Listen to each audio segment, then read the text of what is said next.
Ladies and gentlemen,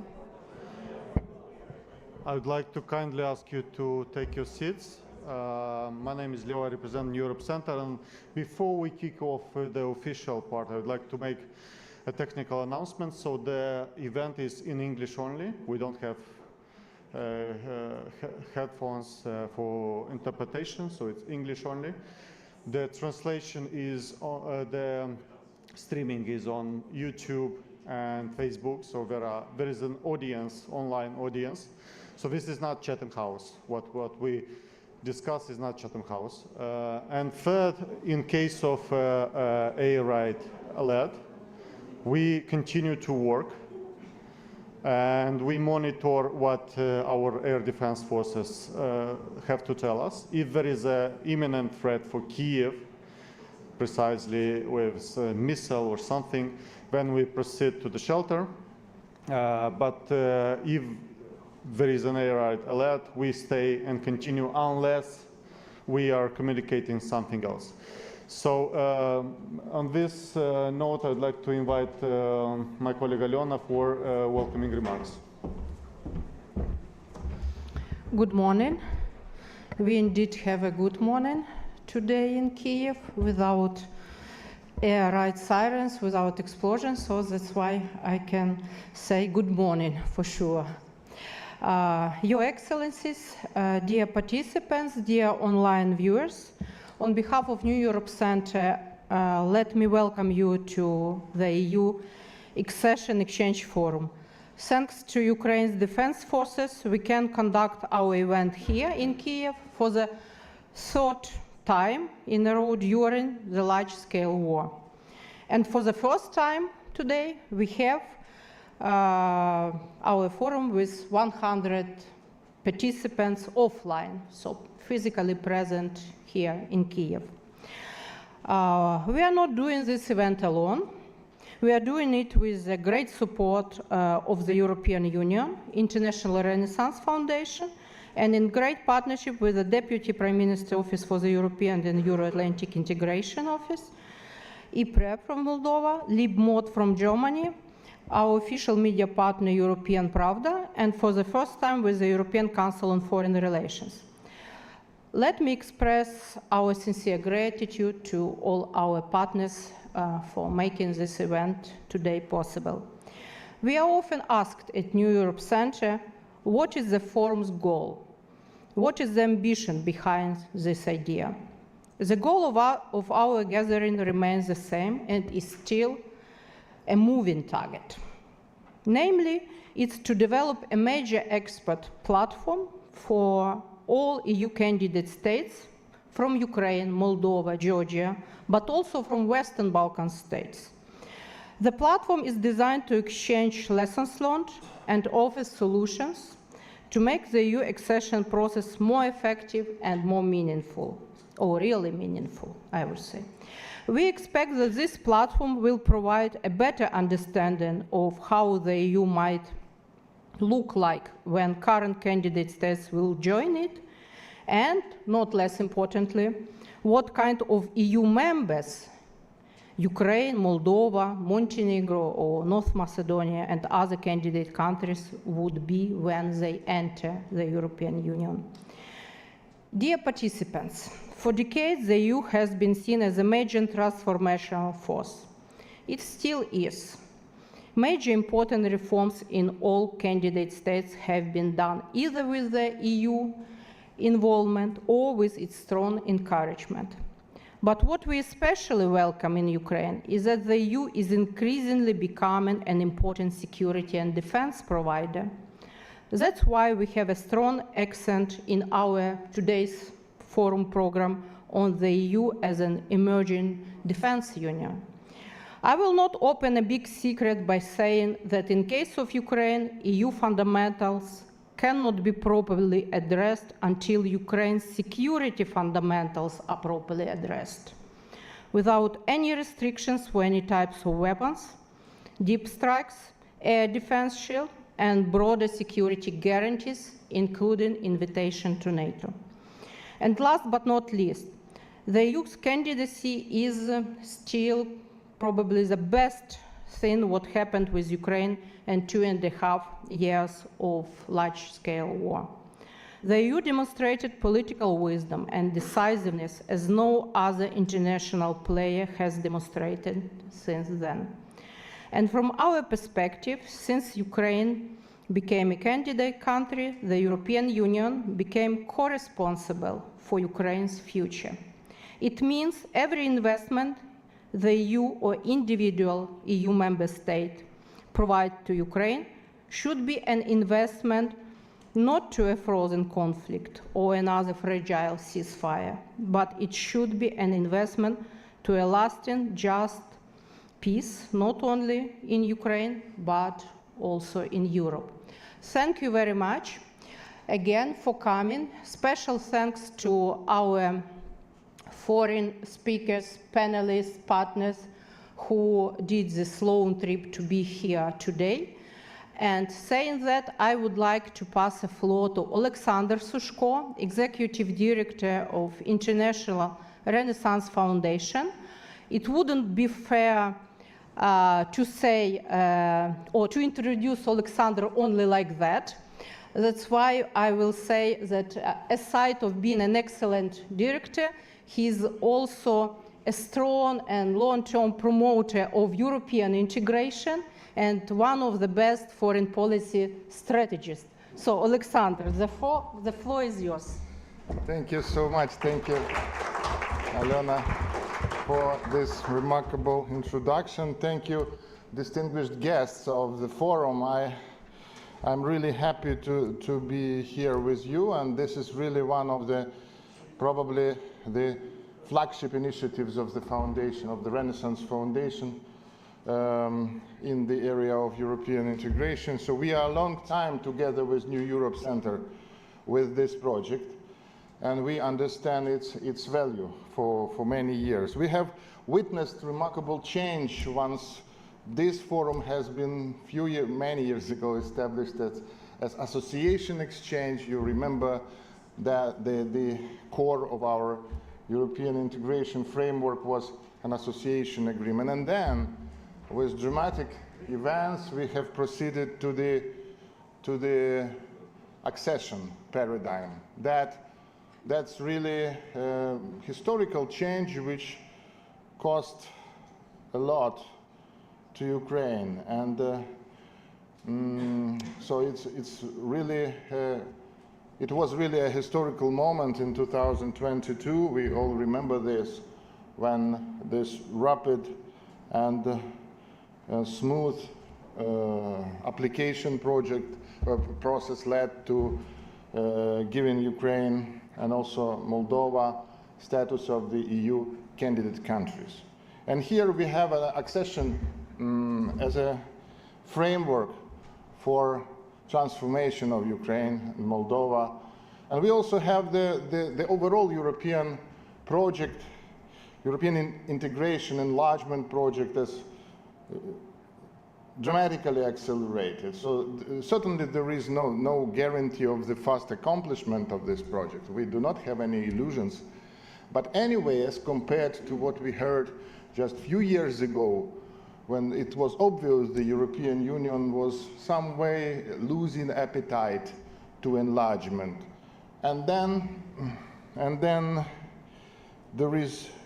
the change has happened. And we are here in order to identify the substance of the moment, where we are. How can we move it forward in order to not waste the historical moment? The window of opportunity, which is certainly not forever, and even not for probably the long time. I think that we have to be so determined and so effective in order to use this particular window of opportunity, which may not last long. And we all know all these challenges which European Union faces with the growing popularity of populistic movement, which may undermine the process of enlargement. We also see continuous Russian aggression, which has not there is no clear end game so far with this war. However, what we see is the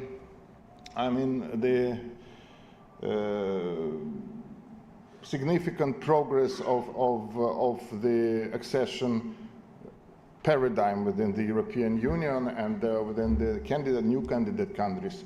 And this also the chance for existing candidate countries to accelerate their own accession projects. We all were witnessing long time of stalemate of accession negotiations when it comes to the Western Balkans countries, which were already in accession process for 20 years. And they were complaining, and that's never-ending process. But now there is also a chance for them, taking into account this acceleration moment, this opening window of opportunity, also to get new push for their own ambitions. So I think that we are witnessing quite complex moment, which gives us a chance to give new energy and to enlargement European Union maturing process.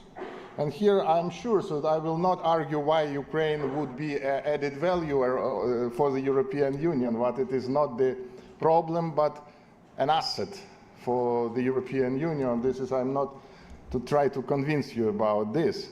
But what I may really say that for our country and for the region, European Union still continues to be the shaping transformative power. And that's very important because of the, I would say, there is a need for this kind of the framework which gives direction. So European Union integration gives us a sense of direction and sense of our fight, especially when it comes to the Russian aggression. And we understand that Russia just wants us to get rid of this, and that would be the payment for peace. But this is not the cost which Ukraine is ready to pay.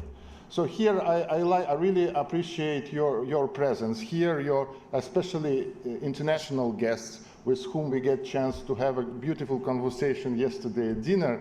And I hope to have to exchange, because we really need to have an input from you, from your countries, from your perspectives, in order to understand either we are correct in our diagnosis of the situation, and how can we get a synergy in order to work together in order to achieve our strategic goal. Thank you, Alena. Thank you, New Europe Center, and we are together with you, and we continue to support these efforts in order to bring civil society and officials together to see our joint, I would say, strategic perspective and move it forward. Thank you.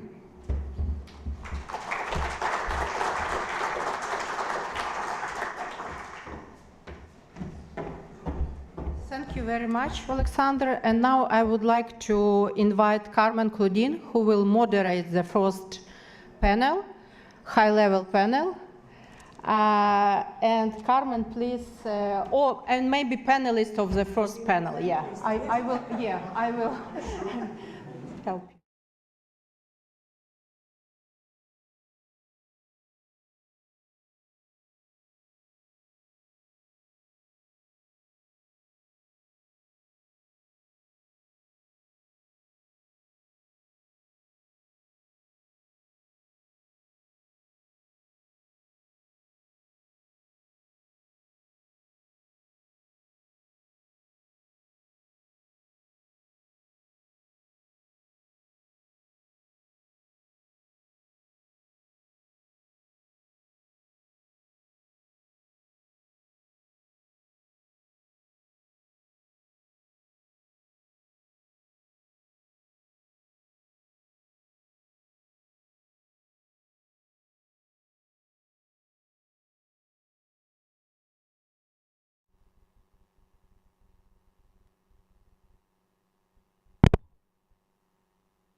Oh, here. Hello, everyone. I would like to congratulate the New Europe Center for this incredible work they have been doing for these 3 years, and also to thank them, and in particular the staff, all the staff, not only the directors we have seen here, but the staff behind have been working very hard, as we know. And also I wanted to thank them for being able to negotiate this fantastic peaceful night we had, and helped us to get in a better mood for this meeting. So we, in this panel, we asked to answer a couple of questions, which are very easy. Can and should the geopolitics deliver? And can the enlargement of the EU in the current context happen without the enlargement of NATO? Piece of cake. Well, since geopolitics is not a subject, as we know, we must ask ourselves, and my perspective in these very few lines will be from that of the EU member country, not from the perspective of the candidate country. So since we must ask ourselves whether the real political actors, that is we, the national member states, and their public opinion, can deliver. Whether can deliver now that the war has pushed us, the EU, outside of our comfort zone into this current political movement. Because you see, it has been mentioned here, we are supposed to be the transformative power. But now the war is obliging us to change, and in many ways to reinvent ourselves. One can say that you, Ukraine, have transformed us. So for me, it's not enough to call on Ukraine, Moldova, or Bosnia to do their homework, to qualify. It is necessary, of course, but it's not enough. We, member states, also have to deliver if we want to qualify for this new geopolitical moment. And in this perspective, I cannot see how NATO enlargement can be taken out of the equation. Even more so, since security is now Ukraine's top priority and our top priority. And in the perspective of the end of the war, which is going to be before the EU enlargement will happen, I think it's time to consider and to ask ourselves whether we should not facilitate NATO enlargement before the EU membership, before the EU enlargement, as it was the case for Central European countries. So now, for all these questions, I have this panel, this fantastic panel of people who have a very interesting combination of profiles from institutional area and the expert background. So we will start with Madam Ambassador, Madam EU in this room, with Katarina Maternova, who is ambassador to Ukraine. Then we will follow with Ihor Zovska, who is deputy head of the, I don't have to introduce him, of the President's office. We will follow with Yana Kopsova, who is ECFR fellow, and she is, and that's interesting, this double hat. She's a former diplomatic advisor to the Slovak president, so she has this double background. And Julian Groza, that everyone knows, I think, from the best think tank in Moldova, and who is also member of the Supreme Security Council of Moldova, so also with this double hat. So please, Madam Maternova, you have 10 minutes. Thank you very much. And it's great to be back. Alona, thank you for putting this forum together. And I will start with a very personal comment. I want to declare my bias in this discussion because I myself come from a country that it's already a few years, but still had to go through enlargement and is not part of the original makeup of the EU. And I strongly believe that enlargement was one of the most successful policies of the European Union. I strongly believe that. And I also have a bias vis-à-vis Ukraine because I've been dealing with Ukraine for 10 years. And as Alexander was mentioning how it wasn't clear a few years ago, I was there through, the painful moments when the Ukrainian stakeholders were saying, okay, we want to join the EU, and we were negotiating over every word in every declaration after every meeting and summit and association council. So for both reasons, I have a personal bias in answering very strongly, affirmatively, and confidently the question of the panel, because it's very hard for me to enter, even intellectually, a world where we would fail. Because I think that with the war in Ukraine, the stakes are so high that we simply cannot fail. And I think that not necessarily in the speed as one would want, but I think that this is dawning on European leaders as well, this inevitability. And one reason why I say it is because, I worked in DG neighborhood and enlargement negotiations for 9 years, and there was none of the sense of inevitability about enlargement that you have now. So really the mobilization is there. I think what is important is very much to maintain the momentum, but there is now, enlargement is in the air. I think it was Sergei Sidorenko, as I call him, Sergei is there, the EU nerd who noticed the difference in the name of the service that deals with Ukraine. Before it was called Neighborhood and Enlargement Negotiations, and we are back to calling it DG Enlargement.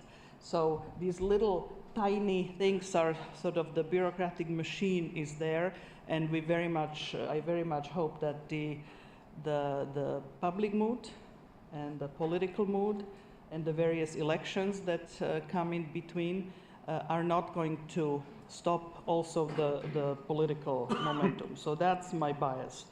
And then I have 2 or 3 points just to make. I think used, Alexander, the word window of opportunity. With my Ukrainian friends over the years, we were saying, okay, keep doing these reforms. You have the DCFTA, you have the association agreement. There may be a window of opportunity. You need to be prepared. And what was amazing to me, from before the 24th of February, we were preparing ourselves if the occupation happens to be ready to start sending support really in real time. And I'm very happy to say we managed. But it was really a surprise when on the 28th, President Zelensky and the top leadership submitted the application to join the European Union. I mean, that was the proverbial grabbing of, keeping the window open and really taking advantage of the window opportunity when Kiev was shelled and everybody was in bunkers. And we were like, wait a second, but you're fighting a war and this is on your mind. And it was really a courageous and really forward-looking step because it really pushed us into looking at the enlargement question much more geopolitically than we were before. So thank you, Ihor, and really the leadership of Ukraine to pushing us in that direction. It would not have happened without that. I don't even know how it is possible to think of it when you have bombs falling on you, but it really happened, and it helped us push ourselves in that way. Now, the question of NATO and versus EU enlargement, it's true that none of the other countries entered the EU without joining NATO. So I happen to, again, be one of those who thinks that the way to guarantee Ukraine's future is in the NATO. But I would say this, again, it's in EU's core interest to be under the same security umbrella as Ukraine. I think it's in EU's interest to push that there are security guarantees that are sufficient for Ukraine and for the EU. I think we are not going to invent anything better than NATO, but the principle is there, and I agree. It should be in EU's interest to push that agenda. And my last point, I was here at this forum a year ago. We were talking about we would like to, we are candidates. We would like to open negotiations. In EU's terms, in this year, a lot has happened. In December, we had the green light from the leaders. In June, official opening of the negotiations. This week, in Brussels, there was a successful screening of the difficult chapter 23-24. That's the rule of law, institutions, fundamental rights, sort of that package. It went very well. But one sort of a tiny word of not pessimism, but realism, that we are now moving in the EU lingo and EU reality from a sprint to a marathon. Because yes, the geopolitics will push the political calendar, but there is also technical work to be done. And that's very hard to completely shortcut.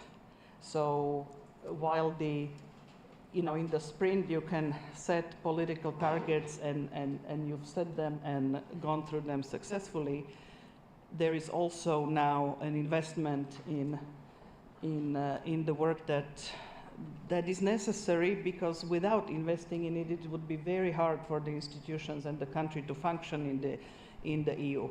The bar is the regulatory, institutional, legislative, etc. bar is fairly high. And the great thing about Ukraine is that you're not starting from scratch at all, because the last 10 years actually have prepared you well, and there is a number of areas where there is already alignment with the famous EU acquis, but there still needs to be quite a deal of good work, and my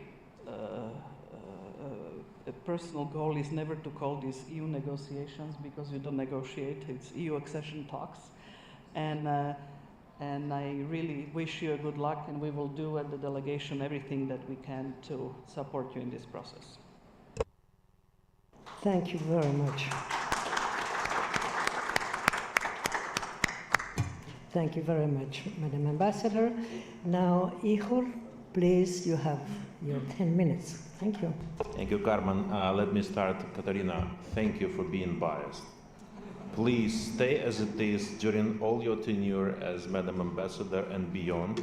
I hope High Representative Borrell, Kaja Kallas, and Madam President doesn't hear me today, but even if they hear, please stay biased. We need this biased approach from you, from Slovakia, Jana, by the way. I'm distinguished to sit between prominent Slovakian representatives. But really, on the more serious approach, though this approach was also serious, I'm looking at the name of the panel. EU geopolitical enlargement is back. I'm not sure, Carmen, it's already back, but what I'm sure of, it will be definitely back. You probably heard it several times from our team, from President, that we do absolutely sure that the decision on Ukraine's entrance to the EU will be geopolitical. Very important not to mix political and geopolitical. We are sure that after the victory, the geopolitical decision, or decisions, but sorry, we'll care about Ukraine first of all, will be made. That's why very simple. In order to be capable for this geopolitical decision, not only the EU should be capable, of what you were rightfully saying, but Ukraine should also be capable, and that's why we are fulfilling, they are proceeding with our home task, with our homework. Thank you, Carmen, for the words that Ukraine is making EU better. I completely agree with the words, and let me dwell on this, elaborate on this. I think Ukraine is making EU more united against all odds, and we all had the risk of non-united EU in the beginning of open Russian aggression. Let's be very honest. We lacked the united approach of the EU and rapid united approach of the EU in 2014 when the Russian aggression started. And let's be honest, we needed more reaction in the beginning of this Russian aggression. EU, European Union, certain countries, EU as an institution started to be awakened only after July 17 with this tragic event of this MH17 flight. And probably the aggressor president, when making this decision on launching the open aggression, thought that the reaction will be as weak as it was in 2014. Luckily, he was mistaken. He made the biggest mistake in making this decision, many reasons, but one of the reasons was he would have counted on the same reaction of the world as it was in the beginning of 2014, or maybe as it was with previous events, with previous countries, but he miscalculated. So yes, we do believe that Ukraine is making European Union more united vis-à-vis Ukraine, and not only vis-à-vis Ukraine. Secondly, Ukraine makes EU more creative. Look how many new tools and instruments you are able to find when this or that country tries to block this or that issue, sanctions or Ukraine facility or anything else. EU started to think outside the box. And that's, I also think, the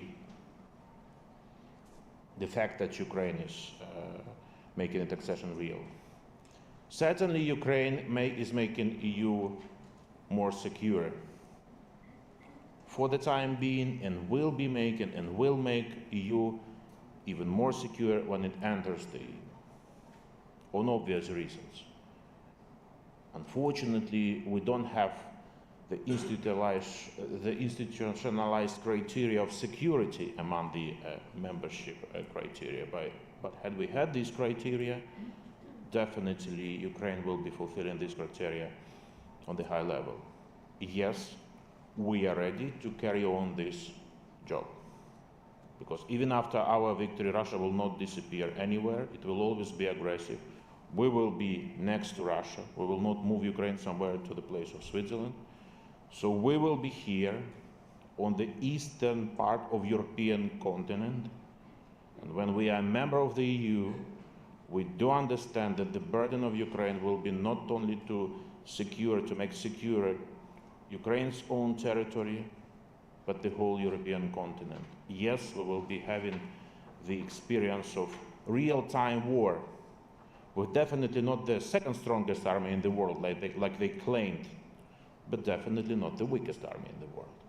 With your sophisticated weapons and ammunition, with your trainings, with our courage of our armed forces, with our experience, we will make you stronger. We will make all us stronger. Ukraine makes the EU quicker. Again, using our own example. You've told about this 5th day of war, Katarina. Yes, President was thinking about this. But then look how it was happening. We all know this retrospective, but let us remind, because this is, every time I hear these words, record high speed. Yes, after placing this bid, the record high speed, EU endorsed this bid for membership. We all remember this European Council in March, when the President was speaking, who is with Ukraine, who is not still with Ukraine. So many diplomatic advisors were calling us, telling, so why my country is not in the list that were supportive? I said, look, you have to do your job still. Then it was a decision on candidate status. Again, you might prove me wrong, but I think this is the record highest period between the placing bid for membership and achieving the candidate status. In the beginning, everyone was telling us, it's not possible. 5 years you need, 3 years, 1 year, whatever, 10 years. We were doing our job and we received this candidate status. Why? Because again, there was unanimity of the leaders of the EU. I remember every night talks, every day talks of president of our team with each and every country. Many of them were skeptical at the beginning, really skeptical. But in the end, the voting was unanimous. Then we had, I forgot this very important case, which I always ask, when we were given this questionnaire on the 8th of April. And you remember, Katarina, my president told Madam President, we will fill it in within 1 month. She said, no, not possible. No, come on, you are at war. Exactly on the 9th of May, when she was speaking, I remember in Strasbourg, delivering her State of the Union address, and we were here in Kiev in the situation room, and she was on the screen, and President presented these 5,500 pages of the answers to the questionnaire. 1 month. Do we have these same figures with any other country, with Slovakia? Yeah. Yeah, so then we had these 7 steps. And again, everyone was telling us, okay, no, 7 steps. I mean, it will take you 7 years to fulfill before starting the accession talk, before having the decision on accession talks. We had it a little bit more than 1 year to fulfill it. And then, like Katarina told, we now started the accession talks. We are very ambitious in the screening process. We put high goals ahead of us, and we will deliver it. The government is working day by day, night by night, Vice Prime Minister and the team. So we promise to you that we will be moving with the same kind of speed. What we ask from you is to have this so famous merit-based approach. For the time being, it's working, I think. So let's not use this momentum.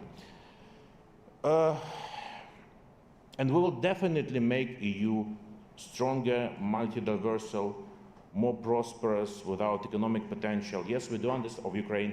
We do understand that the negotiations will be difficult as far as some very sensitive chapters are concerned. Yes, Ukraine is a really big economy. You do understand this, we do understand this, and it will depend on negotiation teams how skillful we will be, because Ukraine will defend national interests, certainly. We will not, refuse from defending each and every national interest of Ukraine in each and every sector of economy. That will be negotiations. So when sometimes we hear from some experts and some unfortunate officials, no, look, I mean, it will take not less than 10 years, because our countries were having 10 years or 15 years or still having the negotiations. It's irrelevant in the current thing. First of all, it is not true, or it might not be true, that Ukraine will need 10 years. Secondly, it certainly doesn't raise the morale of Ukrainians.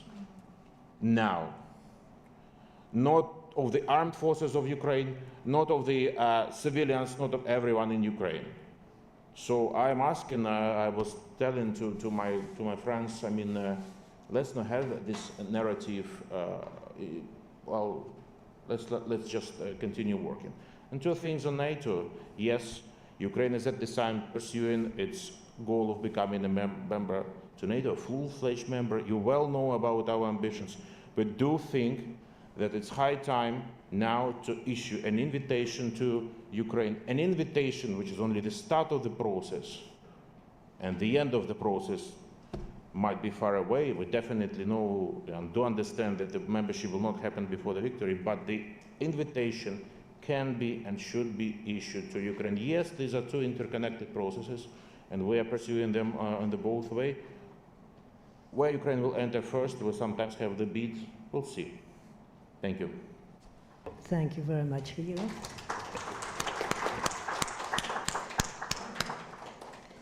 Jana Kabzova, it's your turn. Thank you very much.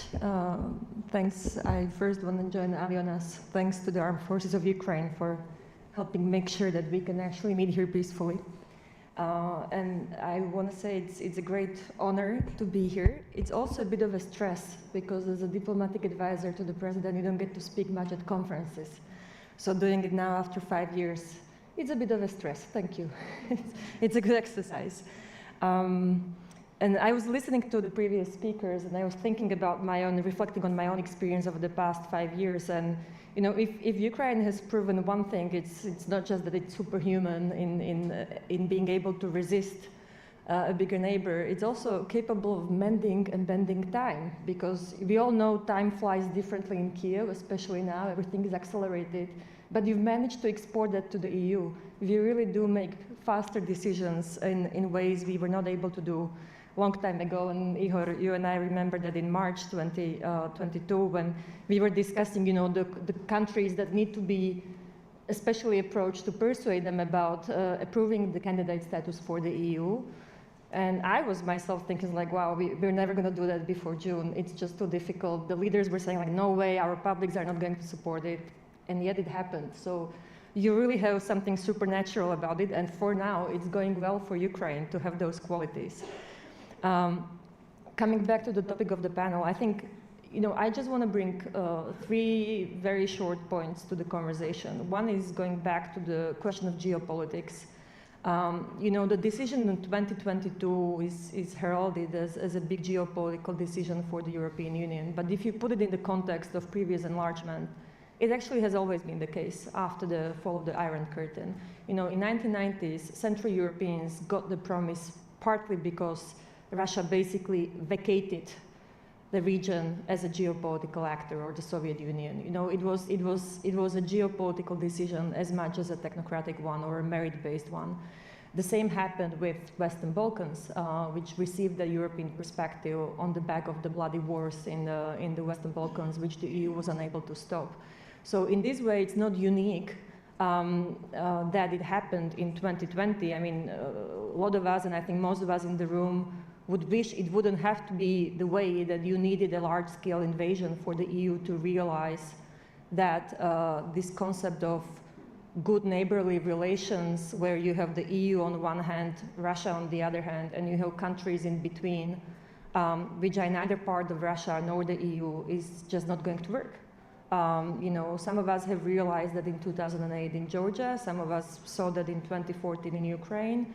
But I think the real acknowledgement of this idea that there can be a space in between the EU and Russia which doesn't belong to either, and the countries cannot be allowed to pursue their will, is just not going to work. And the 24th of February 2022 has shown that to everyone. But I also think that in 2022, it was an acknowledgement of the progress Ukraine has actually done previously, prior to 2022. You know, many of us in the room remember the disappointment of the Ukrainians in 2013 when you had a revolution because a leader of your country at that time decided he's not going to deliver on the EU demands. But besides the revolution after that, you've done a lot of reforms. And sadly, again, you know, that acknowledgement of those reforms has come far too late. But it's at least it's come, even though the price that Ukraine is paying for that is really big. So that's point number one. It has always been, the decision to enlarge or offer enlargement has always been political or geopolitical. That doesn't mean that the process is going to be as such. It's also going to be merit-based. That's something that politics cannot trick, but it can help accelerate. And I think this is where Ukraine gets the balance right. Carmen, I want to go back to the point you mentioned about reforms. You know, we talk a lot about the reforms Ukraine needs to do. Frankly, I mean, there are a lot of things the EU needs to do to be able to absorb new countries. And I don't say that as an excuse for not enlarging. I'm just saying that this is a conversation. If you're having an exchange about accession, this needs to be part of the conversation as well, because you don't want to enter a union of, you don't want to enter a small United Nations, right? You want to enter an entity that's capable of taking bold decisions, that's capable of taking the right decisions, not just decisions based on the lowest common denominator. And that is the conversation that the European Union needs to have, and which needs to happen in parallel with the enlargement process. So if you hear those conversations, it's better to be engaged, because you help co-shape how that entity that you're going to join in the future is going to look like. Again, that's not an excuse for non-enlargement. It's part and parcel of that, and it needs to happen in parallel to the conversations about the accession itself. And it's something which I know is probably not your #1 priority, but frankly, I mean, you want to be shaping the EU that you're going to be joining. Whether we can agree on things based on something else than the lowest common denominator. You know, as you know, there are a lot of discussions about where we can switch to qualified majority voting, and that is going to affect Ukraine's core national interest as well in the future. So that's just an invitation to get involved and try to shape that conversation. My last point is about security. I think there is a very good reason why out of 27 member states, 23 are members of NATO as well. The 4 countries which are not members of NATO is Malta, Ireland, Austria, and Cyprus. And out of them, Cyprus is probably the only one who can see one of their neighbors as an enemy. I'm not sure Ireland or Austria can say that. We have good relations with Austria as Slovaks, so I hope they don't see that as a problem. But, you know, I mean, entering the EU is, of course, so it's not surprised that whatever organization Ukraine is going to enter, whether it's the EU or NATO, its primary objective is going to be increasing its own security for very obvious reasons. Whether the EU can deliver it itself, I'm not sure. We have a beautiful mutual defense clause article, which on paper, actually, if you compare it with Article 5, looks better than NATO's Article 5. It talks about obligation, it talks about assisting with means that are all in the member states' power. It's on paper stronger, but I give you a hint. There is one organization on the European continent which has mutual defense plans, which has joint military standards, which has joint military headquarters, and actually is actively preparing for defending its member states, and it's not the EU. There is a reason why Finland and Sweden decided to join NATO. That is a long way of saying that Ambassador Maternova's point about the future member states joining NATO before is a very valid one, especially for a country that resides in Eastern European region, with Russia as one of its neighbors.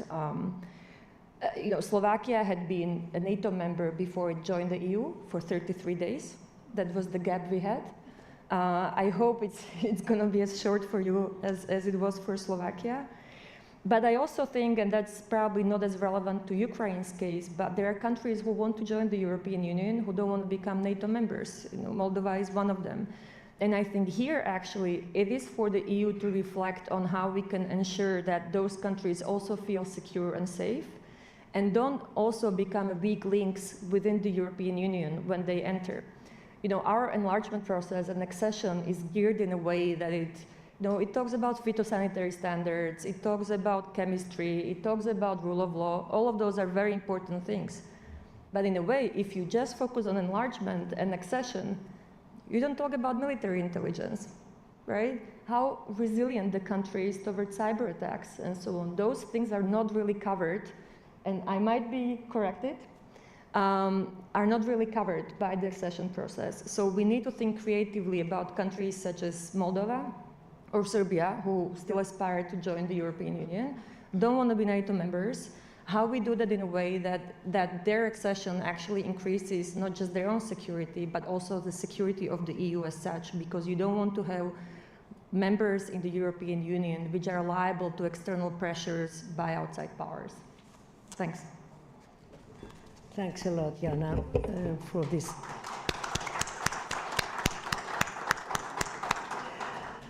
Julian, your turn, 10 minutes, and we have to save time for discussion afterwards.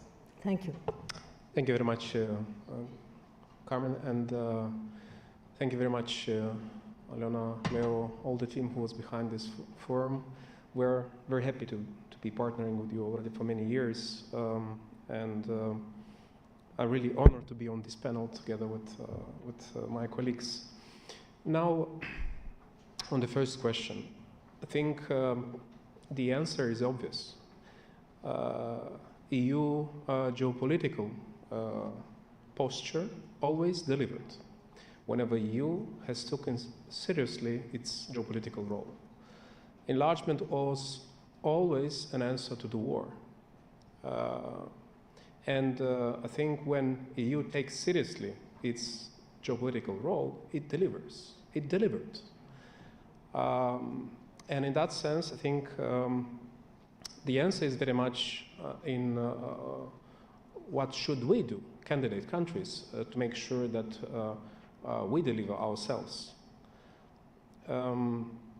It is also true that EU sometimes was very shy in posturing its geopolitical role, even though we had seen very ambitious, global security strategies of the EU. We still have seen EU, in particular some member states, quite shy in advancing its geopolitical role in practice, until the second invasion of Ukraine came. And we have seen that EU took its role more seriously. It's also because it's the internal EU security. And I think now what we see kind of a revival of that momentum, and I think it's important to underline that now basically EU geopolitical role and power, in particular when we talk enlargement, starts to deliver. Just look at the timing, at the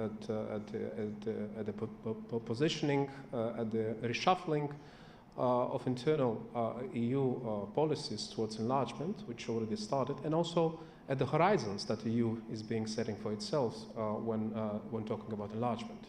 2013, it is a horizon that the EU is also thinking, and moreover, when we see statements by the President von der Leyen mentioning that this Commission will be a Commission of enlargement, a Commission that will be ready to accept new members, it is another confirmation that the EU takes its EU geopolitical role as enlargement very seriously today. So it's really much about us, candidate countries, whether we can deliver and whether we understand what an important geopolitical momentum is for us.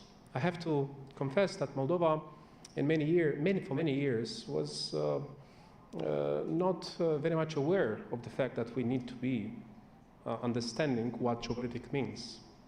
Today, with the aggression of Russia of Ukraine, I think Moldova is being pushed, Moldovan citizens are being pushed to understand the realities on the ground and change their perceptions. And this is happening today. We, in 1 month, will have a great opportunity to see whether we understand that or not as a nation. How it's important, the EU accession process for us, as we will go, all of us, to the polling stations in a constitutional referendum to vote for European accession, to put it in our constitution.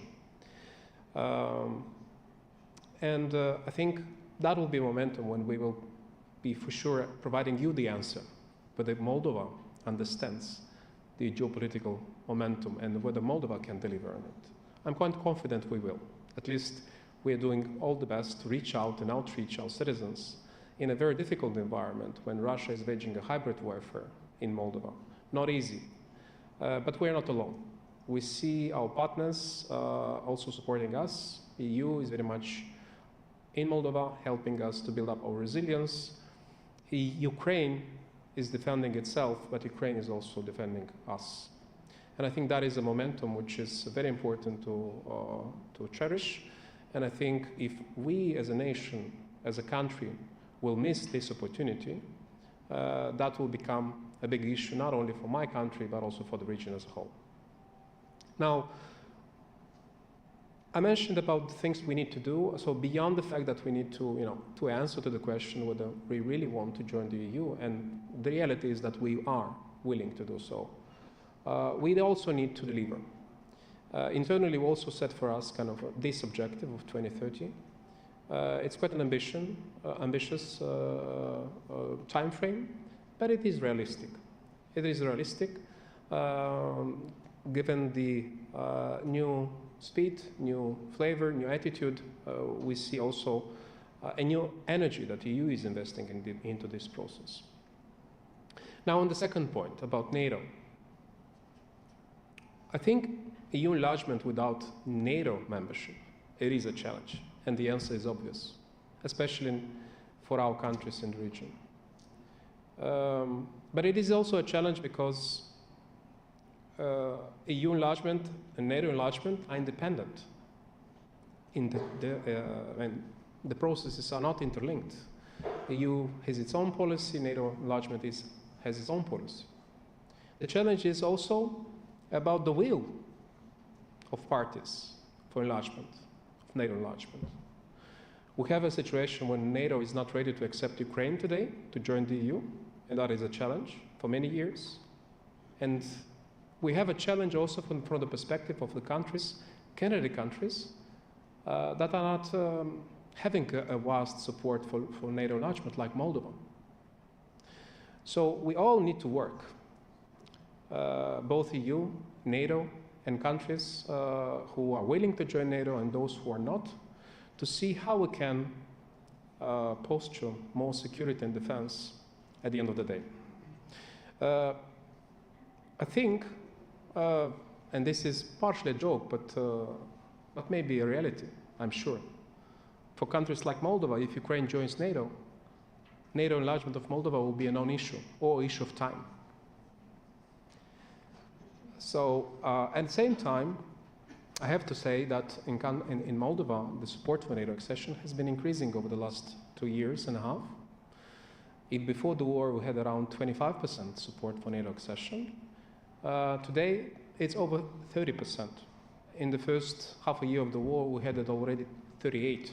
And that was basically a response to reality on the ground. People started to understand and realize that being neutral is not protecting you from an aggressor like Russia. Finland and Sweden understood that, but Finland and Sweden had the ability to advance and fast-track NATO accession. We are not. So, one more thing. I mean, if we talk about this linkage between NATO and the EU, I also have to admit that NATO accession was not a guarantee for enlargement. Just look at Western Balkan countries. Majority of Western Balkan countries who have been candidates for years to join the EU have joined NATO, but not the EU. So I think, as I mentioned, we all have to work, be it the EU member states, NATO, candidate countries, but the bottom line, when you talk about NATO and the EU, is the security and defense. And I think here is what I want to stop and pick a bit from where Jana mentioned and left. I think today we see that the EU is starting to really seriously look at security and defense policy, both an internal EU policies, but also still shy, but quite with small steps moving towards understanding that security and defense should become one of the criteria for enlargement as well. At least we have a new commissioner on defense and security.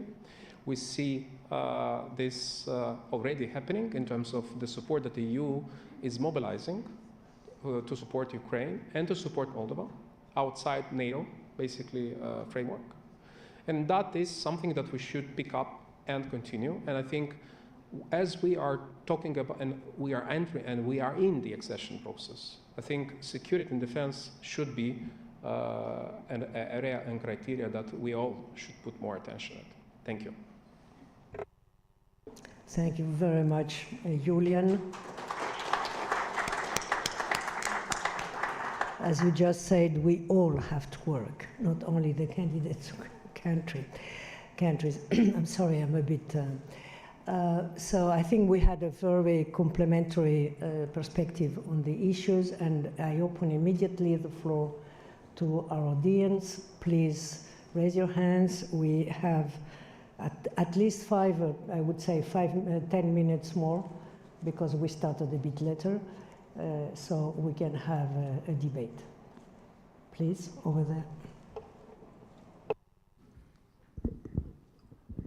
Yes, Andreas Umland, Stockholm Center for Eastern European Studies. A question to Mrs. Maternova. As we are experts here and we are all very curious, for me it's still a riddle how this decision was made to give the candidate status, and maybe you can disclose a little bit more, because it was at that time I would say a revolutionary decision. I remember trying to to talk about this earlier, that that the EU should offer the candidate status, and it was a non-topic until the decision was made. Who was actually, you know, where can you disclose anything about the internal discussion maybe that was going on then? Let's take at least 3 questions, please. Oh, there is one hand over there at the end and another one here for Dmitro. Hi, I'm Anastasia Bochumban. I work for the German Council on Foreign Relations. Jana, you rightfully mentioned, I think that the EU also has to prepare for the enlargement. And I would like to ask you, in light of the potential accession of Ukraine and Moldova, and also maybe Ms. Ambassador Maternova, what do you think should be done also inside the EU? Because, I mean, I'm based in Berlin, and we see also in Germany this topic is just not on the agenda, and we have a lot of internal issues coming up, upcoming elections in many of the EU member states. So it has become, it's just no one is talking about it. So how do you see that evolving? What needs to be done maybe also from the think tanks based in the EU, and what can be done from the Ukrainian side? Thank you.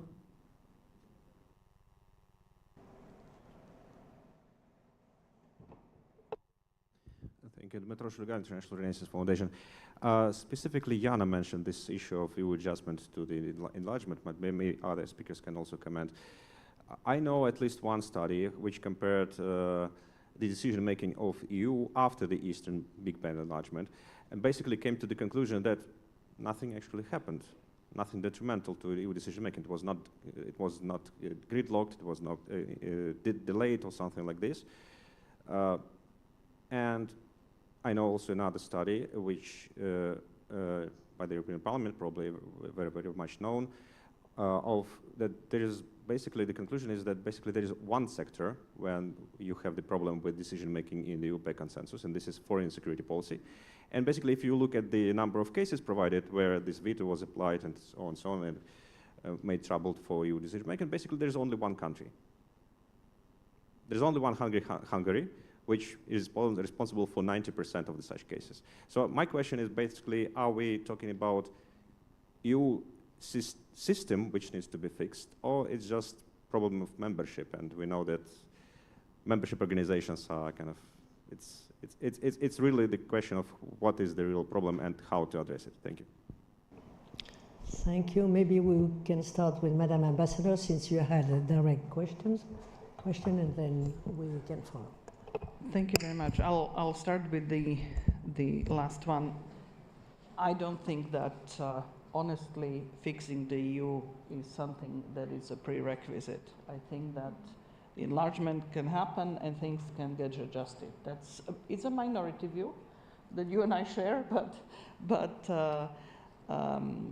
you know, Ukraine is the size of Poland when it exceeded both in terms of the population and in terms of the economic output of Poland at that time. So I don't think it's the biggest issue. What is worrying is if I hear from a German think tank that the issue of enlargement has dissipated completely from the circuit of discussions. It should. This is worrying, because I think if the think tank community stops keeping it as a burning issue, then the politicians will follow. So I think it's very much something that should be debated. Sure, there are adjustments in policies. There are we can have discussions on is there a veto, is there not a veto in foreign policy, but none of those discussions or resolution of the discussion should not be an excuse not to go forward with enlargement. Now, as to the candidate status, an interesting question. When we were drafting the opinion on the membership, I had a broken knee, so I had colleagues come to, and we were at my dining table when we were editing the document. What we were saying and to the member states is that Ukraine has done the reforms. That's the thing. It came as a surprise maybe to some parts of the community for a very simple reason. Before the full-scale invasion, Ukraine was a completely unknown country to the world. It was unknown to its neighbors, unknown to Europe, unknown to broader, and we have all been discovering Ukraine since the full-scale invasion, or the world has been discovering Ukraine and discovering, oh, you're just like us. And this was not the case before. And what we have done really meticulously in the documents was to actually go through all the things that have happened here before. That's why I'm saying Ukraine is not starting from scratch. It actually had a very credible path of reform achievements, and that was one of the things that we had to do to make the switch in a number of the member states. You had some who said, okay, I don't care what they did, it's a geopolitical moment. But there were others that were studying very closely the Little Prince, and I think that this was the strength of Ukraine, what it was able to do since the Maidan revolution. Thank you. Ihor, would you like to add something or to? Yeah, I mean, really, a decision which was great and grand, you know. What Katarina revealed is very interesting for me, for instance, because, well, except for Katarina, the internal bureaucracy, the deep state in the European Union was not on the side of Ukraine. Let's be very honest, from the beginning. And that's true. But very important was the decision of the leaders of the member states.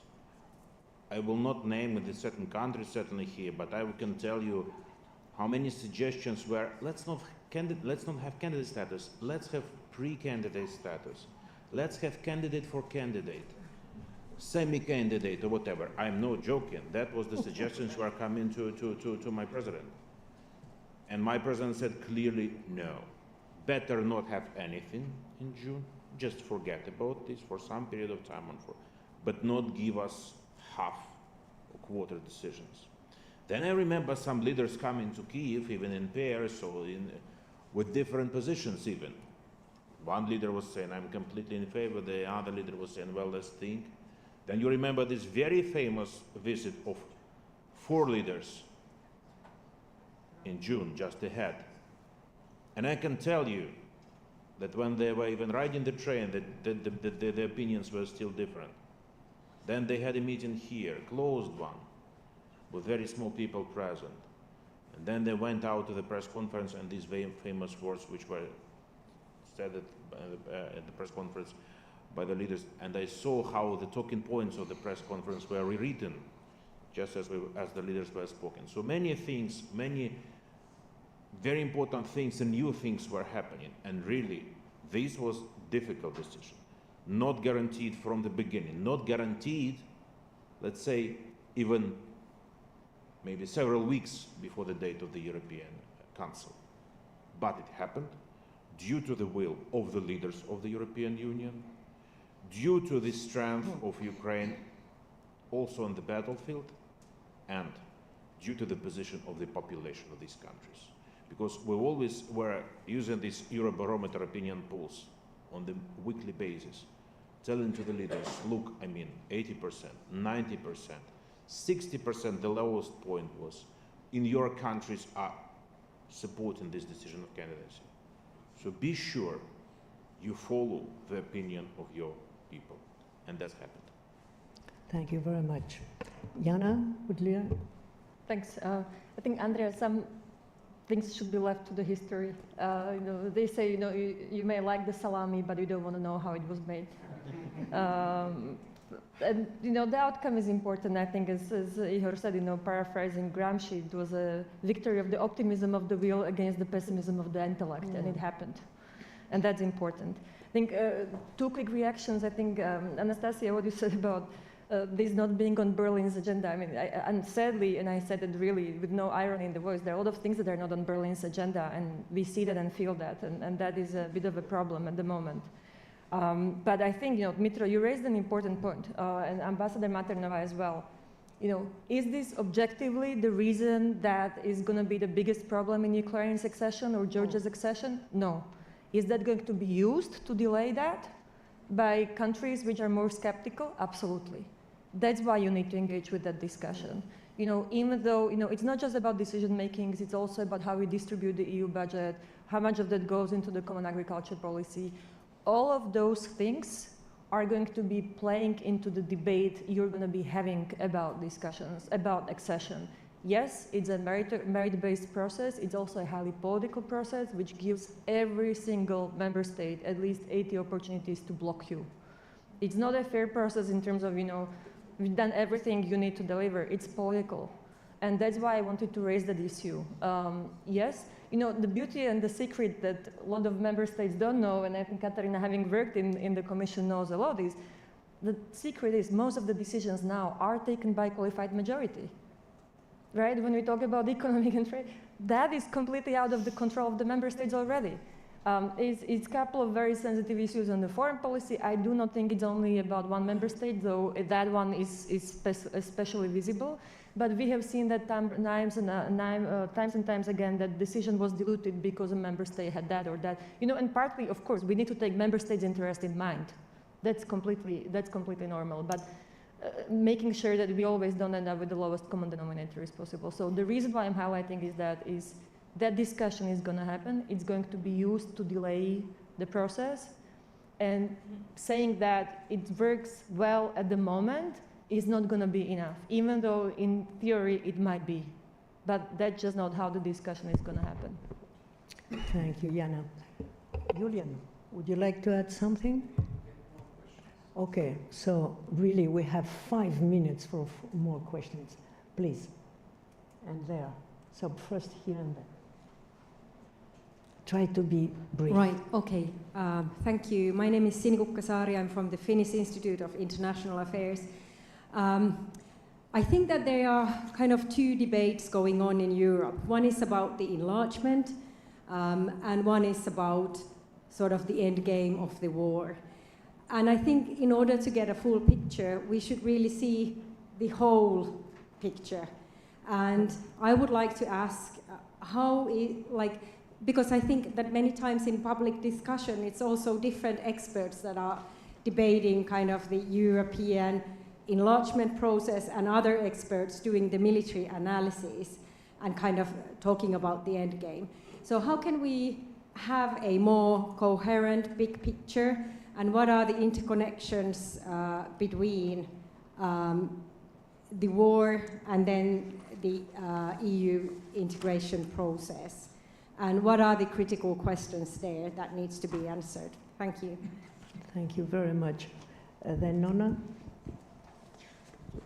Nona Mihilidze from Institute of International Affairs in Rome. My question to Mr. Jokwa, you mentioned that during the negotiations there could be some difficulties with single member states on different dossiers, and of course Ukraine intends to defend its national interests. I was wondering whether you consider such a difficult country Poland, in a sense that we saw that now the declarations also that Poland intends to put some of the historical issues on the agenda of their upcoming presidency. So do you think that things like this could be kind of the spoilers of the accession process? Okay, thanks. So Julian, would you like to since you didn't speak first before, would you like to answer Sinikuka's question?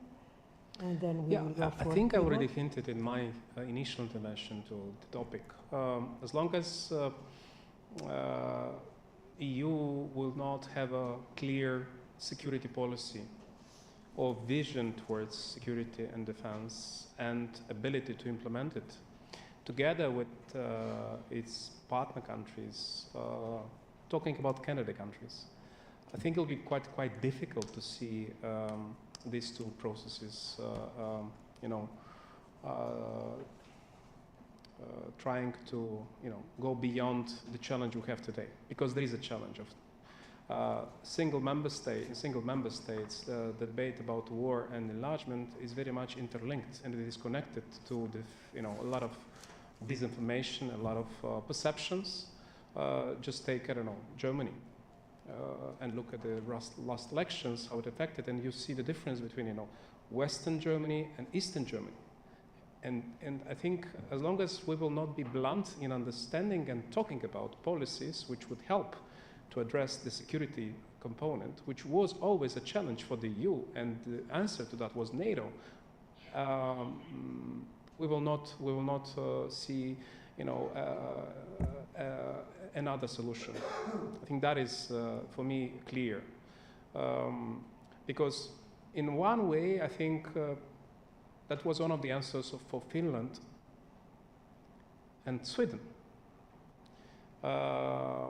And I think this is a shortcut, but I think there could be a more sustainable solution to it. And I think there is an opportunity here as well,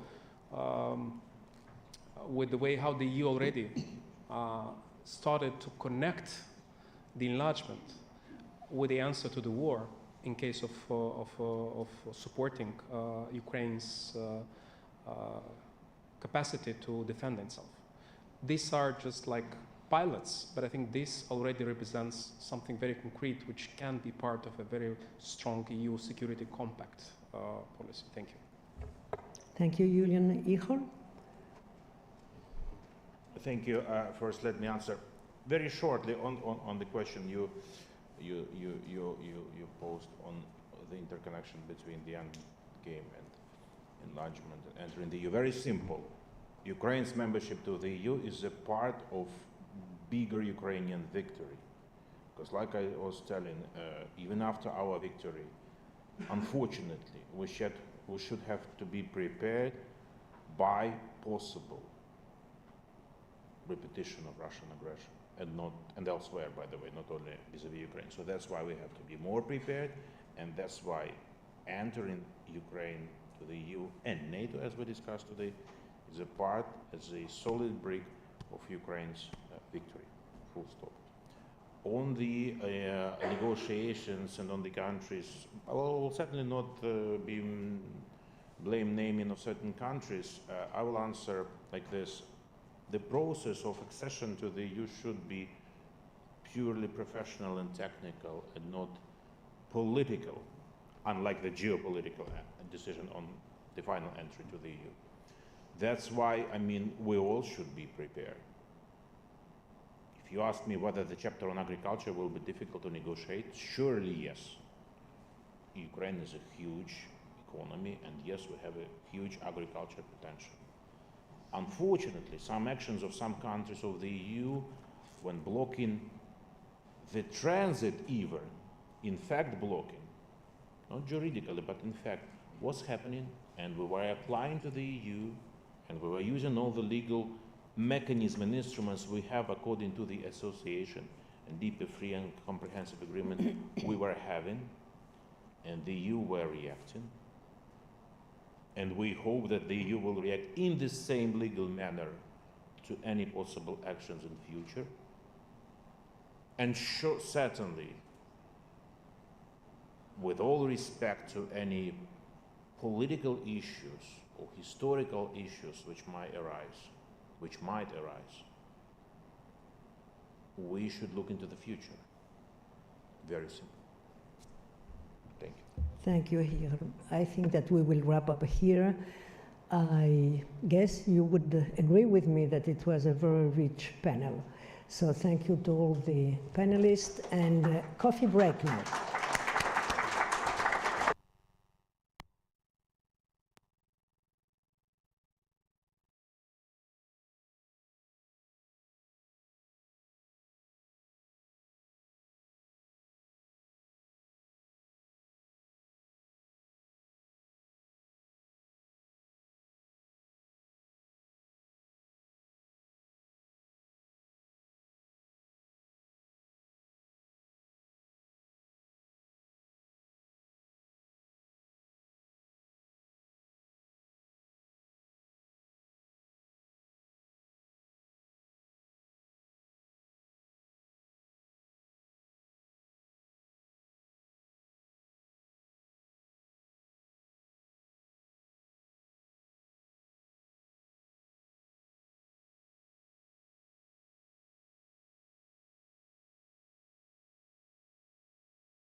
Not have one panelist yet. Ivana Klimchuk-Tsitsadze is going to join us soon because she is busy with parliamentary activities, and she messaged me that she's not able to attend in the very beginning, but we still expect her to join us. I will really ask everyone to take a seat and we will start. So, unfortunately, we have that distance between me and other participants, but it's raised geographically, but not mentally. I will try to be as close to you and to your thoughts as possible. And let me first start with short presentation of our guest. So Ivana will join us soon. She is chair of the Verkhovna Rada Committee for Ukraine's integration into the EU. Ivana Marovich is former Deputy Prime Minister of Montenegro, responsible for European integration. Also, we have Lubos Vesely, who is advisor to Minister for Foreign Affairs of the Czech Republic and formerly employer of Czech embassy here in Kiev. And last but not least, Ivana Chikwadze is EU Integration Program Manager at Open Society Foundation in Georgia.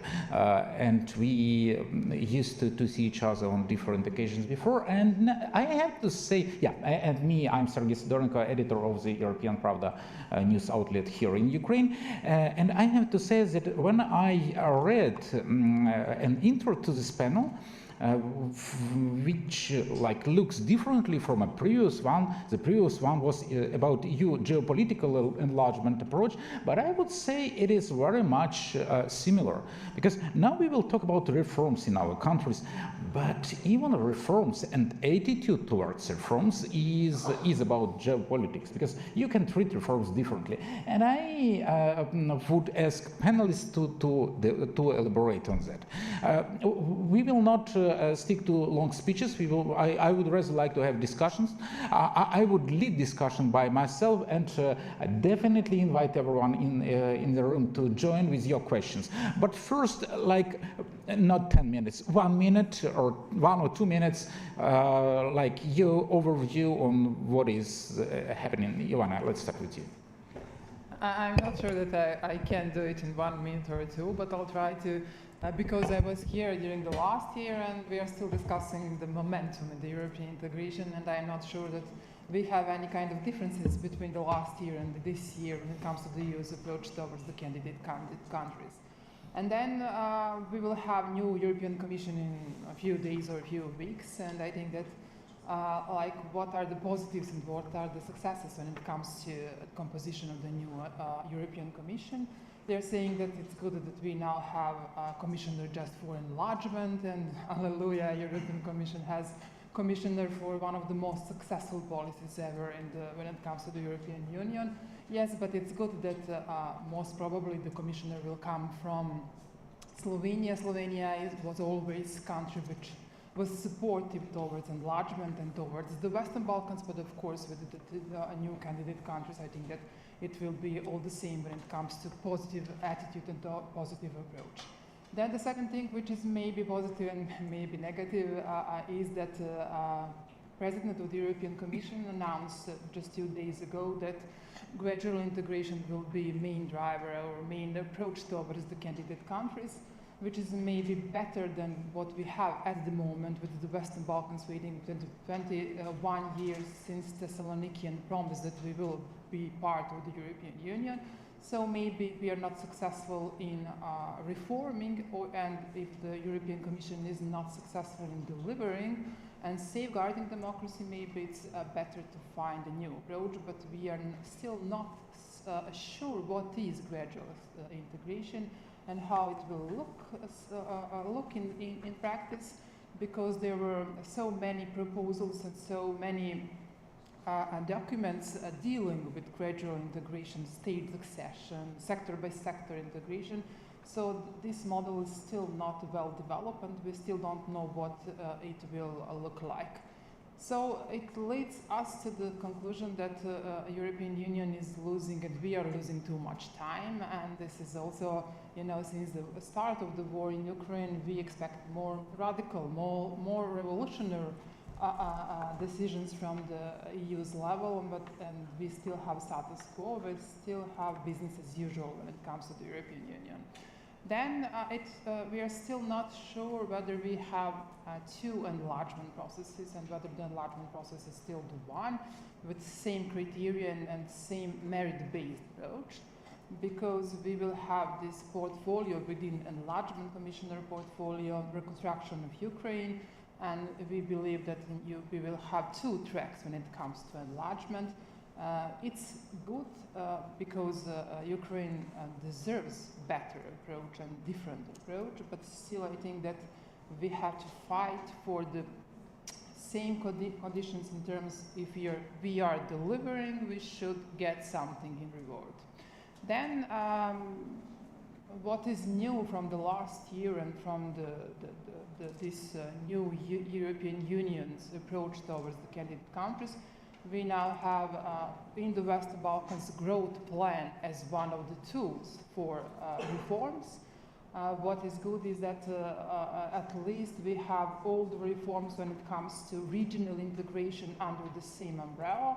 But I think that still the focus is on economy, and that's not something which will produce spillover reforms and spillover effect when it comes to democracy and rule of law in the Western Balkans. Then I think that what is also not, what is not good in the sense that we have now the growth plan as one of the main tools when it comes to the Western Balkans, is that the European Union is building common regional market for the Western Balkans, meaning that we have market within the market. If the sectoral integration and if the gradual integration is in place, I think that it's not good that the Western Balkan countries are integrating among themselves because they are not equally, developed. And it's better to integrate within the single European market if you want to improve some areas of economy. And also what is the thing that at the moment countries which are progressing better still need to weigh those countries which are not progressing well and which are not delivering within the common regional market. Then we have a completely separate reporting within the growth plan, meaning that you have like almost another process. So the criteria for the growth plan is not the same when it comes to the European integration process and EU conditionality when it comes to political criteria, economic criteria, and the rest. You are obliged to prepare a separate reform agenda, and we are still waiting for this reform agenda. So in practice, this growth plan was announced a year ago, and we are still waiting for the first results of the growth plan. Then we have another thing, that the distribution of resources is not the same among the countries. You have GDP and number of citizens as a criteria, but it's not fair that Montenegro, which is the closest to the European Union, gets just 400,000 of euro, and that Serbia gets 1.6 billion of euro, and as a country which is not fully aligned with common foreign security policy of the European Union. Then it's also a problem that we still don't know how the evaluation process will look like in practice. And I think that this is the most important part because of the incentives and sanctions plan, sanctions part. I think it's really important in order to push for reforms to get incentives and to get sanctions if you are not delivering. Then apart from these maybe novelties, maybe positives, maybe new things in the EU's approach, we have the same old story that the EU has to be stronger in order to be bigger. And I think that we still, if there is gradual integration when it comes to the candidate countries in the Western Balkans, I think that there should be a gradual plan how to strengthen the European Union when we don't have at the moment any proposal how to strengthen the European Union. It was this French-German proposal coming from some experts from France and Germany, how to reform the European Union, but nothing is happening in practice at the moment. So I think that in order to have like serious vision for the candidate countries, you have also to have vision for the European Union, how to get stronger. That means, you know, stage by stage, how to improve some instruments. And which instruments and which areas should be improved with the European Union. This is same old story that some federal elements can be strengthened within the European Union and not to transform the European Union itself into federation. The first one is to strengthen the position and responsibility of the European Parliament. The second thing is how to use qualified majority voting in some other areas, including enlargement policy, because I think it's really crucial to have qualified majority voting when it comes to move from one stage to another, not to have the case of North Macedonia waiting for this bilateral issue with Greece for over the decade. Then another thing is to have more active role of citizens when it comes to control mechanisms and also decision-making process in the European Union. This is really crucial. This is not something which really impose and requires some revolutionary changes when it comes to the when it comes to treaties on functioning the European Union. Then, just to briefly reflect on the case of Montenegro, which is maybe the most interesting case at the moment when it comes to candidate countries. Montenegro is the first country with the new EU's approach, the fundamentals first, the chapters when it comes to the rule of law to be opened first and to be closed the last.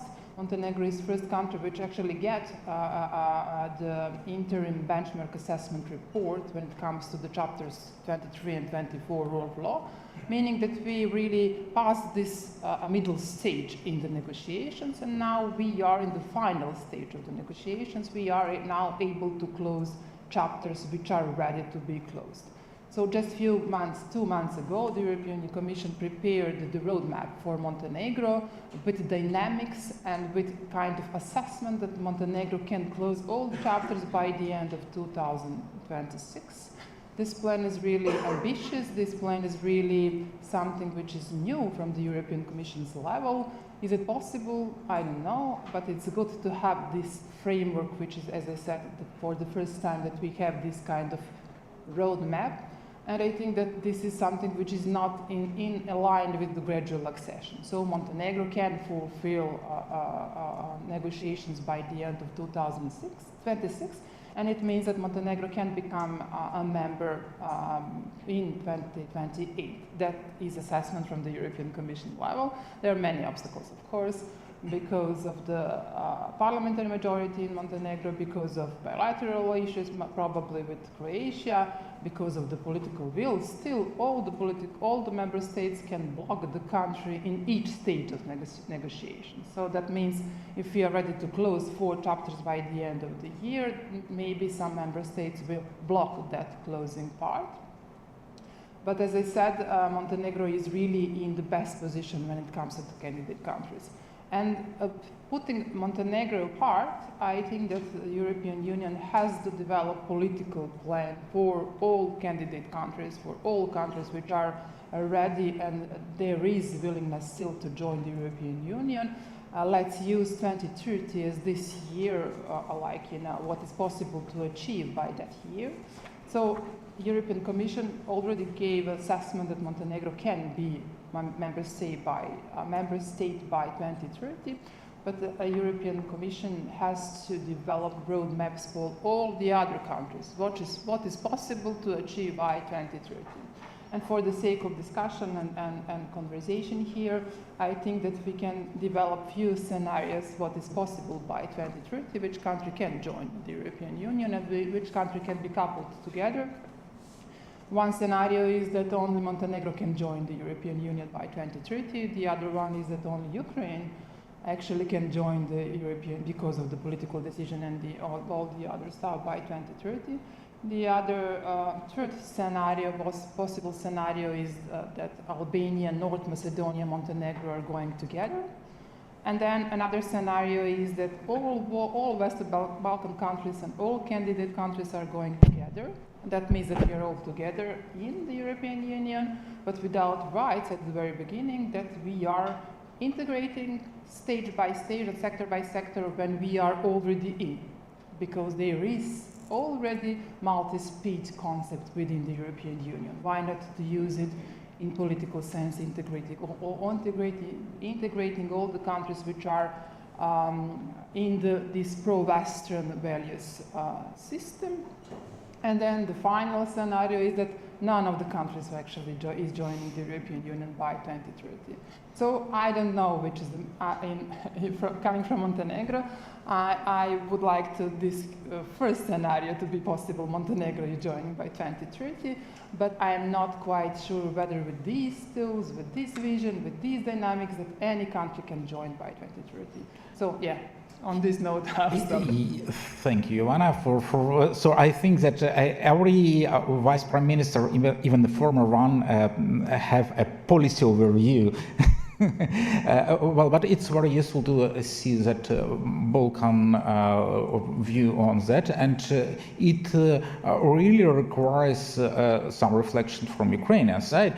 Well, of course, Lubash is not from Ukraine, but anyway, to my view, Czech Republic is rather focused on Ukraine more.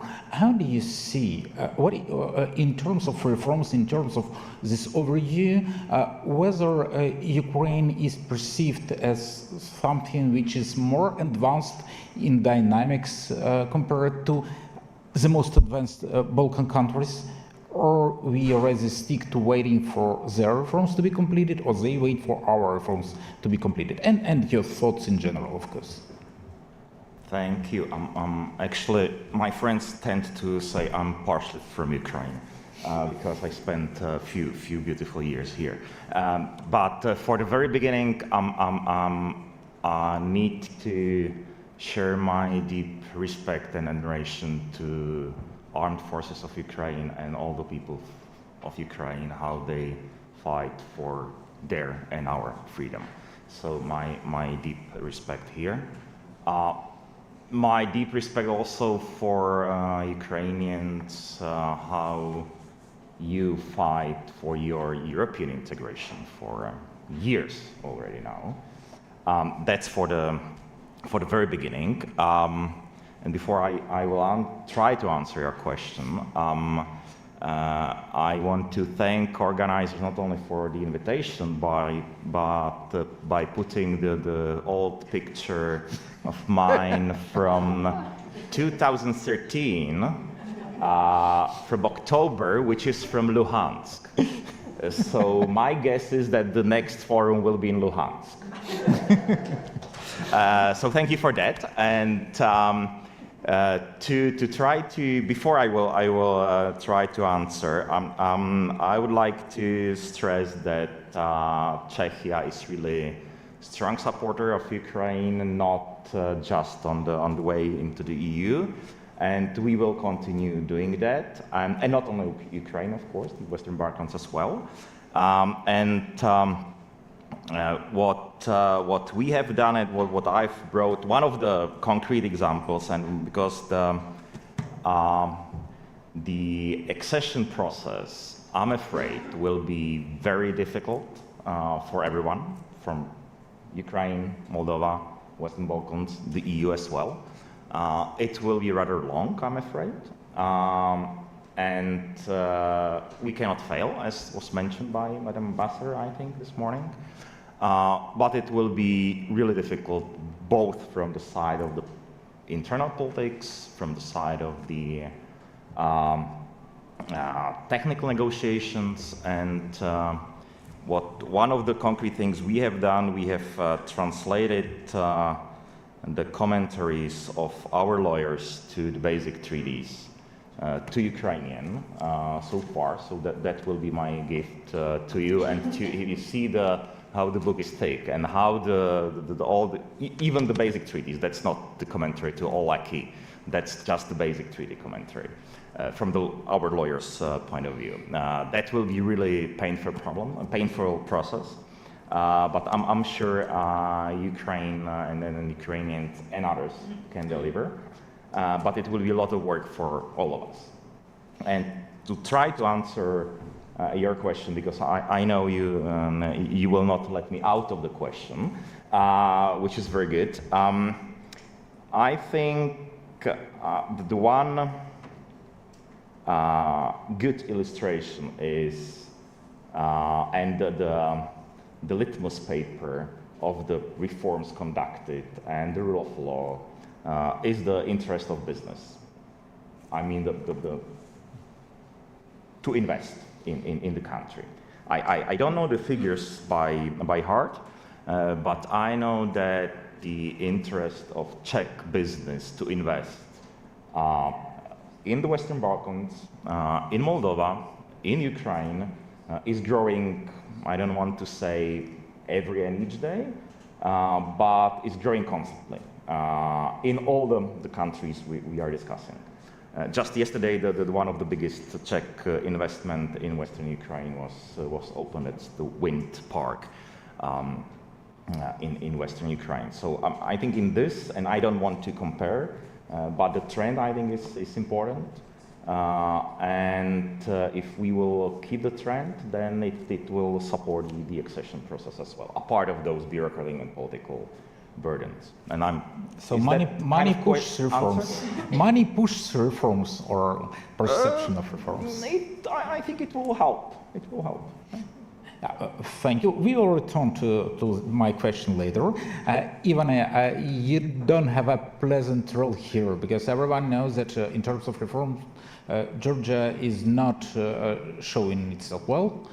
But how do you see, how can we deal with that? So how do you see Georgia's role in future enlargement given the development we see now? And how do you see, how can you and those who support integration of Georgia into the European Union to sustain belief in Georgia in the European Union?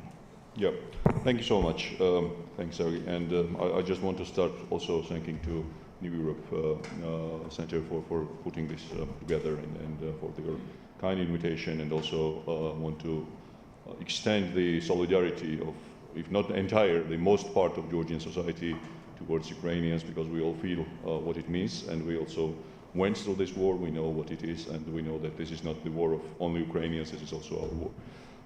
Coming to your question, and I will start from the very beginning, we also are very thankful to Ukraine and Moldova, because if not those, I really doubt that Georgia would have been in that process where we are now, meaning the accession process, which brings benefits on the one hand, but which brings a lot of headaches to the Georgian government.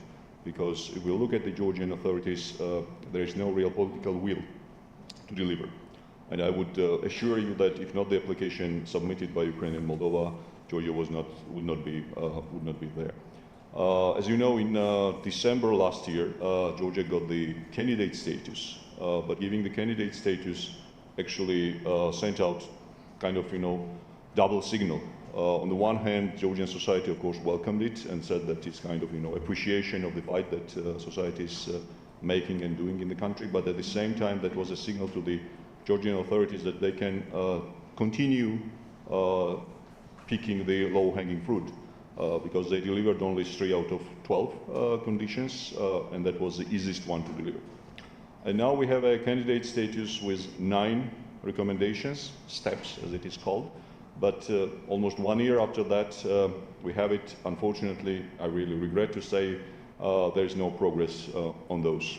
All the more, the Georgian authorities have been stepping back and derailing the country from the EU accession process, and not far time ago, they adopted the foreign agents law, which is actually another big burden and big kind of, hurdle on the way towards the EU accession process. When you're asking about what can be done, I think that, and almost the entire country and people acknowledge that this fight is not, Georgia's EU integration process, and this fight for that is not the fight for any European. It's our fight, and we have to do it, and we are ready to do it. The best opportunity for us is 26th of October. It's like 1 week after Moldovan elections, when we have a general election in the country.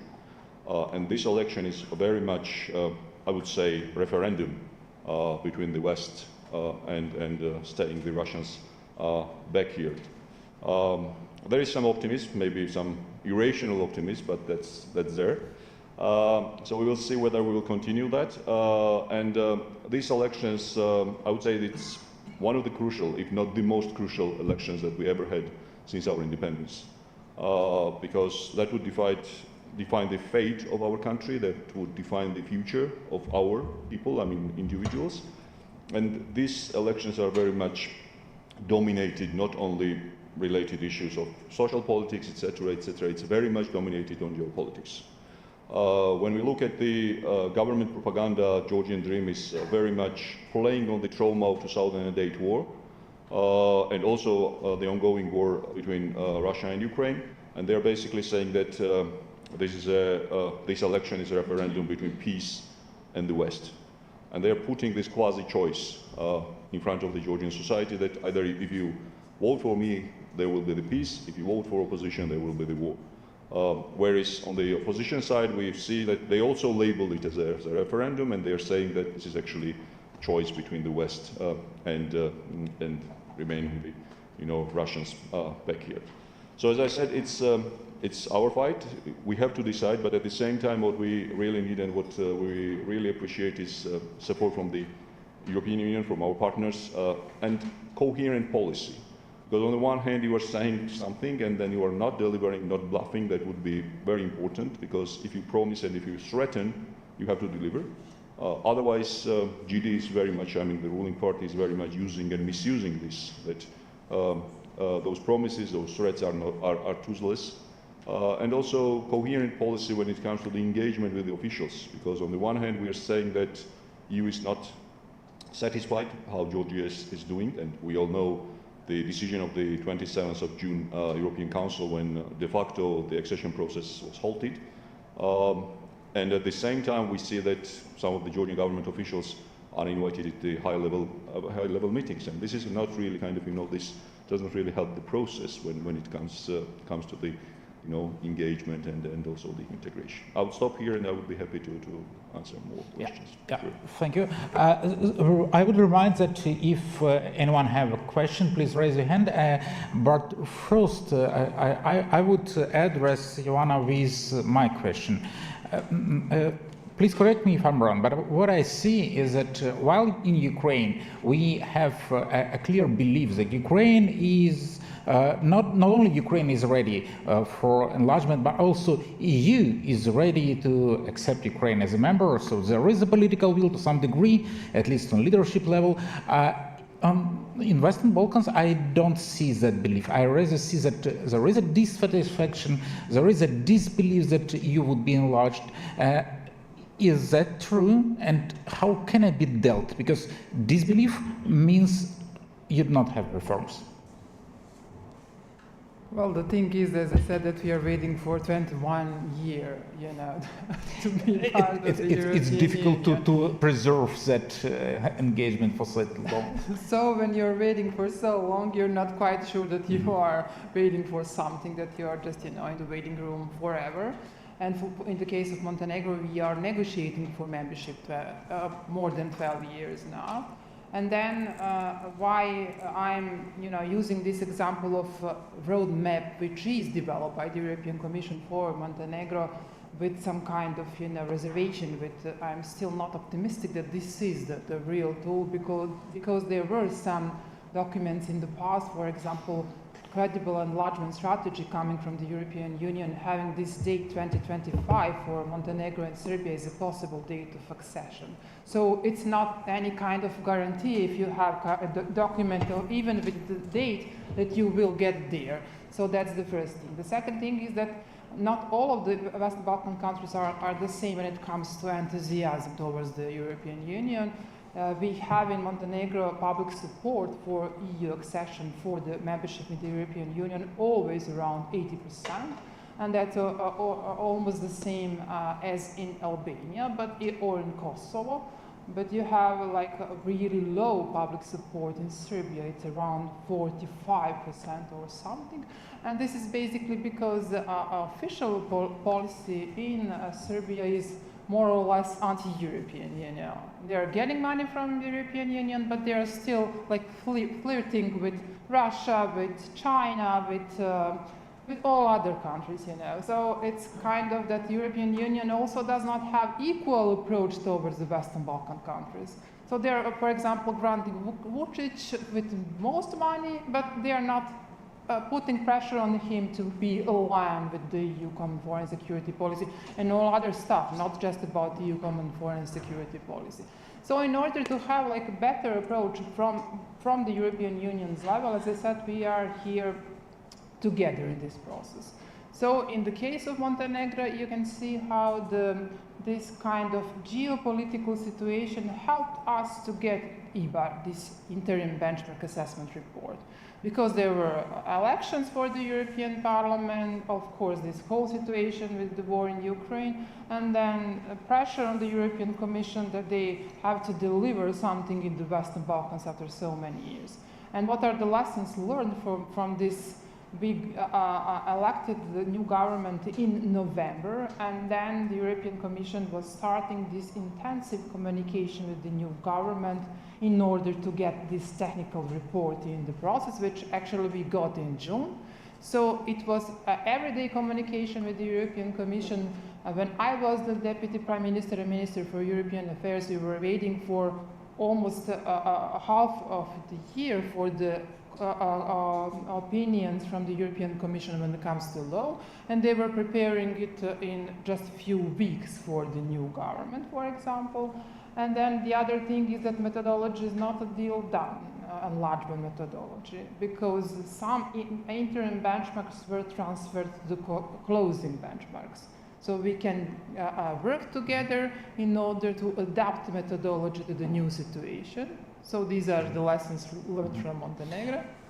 Yeah, just to wrap up. Sorry. No, just to conclude that we have to work together in order to get the best possible scenario from all these circumstances which we are together in. That's one thing. And then the other thing that you have to work every day and constantly on getting public support for the EU membership. So that means that you have to get something from the European Union, but you also have to deliver something.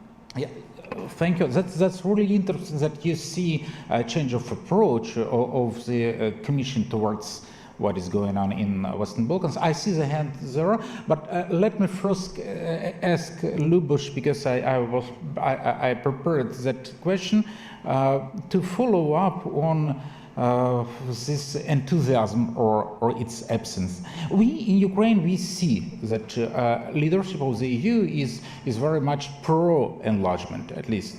As we have Ursula von der Leyen still as President of the Commission, we expect that it will continue. But do you see that European Union members do really perceive Ukraine as an asset or as a challenge? Is there something like not that obvious? I think it's a great topic for the next conference, and we will see how the situation... For the whole conference. Yeah. For the whole conference, and then we will see how the situation will look like. And then you probably know the Eurobarometer figures, but you probably also know the opinion of some not only populist parties around Europe.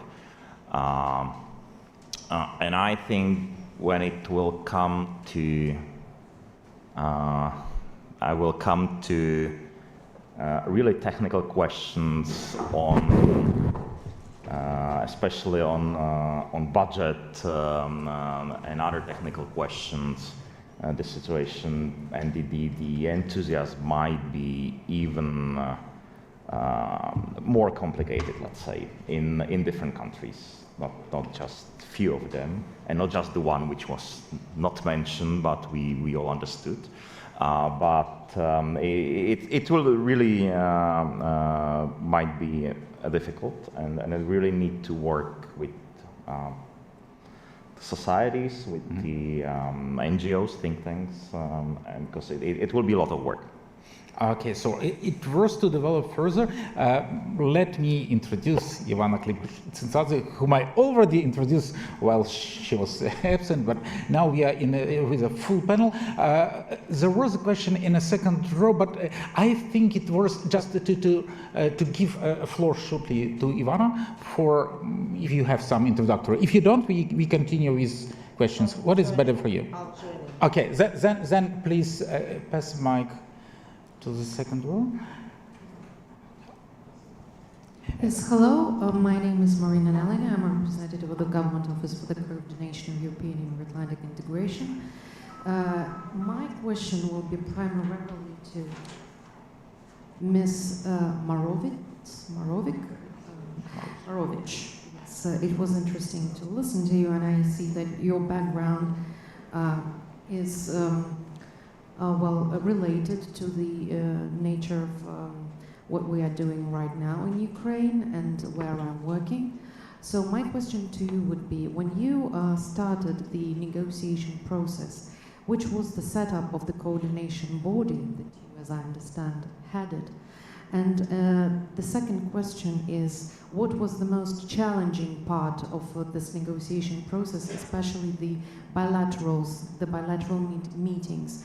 What was the most challenging chapter for you when you prepared for that, when you actually conducted the negotiations, and then when you followed up on the results? Which were the most, challenging issues? Because we are now only starting off this process. You know, we have carried out only 2 bilateral meetings, and actually started only on 2, but there are many much. So we need to understand what will be the most challenging parts and where we have to focus our very limited resources.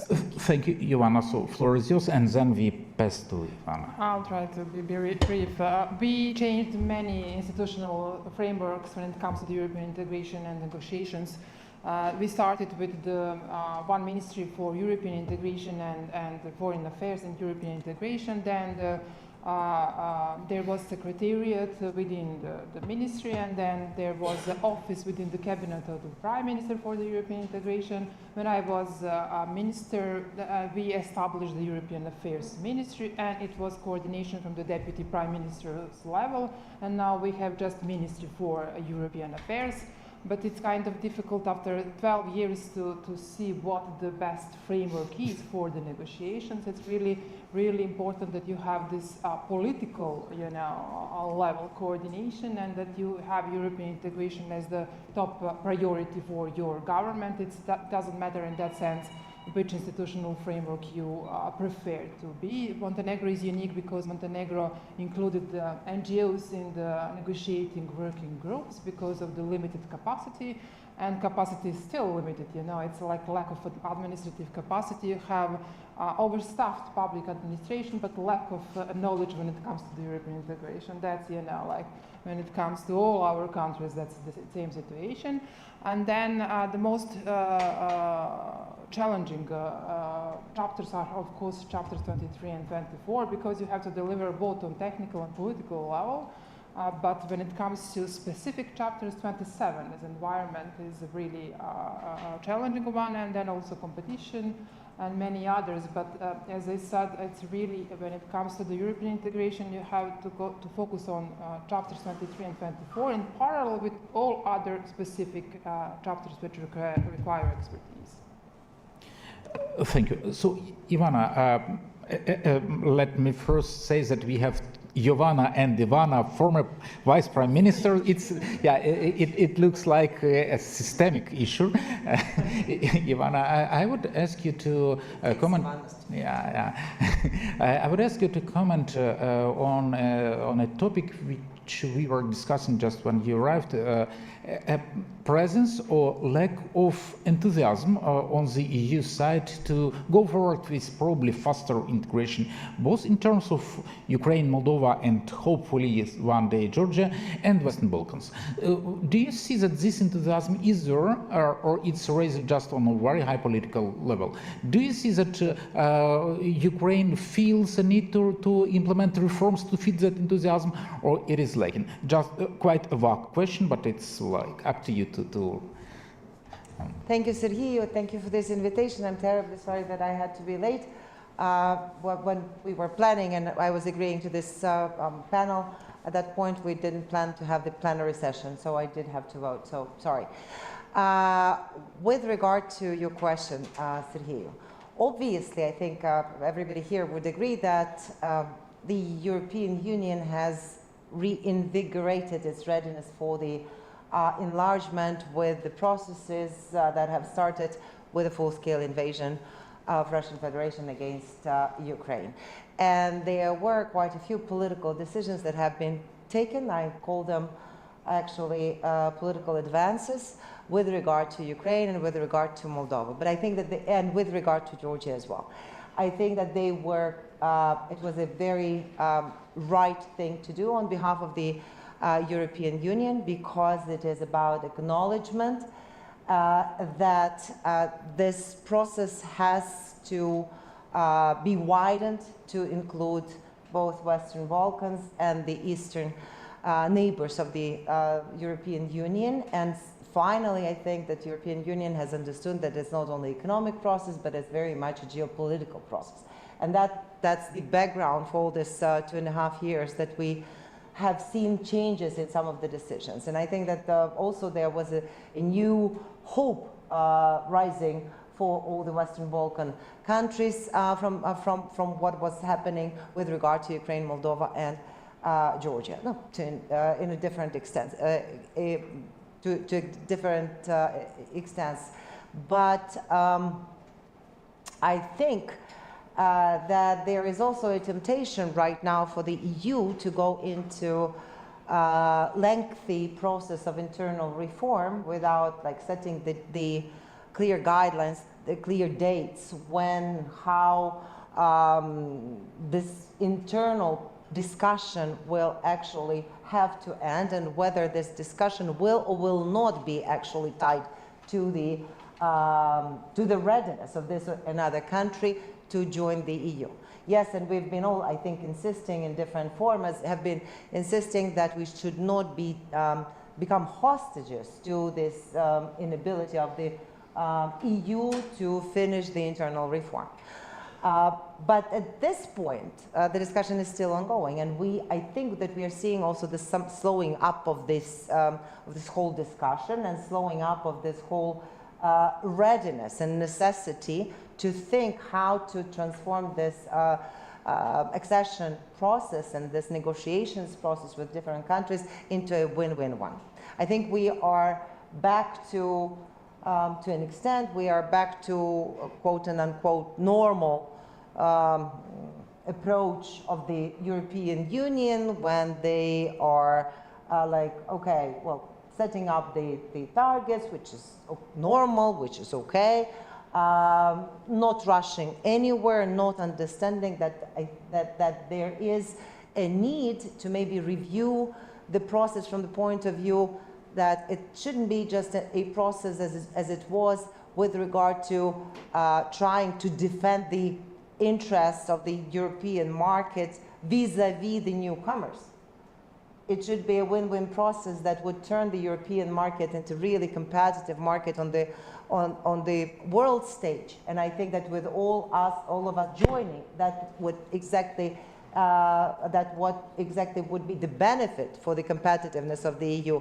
I just looked on one of the new strategies that was just recently presented on competitiveness of the European Union, and from my perspective, European Union cannot be successful in implementing that strategy if we are not inside in the mid run.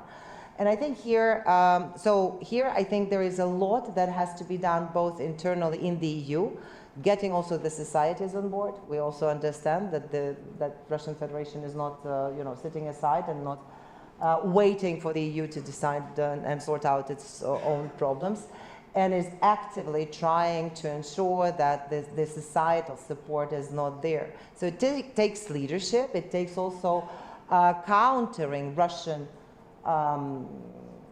engagement and Russian attempts, which are not exclusive, you know, for Ukraine, Moldova, or Georgia. I am sure that Giovanna would tell you a lot about Russian efforts to stop their movement to the EU, to NATO earlier. And we have to understand that this is our common problem.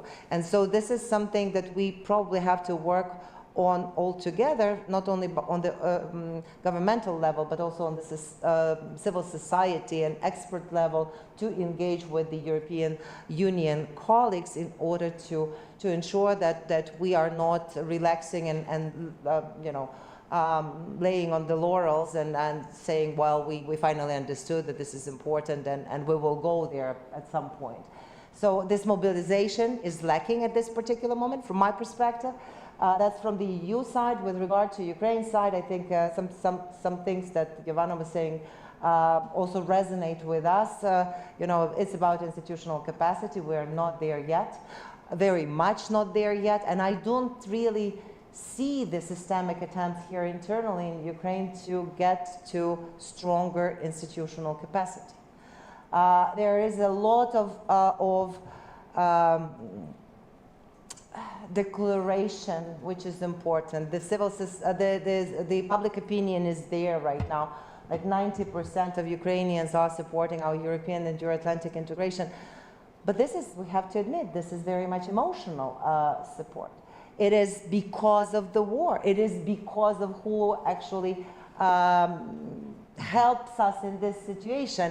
But if we will behave irresponsibly, and if we will announce every 2 years that in 2 years we'll be full-fledged EU members, and then we are not there, there is a very easy temptation for the society to actually blame our partners, not us, that we have not done our homework. So, so it's about real political will, because declarations and real political will, these are two different things. This is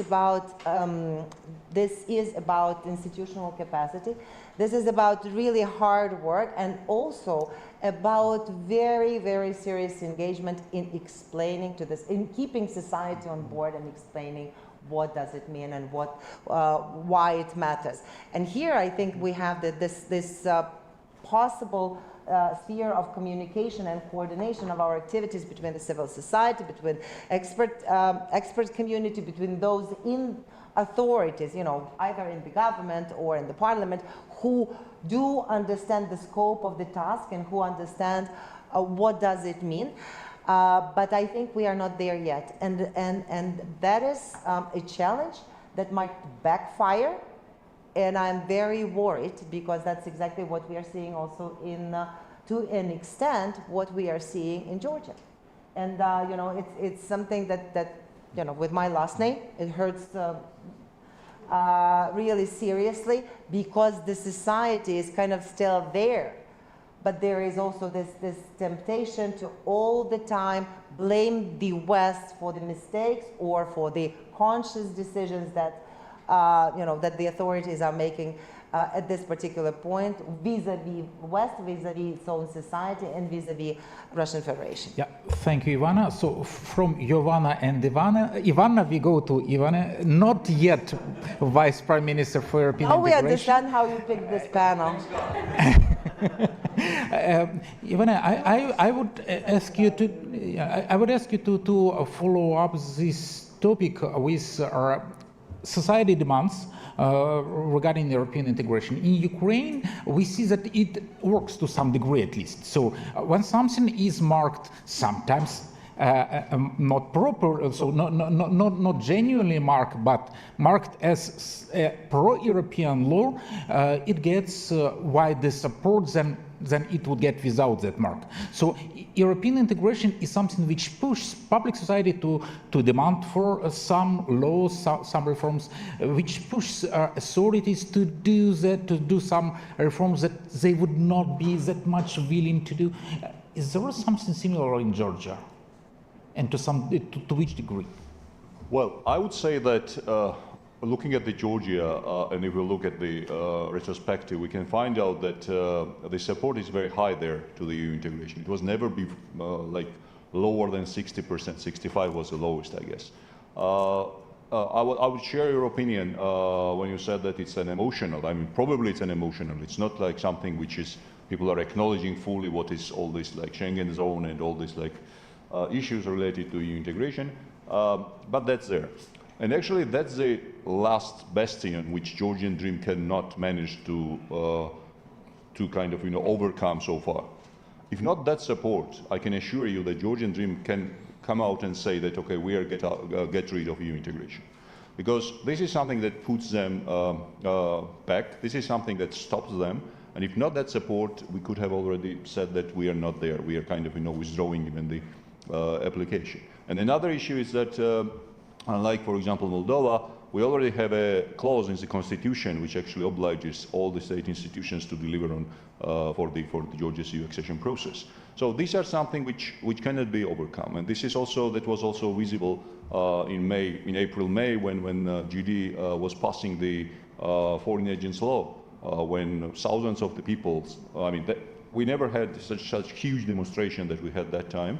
But unfortunately, GD managed to pass that law. And now it's our turn, right? It's the turn of the society to respond to that. Now we will have an opportunity, as I said already, on the 26th of October, to say whether we are fine with that or we are not fine with that. We have to respond also to this debt, I would say, that was given to Georgian people, candidate status, because it was given to the people. Now we have to prove once again that we deserved it. So it's our turn now. So it's society have to deliver. Otherwise, as I said, any political party who is in the country would make a political hierarchy to come out and say that okay, we are just giving up on EU integration. This is because of this support of the society to that. But do you see that society voters do really demand that from political forces, or it's?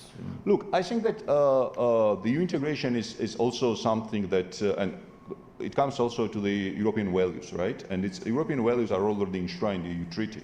And this is about the rule of law, this is about human rights, this is about equality. And when we are talking and explaining this to the society, what does the rule of law mean? Of course, everybody is supporting that. It's not something that, they are against it.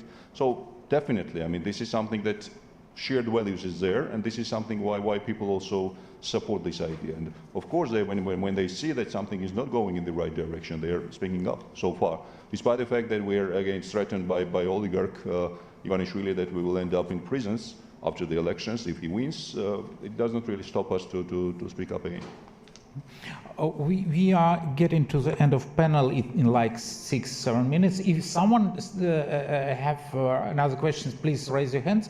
But do you, or it's no. Yeah. So Leo, please. I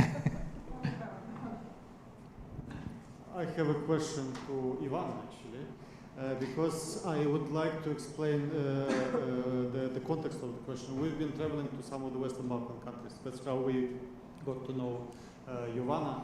And in a lot of countries who have been for quite a while in the process and who have successfully completed, like Croatia, they told me, look, I mean, you have all the internal politics, but you got to get a quite clear point when it comes to EU between the power and the opposition.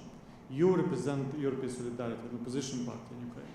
Like, can you be at the same time constructive and at the same time oppose when you think your interests are kind of, how to say, not entirely respected as opposition party. So, because I sense that it's quite difficult to play in the Ukraine team when it comes to European integration, but you also have to take care about your own kind of, domestic perspective, because we have elections. We hopefully will have elections after the end of the war as soon as possible. So this is kind of the complicated picture which was shown to us in Croatia, and I don't know whether, because the things, I know there are a couple of things you don't like, I mean, as opposition that currently happen, but at the same time you need to be constructive in a way, because European integration is for all of us, not only for the power and not only for the kind of leading party.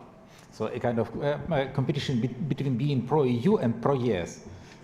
It's a job for Ukrainians. Yes, it's European solidarity.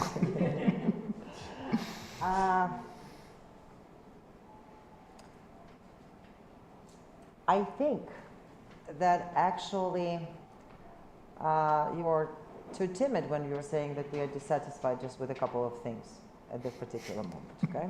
Not a couple? Yeah, not a couple. I think the civil society is also dissatisfied with a lot of different things, and as what we are seeing during the, and let's be honest, what we are seeing during this 2.5 years, we are seeing a lot of self-censorship. We are seeing a lot of reservation for the benefit of the society, for the benefit of the people, for the benefit of the country. And I think that in the first year of the full-scale invasion, this was much, much stronger, this feeling and this behavior on behalf of the civil society and on behalf of the opposition.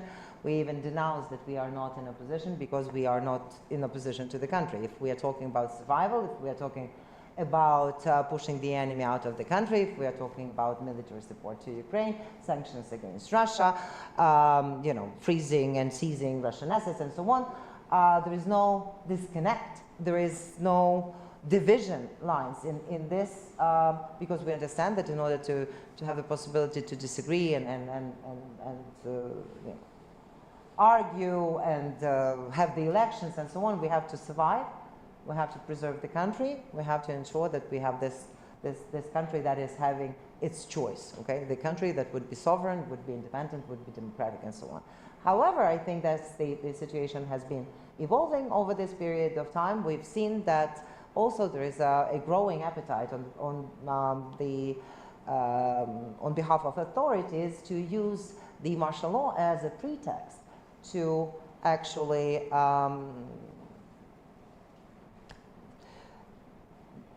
how do you call it, slide back on many of the things that we thought, all together with you, we thought that they are already irreversible. Because some of the things, I was sure that, you know, there's no way that we can have a problem with the freedom of speech after having the immunization in Ukraine, after having immunization of Yanukovych time, of Kuchma time, and so on. So after the Revolution of Dignity, I just could not imagine it happening. But it's there, it's today in Ukraine. And this is about European integration, isn't it? So my approach, and we also see the temptation to mark a lot of initiatives as European integration once, with nice titles, with the connection that they are demanded by the European Union, but then when you go into details, which are not interesting for the society, moreover, we cannot get them to the society. When we go into details, we understand, well, this is a nice title, nice name tag, whatever. It will be maybe at the immediate glance counted as a something that we have done as a conditionality, but when we go deep inside, we'll have to revisit that again and again. And we've seen many of those cases with the constitutional law, with the law on constitutional court, for example. We have been saying very openly that if we are serious about European integration, let's do it in the end of, what was it, end of 2022, December, let's do it correct. We were assured by our colleagues, this is exactly what we agreed with the European Union. In May of 2023, we had to revote it. The very same way as we were suggesting in December 2022, as an opposition, as a pro-European opposition. Okay, so we don't have, there is a disconnect right now in terms of tactics, not that much in terms of I think, the goals. And that is difficult, and I am counting in all this process very much on the European Union. Why? I think for different reasons, we are very much expecting right now, with the government, we are very much expecting right now the new enlargement report that will come out. Mm-hmm. And the enlargement report, I remember, and I'll tell you something, which was, okay, I won't tell you who said what, but it was Chatham House, but that was Jean Monnet Dialogues.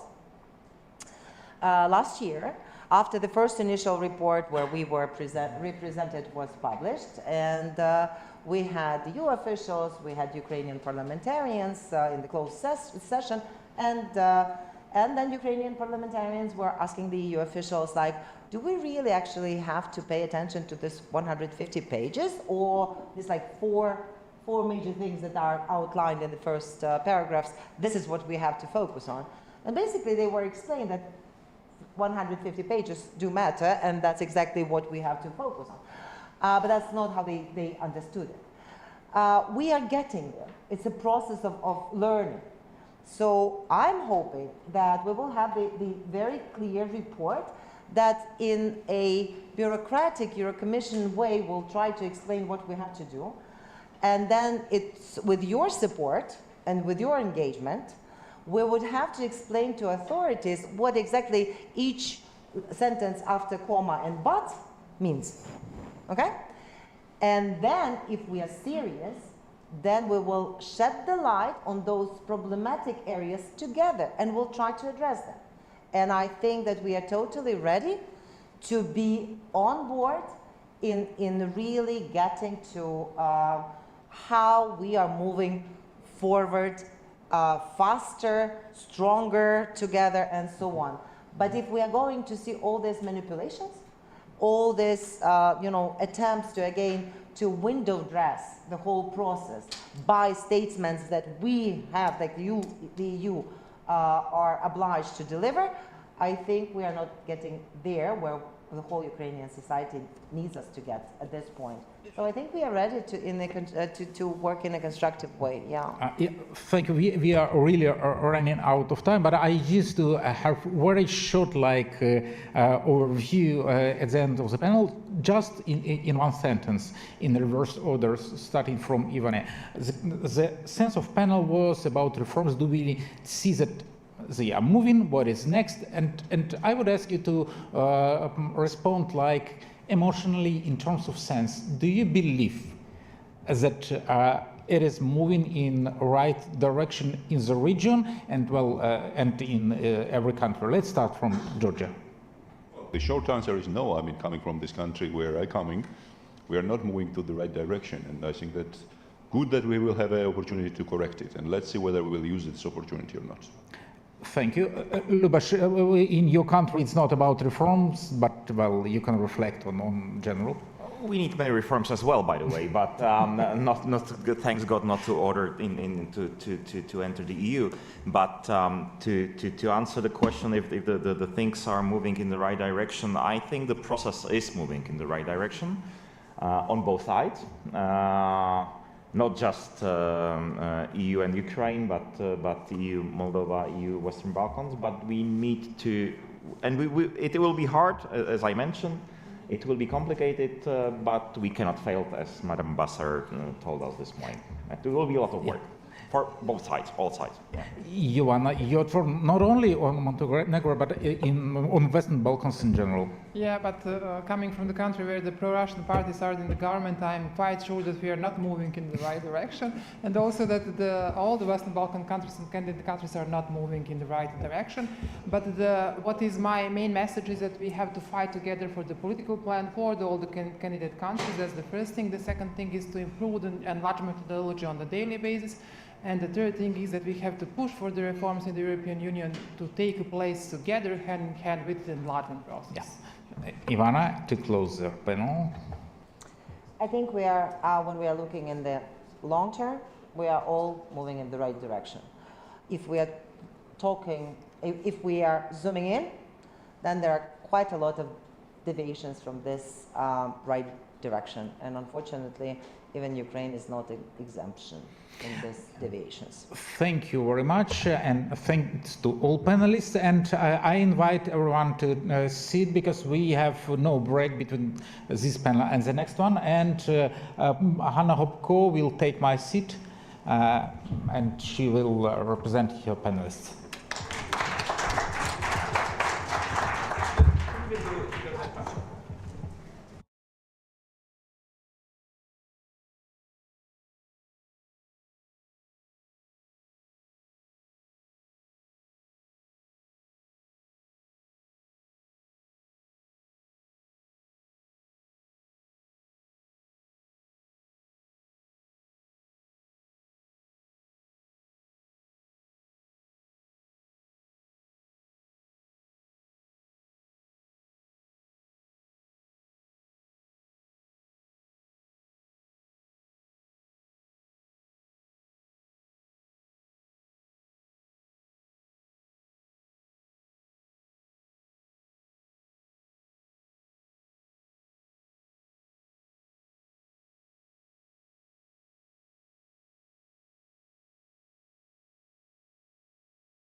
Friends, it's my honor to continue our conference. So session 3 starts with my question to my panelists, but first let me introduce my panelists. So Andras Raj, Senior Research Fellow of German Council on Foreign Relations. Also Nona Michelidze, Senior Fellow of Institute of International Affairs from Italy. Andreas Umland, Analyst, Stockholm Center for Eastern European Studies. And Pavel Havlicek, a researcher, Association for International Affairs, Czech Republic. So I'm really very thankful to the New Europe Center for organizing the third forum, Accession Exchange Forum, a platform for EU candidate countries. So, and we have very important topic, and I'm very thankful to Leo Litra for designing this panel. Let me share some secret from the organizer side. Spoilers of the EU integration, how to safeguard the EU accession process from Russia's interference. So, honestly, I would add not just Russian interference and not just spoilers like Russia, but also mention China and also internal spoilers within the European Union, because this morning everyone is discussing in Ukraine the new statement from the Minister of Foreign Affairs from Poland. So, 10 years ago, when Russia invaded Ukraine, with the attempted illegal annexation of Crimea, it was Russia alone. 2024, it's Russia, China with their machinery, microelectronics supplying Russia, the aggressor state. It's also North Korea with munition, with ballistic missiles, Iran with kamikaze drones. There are also some countries which still don't understand which side to join. So actually, let me start from the question, can the EU integration spoilers such as Russia and China divert the EU candidates from the accession process? This is one question, 3 minutes for my 4 speakers, just from the, for the beginning. So Andreas, let's start from you.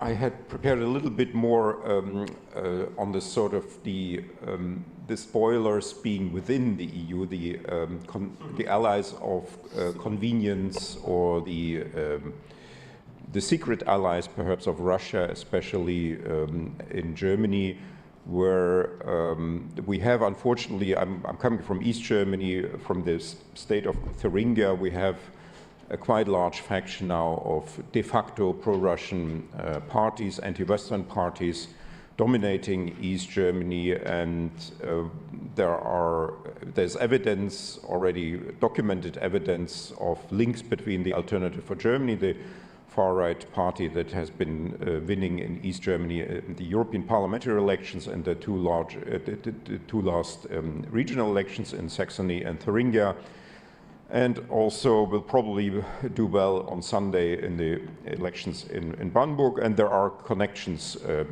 of this party both to the Russian regime and also to actors like Alexander Dugin, who is sort of even further to the right of the, so to say, of Putin.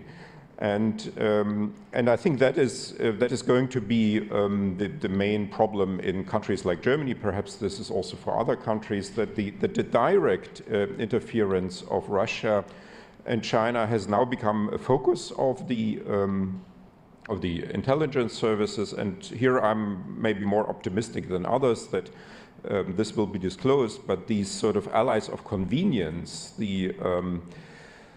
the internal anti-Western and at least indirectly pro-Russian forces are going to be the biggest problem, and here one has to have develop a sophisticated approach to them. One has to develop counter-narratives to the narrations that they promote. So usually it's a whole package of against sanctions, against weapons deliveries, against EU integration, against NATO enlargement, and so on. And to counter these internal forces where one sometimes may be able to create a connection to Russia, but sometimes not. For instance, this so-called Union of Sarah Wagenknecht in Eastern Germany, there are suspicions that it may have links and may have even received money from Russia, but maybe not. And still, this is very much in Russia's favor, what this party is doing. And Wagenknecht has become quite popular on Russian TV and is seen as an ally there, although one wonders still how much she is actually directed from Russia. So one has to develop sophisticated counter-narratives. One has to take the critique of these de facto pro-Russian forces more seriously, I think, that then this is done in much of the counter-argumentation so far. So you have to look at actually on the counter-narrations that they have on corruption in Ukraine, democracy in Ukraine, the far right, the memory policy. So this has to be, I think, more sophisticated. And one has to, of course, but that is now being done both by journalists and intelligence services to investigate the links of these parties to Russia and then disclose them. And also perhaps maybe that is also something to be done by Ukrainian journalists or investigators, to maybe not only investigate the links that these parties and politicians may have to Russia, but also the many dubious, usually, phases they have in their biography. So Wagenknecht was in the 1990s, she was still praising East Germany, for instance, and there's this famous photograph where she sits with a portrait of Walter Ulbricht in her back. So these sort of things, they have to become more prominent, and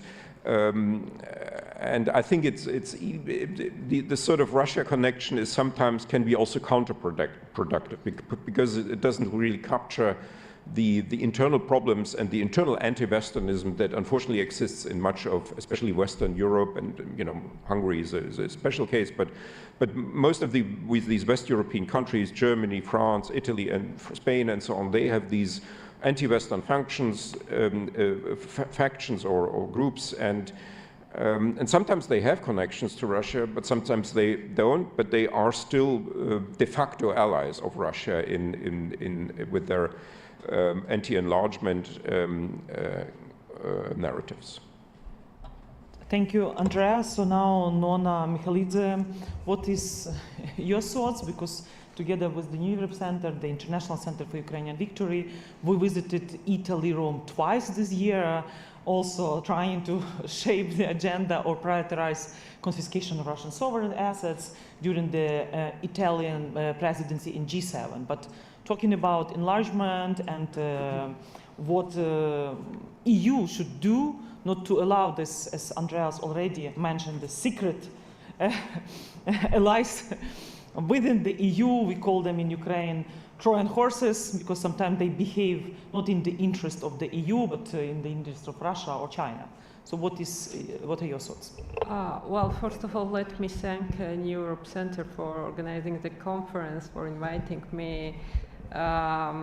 It's my third time in the wartime Ukraine, and it sounds paradoxical, but every single time when I come from peaceful Italy to wartime Ukraine, for me it's an occasion to recharge myself with optimism and with the sense that there can be a better future for Ukraine and for Europe. So therefore I wanted really to thank Ukrainian people for their resilience, strength, and to staying still optimistic in these conditions. Having said that, now coming to the spoilers of the enlargement process, we are really witnessing kind of the complex period, in a sense that we have to deal not only with Russia exploiting very well so-called proxies inside the EU, but we are seeing also China moving maybe indirectly against this process. And I think that Georgia is a perfect case to this, where you see China with its kind of the big infrastructure investments and projects stepping in the region and offering a lot of things without any kind of conditionality, and which is pretty much attractive to the hybrid regimes. because indeed China, in difference with the EU, is not asking for the implementation of the internal reforms. And when you think, I mean, the initial push and willingness of this country, why they started to look to the Europe and not towards Russia, it was only because EU transmitted this sense of being a model of development and the sense of a good life. And now what is China doing actually in Georgia in this case is to transmit that they can be a model of development and they can be an alternative to the EU on this. So I think this is something that the EU has to consider on its way while dealing with the enlargement process. Now, in order to come to the spoilers, there are actors and factors that could be spoilers on the way towards enlargement. Actors, for sure, the populist parties, and so the Euroscepticism, and now we are witnessing this second wave of populism inside the EU. First wave we saw in 2016, then with Brexit and its results, but now we are seeing it, as Andreas mentioned, with the elections inside Germany. But we see it somehow also with rightist parties coming to power, and here Italy, even if I mean now Meloni somehow, Prime Minister Meloni somehow surprised all the Europeans to demonstrating herself more pragmatic on the EU issues. Still, there are the fears that eventual Trump's comeback to the power will somehow trigger negative processes inside the EU, and Meloni may be the first one then to jump on the other train and somehow to be then the problem also to the processes which regard enlargement, because then you know the main narrative of the populist parties in the inside the EU, they are on several topics, which is one, migration, and the narrative that they are pushing into enlargement will somehow open the door to the migration flow, and it will worsen the competitiveness inside the EU, and then they somehow bring them the example of 2004-07 enlargement, saying, arguing that kind of the Romanians, Bulgarians, because they brought away the jobs to Italians or other EU member states. So this could be one narrative they are pushing for. Another narrative is kind of that enlargement still is the elitist and somehow bureaucratic project of the EU, that it is detached from the broader population, and so we have to consult broader population, and let's do the referendums on the enlargement issue. So these factors for sure could spoil further the enlargement process, like using also the war and security issue against Ukraine in this case. I mean, this is unfortunately a diffused idea in Italy that bringing Ukraine inside it will not be an added value to the Union, but it brings much more insecurity. Unfortunately, what we lack in most of the EU countries, it is a lack of understanding how much the stakes are high here, and lack of understanding that if Russia succeeds to derail EU integration process, we risk further insecurity in the region, because it would mean then to put these countries, candidate countries, in the perpetual limbo. Thank you so much. So I agree that in Italy, in Spain, and other countries, it seems like the war is much far away than in Eastern European countries, where we have more like commitments and more desire and more resolve to help Ukraine to defeat Russian imperialism, because there is this understanding. So now I'm moving to Pavel Havlicek. We are thankful to Czech Republic for leadership in many initiatives helping us to supply with munition and innovations. So, but coming back to the spoilers issues, what are your thoughts? Thank you so much, Hanya, and also to the organizers for having me. It's great to be the second Czech voice actually on the panel today. It's I think also a recognition that Czechia is one of the key partner of Ukrainians, and what you mentioned is so right.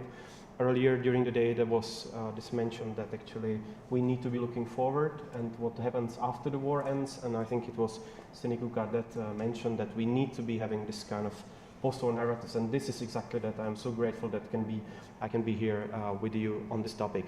I can see that we are a lot focusing on the EU, but I think we really need to spend more time because on the region itself, on Eastern Europe and also Western Balkans, because it really needs two to tango in that sense, you know.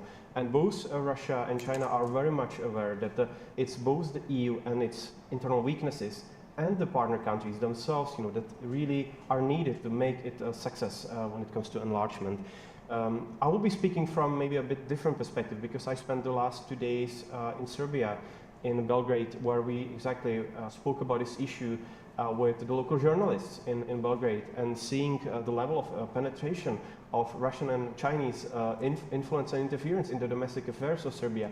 It's really mind-blowing how the EU is actually losing in that region, especially in Serbia, but also across the region, as was noted before by one of the speakers who said the direction of the region is not great, and we are basically losing Western Balkans when it comes to the perception from the European Union. Across the region, we can see that there's a high level of frustration. What we heard a lot in Belgrade is that EU is no better than some of the other countries. Of course, having only pursuing its own interest. Rio Tinto case, which you might be aware of, Western companies involved in the lithium mine nowadays. That's another example how we are not really actually doing the value-based policy. It's rather the pragmatic orientation on our own interest, you know, when also German companies are involved in this.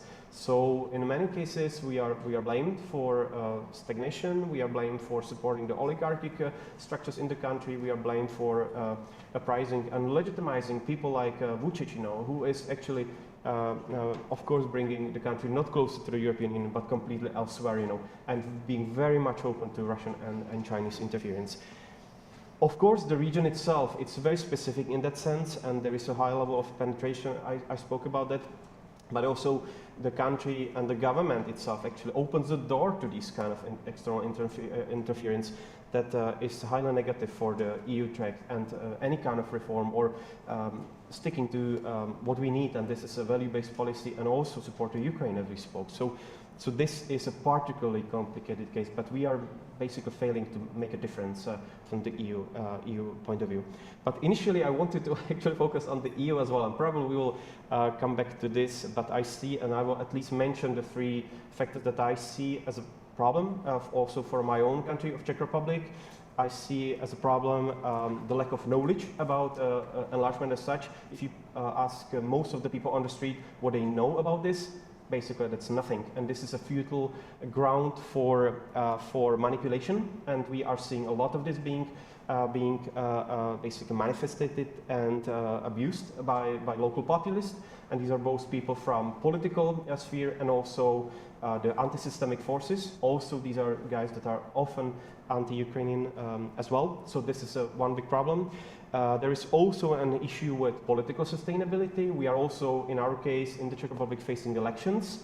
And if you ask me, I don't think the government has done everything to make the process sustainable in order not to become another Slovakia after next year autumn elections. So from a full-fledged ally of Ukraine, we might very much turn into a much more problematic actor because there is no cross-party consensus on support for Ukraine. This is another big problem that I see. And also, I think the third problem, also when it comes to Czechia, but also other countries, is that we are not quite sure how the EU project should be looking like in the future. We I think it was Charles Michel who mentioned that by 2030 we should be ready internally, there should be the domestic homework done. But of course, in our case, having a five-party government doesn't really help, to have a very consistent approach to the EU and define how and which kind of EU we actually want to see in the future. And we are by far not there when it comes to having consensus among the EU 27, how we should make the EU fit for 35, maybe up to 35 countries. So that's actually a big homework that we still have ahead of us. And again, for future sustainability, for the enlargement, this will be a huge problem. And all of this, of course, these our own domestic problems. They are visible. They are visible to the external world, including Russia, China, and others, And they are, of course, making use of this, They are sowing chaos. They are basically investing in polarization, They are, of course, interested in seeing much more of basically domestic antagonism towards Ukraine, towards Ukraine powerful farmer sector, and so on. So this is all very much being done, instrumentalized by these external powers. So when I said it takes two to tango, it really applies. And if you ask me, it is the EU above all that will be there to decide about this. And these kind of domestic weaknesses described by both of my predecessors, they will come to floor. But of course, we cannot afford to lose some of the upcoming events. The Moldovan referendum, absolutely crucial. The elections in Georgia, absolutely crucial. And the domestic developments in Ukraine, maybe also some concerns there. We need to be very much mindful of this and also make sure that we keep the balance very much in place. Thank you so much. Thank you so much. So, Andras, the floor is yours, but before, so today in previous panels, there are debates about enlargement and what is the end game in the war here. Ukrainian President Zelensky next week is going to present a victory plan, which is really important. We keep hearing about components, military, economic, political, so the vision for Ukraine's future enlargement or joining NATO and the EU. But the key is here for Russia must be defeated. So this is the key. So the question is also, if we are asking Europeans, what is the victory plan in the EU for Ukraine? What are the commitments? Because it's a war of attrition, and definitely we need more resources. And when we started Make Russia Pay campaign, or another campaign, bankrupt Russian war machine. So we want to see this commitment, and especially when we're talking about Germany. So it's important to hear about peace plan. But with the peace plan, we could reach another ceasefire, Minsk 3 or something, but not really without decision on Taurus and others. We are thankful to Germany for being a second larger contributor, helping. But there are some decisions that together with lifting restrictions on deep strike, helping us with air defense, shield, and many others. So this could become game changers in general. So Andras, what are your observations and understanding, not just with the focus on spoilers, because also spoilers, interference, also they are, how to say, minimizing the ambitions of the EU also to have this victory plan. So Ukraine, besides peace formula, now this victory plan. So, but I would dream to see transatlantic victory plan and understanding that more contribution, more investment are needed. So please. Thank you. It's always a pleasure being a Hungarian sitting in a panel, spoilers of EU integration, right? It's an excellent start. To be a bit more serious, first and foremost, I need to say two big thank yous. One, thank you goes for the organizers, of course, of getting all of us here, despite all the logistical hardships. And the second big thank you goes to the armed forces of Ukraine. I recently been to Kharkiv 2 times, Kramatorsk 2 times, so one learns to appreciate a calm night. A calm night is a big achievement. So this is something I think we all should be grateful. And to go a bit for the details, besides being known as kind of a military analyst, I'm also a political scientist and a data nerd. So I brought you a few numbers. Because when we speak about Ukraine's EU integration, and also about the military support, in the very end, this is a decision on the member states. And it's because member states are democracies, more or less, some member states, public opinion matters. And there are some, I wouldn't say bad news, but some worrying news when it comes to the public opinion about the support for Ukraine. So, based on methodology, I'm going to show you a few numbers only from Eurobarometer surveys. Why we use the Eurobarometer? First, it's official. Second, it covers all the EU member states and covers all the EU member states by the same methodology, by the same data sets, and the surveys are conducted regularly, meaning we can compare results from 2022, since the beginning of the full-scale aggression, to the newest results from earlier this summer. So let's see a few trends. Following the start of the full-scale aggression, there was really an enthusiasm inside the European Union about supporting Ukraine. Dark blue means full support, light blue means more or less support. So there was a decisive majority in all the EU member states. You can get the presentations thereafter, so no need to write anything. There was a decisive support, besides providing humanitarian support to Ukraine, taking care of the refugees, all these, financial support. Back then, even back then, the most crucial question was, the most sensitive question was, to provide money for Ukraine to support military equipment. So military support has always been the most critical, which enjoyed the least support. Back in 2022, support of those of us who were fully in favor and more or less in favor still exceeded absolute majority. But this is not the case anymore. This is the newest data set. It's a different visualization.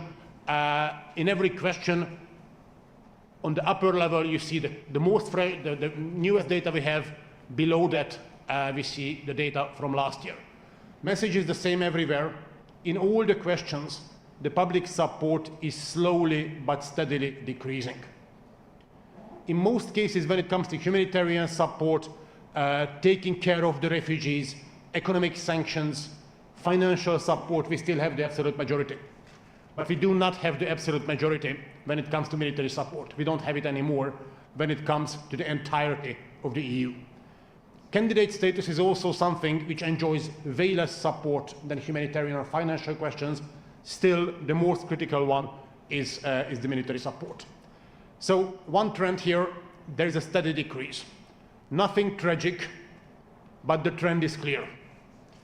We are not yet at the breaking point, but the trend, the downwards trend, is fairly clear already for the third year. And as it was mentioned already by Andreas and also Nona, the question for supporting Ukraine is getting increasingly politicized all over the EU, both on regional elections like in Germany recently, and also in the upcoming Czech elections. It was politicized also in the Slovak elections. So the question is less and less, the support shall not be taken for granted anymore. There is a lot of work to do. And here is data, the most critical, this is the military support, the newest data we have. Again, dark, well, it's hard to speak about colors with a man, but let me try. So dark green is the absolute support, lighter greenish is the more or less support. You see, all over the EU, there is a clear difference between various EU member states, and many of the member states, the support is way below 50% already. There's a good news. Some countries are providing military support even in case when the public is not fully supportive. Italian support has been crucially important. Bulgaria, in the beginning of the war, ammunition supplies coming from Bulgaria actually saved Ukraine. Ammunition supplies from Bulgaria were crucial. The Bulgarian public has never been in favor of providing military support to Ukraine, yet still the Bulgarian government has done so. Same in Czechia, same in Slovakia. 3 years, and still the support has been decreasing despite all the terrible things which have happened. Bucha, Izium, Borodyanka, all the war crimes, yet still the support has been decreasing. All the nuclear threats coming from Russia is not awakening the Europeans, but actually resulting still, support is decreasing. Ukraine has achieved remarkable military successes. yet still the support inside the EU has been decreasing. Again, not yet at a breaking point, but the trends are not nice. And one more thing, this is the newest thing, a newest report published in June this year, EU Challenges and Priorities 2024. This is the newest data set we have.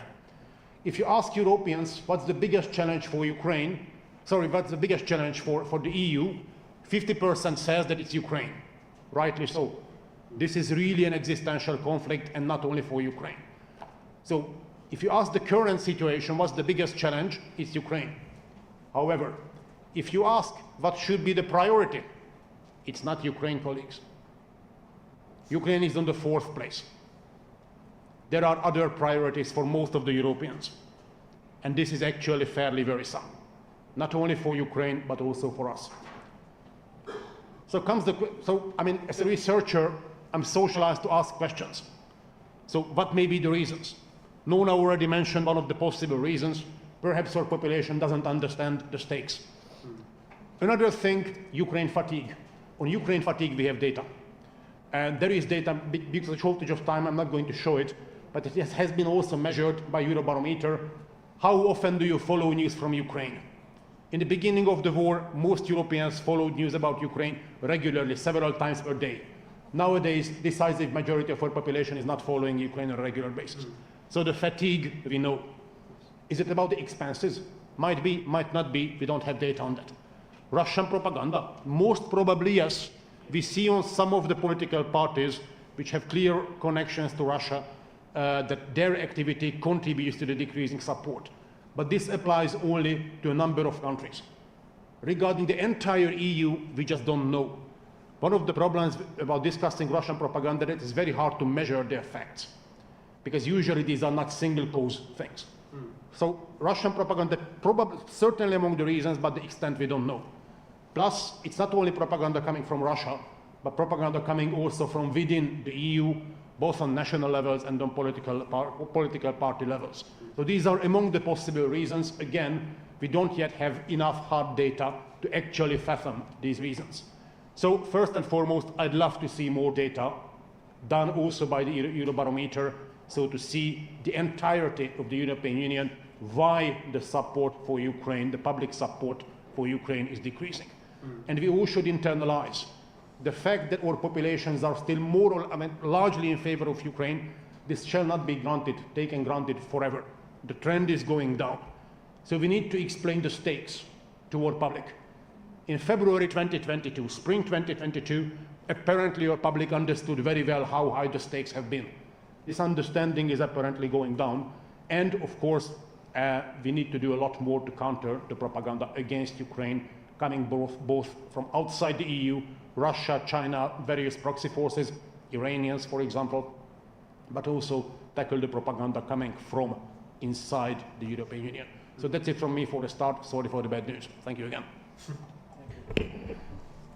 So I think saying that Europeans now consider Russian war against Ukraine as one of the main problems, I think it's also a shift, because I remember at the beginning Russian aggression was only considered as aggression against Ukraine, not as war in Europe. So now it should become a war of Europe, when Europe, seeing some turbulences in the United States and others, should realize that they are also responsible for the future of not just the European Union, but also other countries like Norway should join and help Ukraine to defeat Russia. So we have 10 minutes left, so I would like to see millions of hands asking questions. So please introduce yourself and questions. I see already 3 hands. It means that, yeah. Ось, будь ласка. Thank you. My name is Marina Lalina, Government Office for European Integration. I am active because we are very active as a government office, so I have to ask questions. My question would be, I don't know if it's addressed, if it's on the table, but concerning what you told here, the Russian influence, the obvious Russian influence which shapes the Serbian policies. And Serbia is right in the soft underbelly of the EU, and Serbia is a runner-up for the next possible member state. And we are aware of how enlargement actualized itself in the past, and it was actually running in packages. Yes, countries were grouped like by 10, by 5, whatsoever, and they were voted and they were accepted as groups. So now Ukraine happens to be found in such a quasi-group, part of which is obviously pro-Russian Serbia. So, and now could the situation end up Ukraine running up for membership as part of this, troubled group? Or is the EU going to deal with such troubled states as Serbia in a separate manner? And I mean not only Serbia, all, Balkan conglomerate, and in part Georgia, which I also see tends to, back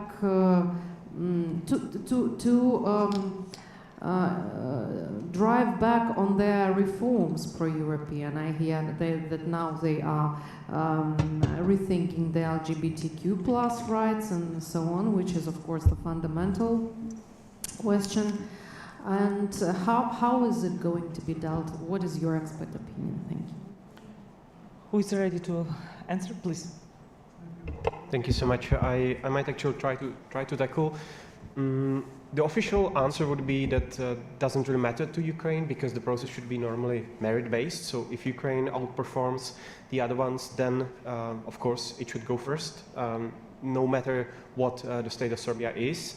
And we spoke about it briefly. Or in fact, Ukraine can create its own group, for example, with Moldova.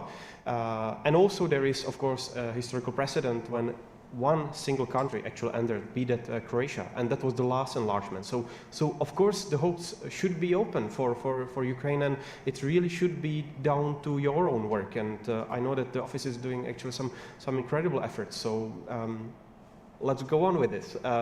So definitely I don't want to be pessimistic on that note, but I want to add maybe a different pessimistic note on this, because in the Western Balkans it's not only Russia, China that we focus within our panel, but as I mentioned, it's also the EU. And not only in a sense of being the pragmatic guys and preferring to buy weapons from Vucic and turn blind eye on the value developments and legitimizing the recent elections that were complete, different words come to mind, but nonsense I will use. But it's also our own member states being the veto players. We see that, for example, in Greece vis-à-vis Albania, we saw that for decades from Greece vis-à-vis North Macedonia. Now the role was taken over by Bulgarians. So I think what will be really important, and that's actually something for you also and your work, to actually have a very active diplomacy towards your closest neighbors.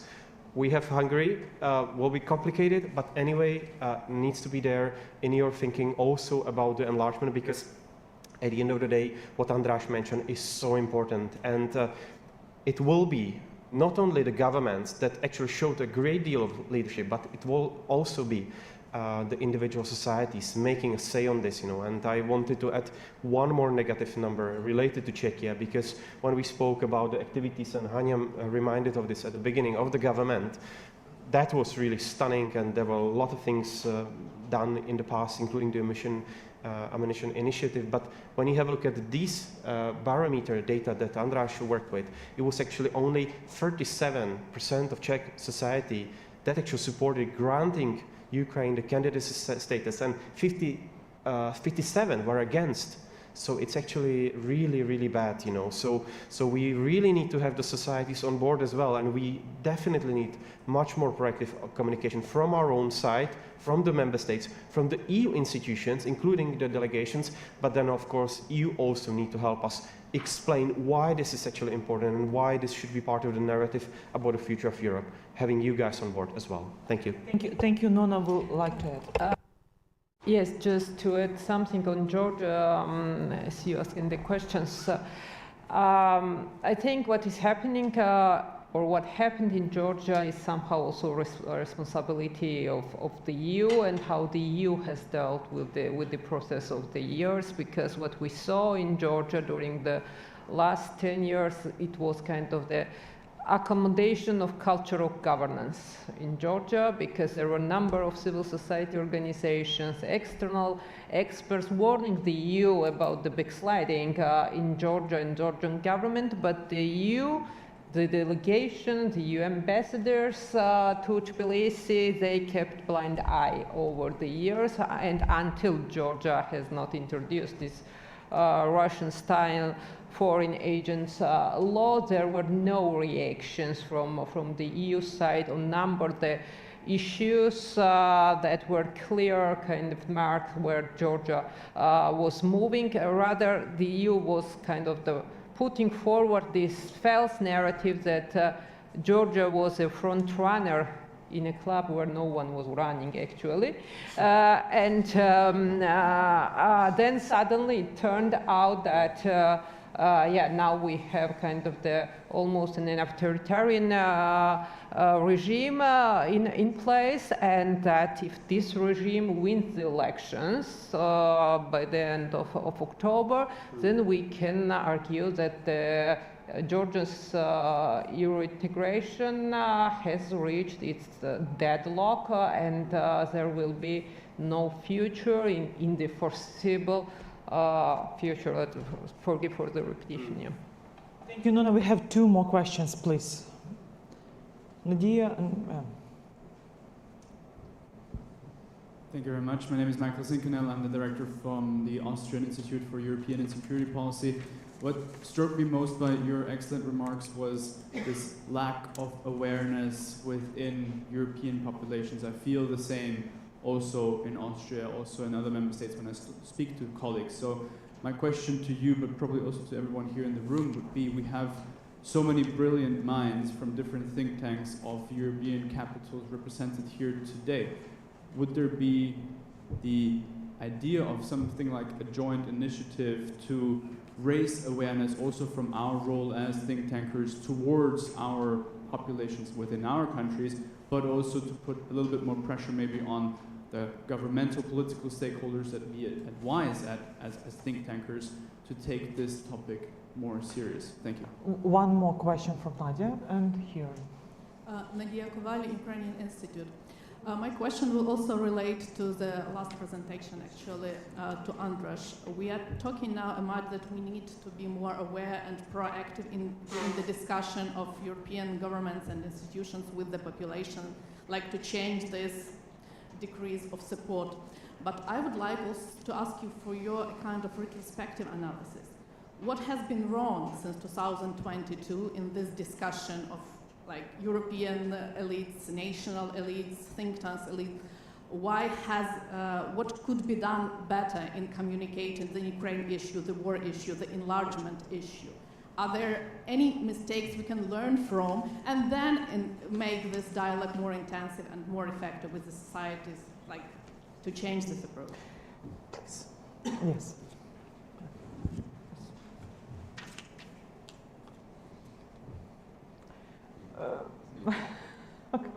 Okay, let's. I think you are first. My question is a little bit of a follow-up, and I was curious to hear from you, what do you think are the failures and limitations then where the EU, in the EU's efforts to prevent the threats that exist? And I think Nona also mentioned the example of Georgia. What do you think could have been done differently? And we talk a lot about resilience of the EU member states and also building resilience of Ukraine, Moldova, Georgia. And do you think should the EU maybe require stronger resilience to hybrid threats for allowing countries to become EU members, but equally also to allow it from the EU members? Because while we talk about it so much, we don't actually have it measured also in the EU countries. And I think, Andreas, you started with it. I mean, I also start having questions about German resilience to some anti-democratic and Russian threats that exist in the country. Thank you. And 1 more question. Thank you, and thank you all the panelists for a very substance-rich and interesting panel. I'm Clara Lindström from the Stockholm Center for Eastern European Studies. I thought your remarks on the specific political dynamics in some of the more challenging EU member states were really interesting. And I was wondering if you could touch upon the political dynamics in Poland and the challenges in the Polish-Ukrainian bilateral relation, and perhaps then more broadly, whether agricultural issues can become a potential spoiler in the EU integration process. Thank you. So we have great questions. So who will start? Pick up. So Andreas, maybe we start from you, because this was very important question about. I wasn't sure whether this was directed to me. I wanted actually to say something to Nadia's question. Pick up the question the mistakes that were, from my point of view, and maybe Andras has other. That there was, I think, there was too much from the start. I think there was too much discussion about empathy and feelings of justice and European values, and I think there has been a lack of the discussion of the larger security issues involved with this war. You know, the change of borders. That the change of borders is done by a Security Council member, by an official nuclear weapons state, and the whole sort of, I think that there could have been, and that is still to be done, of course, there could have been more. I mean, the empathy and so on was all very good, and it produced, for the first year, produced very good results, and we saw that in the opinion polls. But what is lacking, what I see in Germany, for instance, there are many people who think, why is it so important that these East Ukrainian regions and Crimea belong to Ukraine or Russia? Isn't it all the same? And so they go to Russia, so what? Isn't, you know, and then we have peace, and then it's over, and they don't really understand what that means, you know, that this is actually, you know, then, you know, that other countries then may have similar ideas. If you can, and above all, I think what I think West Europeans don't understand, that then of course the calculations of the weaker countries around the world will change, and then that is, I think, one of the reasons why China is so much against Russia using tactical nuclear weapons in Ukraine, because they fear that then the countries around China will actually obtain weapons of mass destruction, because they will get the idea, you know, and if you don't have, you know, and that is something that, at least in Germany, I think very few people think about. They think, you know, we are surrounded by friends, we are members of NATO, we are peaceful, and if you are peaceful, then the others will be peaceful as well, and so on. They have this sort of, there's almost a parallel world that many, and that we have missed so far. And it's not easy to do, especially in countries like Germany that are indeed very, very safe, and or France, or they're sort of simply by geography, they are very lucky countries. And but how to do that is not so easy, because it's a complicated sort of argument one has to make. But one has to make it more than, rather than speak, you know, let's help the Ukrainians because we see how bad it is there.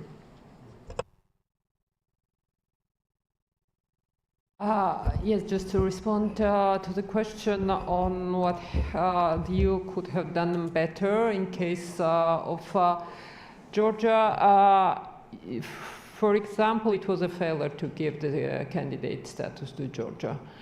It was failure because, you know, and this brings me somehow also to the internal spoiler issues. As I said, there are several narratives which could turn to be a spoiler to the enlargement process. One of them is kind of the EU not being credible as a normative power and compromising on democracy, and that the EU already has the problems internally when it comes to democracy, and it is the case in Hungary, and it was the case before in Poland, I mean the previous government. And there are now a lot of talks about the urbanization of the Georgian government and of Georgia, and you cannot on the one hand argues that I'm giving you kind of the 12 conditions and you are fulfilling only 3, but then still I'm granting you with the candidate status. You're just not credible then, and you give the message to the governing party that they can do whatever they please, that you will not respond to the wrongdoings. In difference with the US, by the way, because it was the US in 2021 when introduced the sanctions against Georgian judges, for example. Now, while you kept a blind eye on the missteps in the judicial reforms, for example, in Georgia. So more conditionality, I would argue, in this process, and to affirm that we have to defend that we are normative power, and this is the force of our attractiveness also should be force of our attractiveness in the neighborhood. Also, a couple of remarks from my side. First of all, to Michael, you mentioned about the think tanks getting involved. We will be actually having one project soon, also including Austrian partners, so I'm very happy to discuss this after. Maria, you spoke about the elites. So in AMO we are doing regular surveys among the Visegrad elites. One trend that we noticed already a couple of years ago is that the Visegrad elites are becoming normalized, standardized when it comes to the older part of Europe. So basically you have only one cake, and if you are to divide with others, then becomes a problem. So the rising skepticism of Central Europeans towards future enlargement waves, it's also sort of meaning rejoining with the older part of Europe that was, I would say, highly disappointed by enlargement to some of the countries. And we don't have to just stay with Hungary, but also other countries. If you have a look at the situation of state of play in Bulgaria or somewhere else, that's, yeah, there are a lot of question marks if the previous wave of enlargement were actually successful or not. So I think we are becoming part of that discussion as well. Nastya, you spoke about the limits and failures. I think one of the clear limits in our case in the Czech Republic, which shouldn't be repeated, is our own perception of the EU. If we just present the EU to our citizens as a milking cow for money, as we are doing for many, many years in Czechia, then we are doomed. So if we just say that EU is just here to give us money and we always got this and we only gave them that, then this is a trap. And you will be not be able to actually get out of this. Finally, Clara, you spoke about the Polish dynamic. I think it's Wojtek to talk to during the coffee break. Just one thing, we just published a new paper about cooperation between Czechia and Poland on this. It's on our website just now from yesterday or 2 days ago. The dynamics, to me, it's also a bit concerning. I spoke about the wave of populism that we see across the region. It's in our case, and the former prime minister going full-fledged against the Ukrainian agriculture business, for example. But we see also similar dynamics being played in Poland, as also my co-author from the College of Eastern Europe presented. And you heard probably slogans like, you know, not with Bandera into the EU.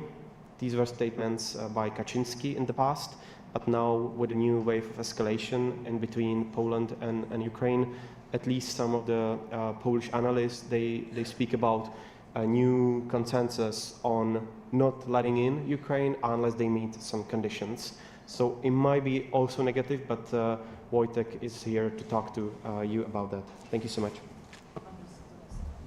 As time is short, my solution is that I speak really fast. When it comes to Serbia, I'm not a Serbian specialist, but I'm lucky enough to have people around me who are. Serbian foreign policy is not pro-Russian. It's way more complicated. Serbian foreign policy has been for 500 years at least, since the fall of Byzantium. It's about maneuvering between great powers. Serbia for centuries has been on the peripheries of great powers, and they've been genius. They mastered the skills of maneuvering between all the larger players around them. So it's not just pro-Russian. Russians are there, but Serbia has been supplying Ukraine with weapons. Yep, fun fact.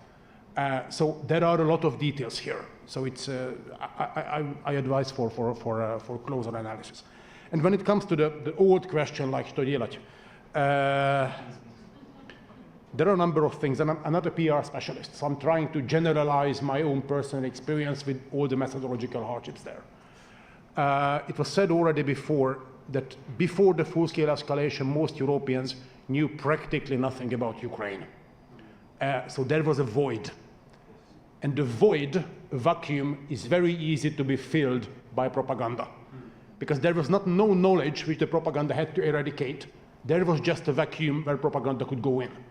Remember 2014, and you remember much better than I do, the narrative that Crimea has always been pro-Russia. God's sake, Crimea has thousands of years of history. How long was it pro-Russian? 300 years. Yet still, many Europeans believe that, oh, Crimea has always been Russian. No, it's not. But there was a void. Nobody knew anything about Crimea's history. So my first kind of advice, and again, this is just really personal, do as much as possible to fill the void, because there is still a lot of void. People don't know anything. And how one can reach European public opinion? You cannot talk individually to all the 500 million Europeans. So you need to talk to the opinion leaders, meaning journalists. In the beginning of the war, 2014, we had the opportunity, together with Carmen 10 years ago, to come here just a few weeks after the second Maidan. Some buildings were still, you could still feel the smell of smoke. There were the press tours. Back then, many people started to understand what was going on. After the full-scale invasion, there were many press tours, and many of you organized these press tours for European journalists. Come to Kiev, come to Maidan, Bucha, Irpin, Borodyanka, that's it, because it's easy. You can do the whole thing in 3 days. Might make sense to bring the journalist a bit further away. In Bucha, you hardly see the war anymore because reconstruction has been going on very, very well. If you go in Jablonska ulica, you don't even recognize it. Take the journalists to Izium. Take them to the Salkivka district of Kharkiv. Take them to places where they see the war, they can go home and report about what war means today. Not what it meant 2.5 years ago, but what it means today. Make them hear the sirens, make them hear the explosions. So bring the war closer to the European public, because this is what may help raise support. How to bring the war closer? War crimes. And Ukrainian NGOs and the Ukrainian prosecutor's office, the Ukrainian state together have been doing a genius job in documenting Russian war crimes. And if one has suspicions about the prosecutor's office, very good, talk to the Ukrainian NGO, name one, the Truth Hounds, the team of Olha Oparenko, who are going really after each and every documented case of war crimes. The information is there. It just needs to be spread a bit better. And when it comes to Russian disinformation, their disinformation has been very, very able to fill the void. We have all the information necessary, actually from Ukraine, to counter each and every Russian propaganda narrative. The Stop Fake, one of the first such organizations of Yevhen Fedchenko, they have been countering each and every Russian disinformation narrative about Ukraine, literally every one of them, for 10 years. All the information is there. It just we need to spread more efficiently. And the last thing, when it comes to propagandists, dear colleagues, what is the calculus of a propagandist? Colleagues, the calculus of a propagandist is 0 positive. If the narrative goes through, we're good. If the narrative doesn't go through, what do we lose? Nothing. Why on earth would they stop doing propaganda as long as we are not able to raise their costs? As long as we are not able to raise the cost, as long as propagandists are not risking something, why would they stop? So yes, and this is thin ice, because this is about the freedom of speech. But in times of war, freedom of speech regularly gets limited because it's of essential importance. So I would strongly be in favor of being more active and, yes, nasty if necessary, against those ones who spread Russian propaganda, both coming outside from the EU and inside from the EU. And let me stop here. I have a lot of ideas, but as we are already called, it's better to stop here. Thank you so much. From Russian invasion in Crimea back in 2014 to Kursk in 2024, I would like to stress and say that this war is winnable, and actually we need to spread this message. from 2022, when we liberated Kherson, partially Kharkiv, 2023, when Ukraine succeed with maritime operations in the Black Sea, and 2024, Kursk operations. So we have in our International Center for Ukrainian Victory a wonderful T-shirts, Make Russia Small Again. And in Washington, D.C., during the NATO Public Summit, when we spread this T-shirt, one former US ambassador to NATO said, like, Ukrainians feel insecure.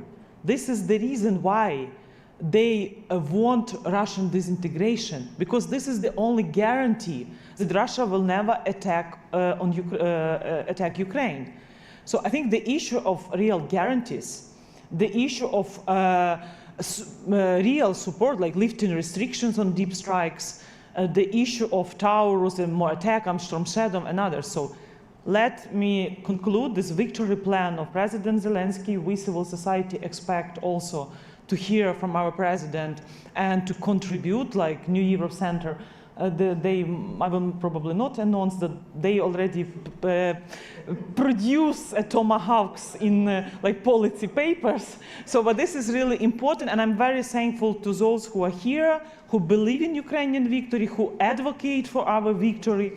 And this is really important because this war is winnable and Russian de-imperialization is coming. Thank you.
Okay, hope you all got your energy recharged, and we are going to continue our discussions and debates and thought-provoking exchanges. But first of all, one technical announcement. Who lost your telephone on one of the tables at the lunch? Please just come here, because someone forget a phone, and just to flag that it is here. And thankfully not pagers, just a phone. Hopefully it will be not ringing now. Will not spoil our panel. Okay, so we've. My name is Dmitro Shulga from International Renaissance Foundation, which is the Open Society Foundation in Ukraine. I'm privileged to be moderator of what I hope will be very interesting exchange of the experts from member states, from candidates, and hopefully we will have some time to interact with the audience as well, of course. We have already heard a lot about geopolitical considerations of the enlargement, about security considerations, hybrid threats, all sort of things associated with our accession, future accession to the European Union. But it's no secret that for many people, actually, the European Union is first of all about internal market, it's about rules of competition, it's about structural funds. Basically, it's about money. And we already heard quite a lot of references to these issues, like these realities, when we have these geopolitical debates, like strategic debates of high-level experts and sometimes politicians, and then coming back to this reality at home, first of all, in many member states, like, okay, but what does it cost? All those political decisions, they cost money. All those security decisions, they cost money. Enlargement, obviously, will cost some money. And when we talk about the common pie of the EU budget, it will cost some money for the EU budget. What are the costs? What are the benefits? Obviously, there must be some benefits as well, and there are. And now I think we will have a great opportunity to hear from the colleagues who represent various organizations and countries. And I suggest to start with, and actually to continue with it. I mean, I just thought in which order, and I suggest Arturo would be speaking first, as we know that EU started from the European Community Treaty signed in Rome, so Italy was first in the rank of member states. So please, Arturo, take your floor and share with us your points about your estimations of the costs and benefits. And just in order to, again, just to repeat to everyone, for all the speakers, just for the sake of being strict on time, we have 5 minutes for the introductory speeches. Hopefully we'll have discussions with the audience, and that means that if we are strict on time in 5 minutes, then we will have opportunity to speak again for everyone. Thank you. Thank you very much, and happy for this Italy first policy. So, but more happy to be here with you. So thank you very much for inviting me. Talking about Italy, Italy has maintained a welcoming stance towards the EU enlargement, despite a lot of problems that was already mentioned by my colleague Nona Michelidze, and we'll try to focus very briefly on the cost. So two points on this. The first is that Italy is a net contributor to the EU budget and will inevitably face increased financial responsibilities in case of an enlargement to new member countries. Second point, Italy is a part of the common agricultural policy.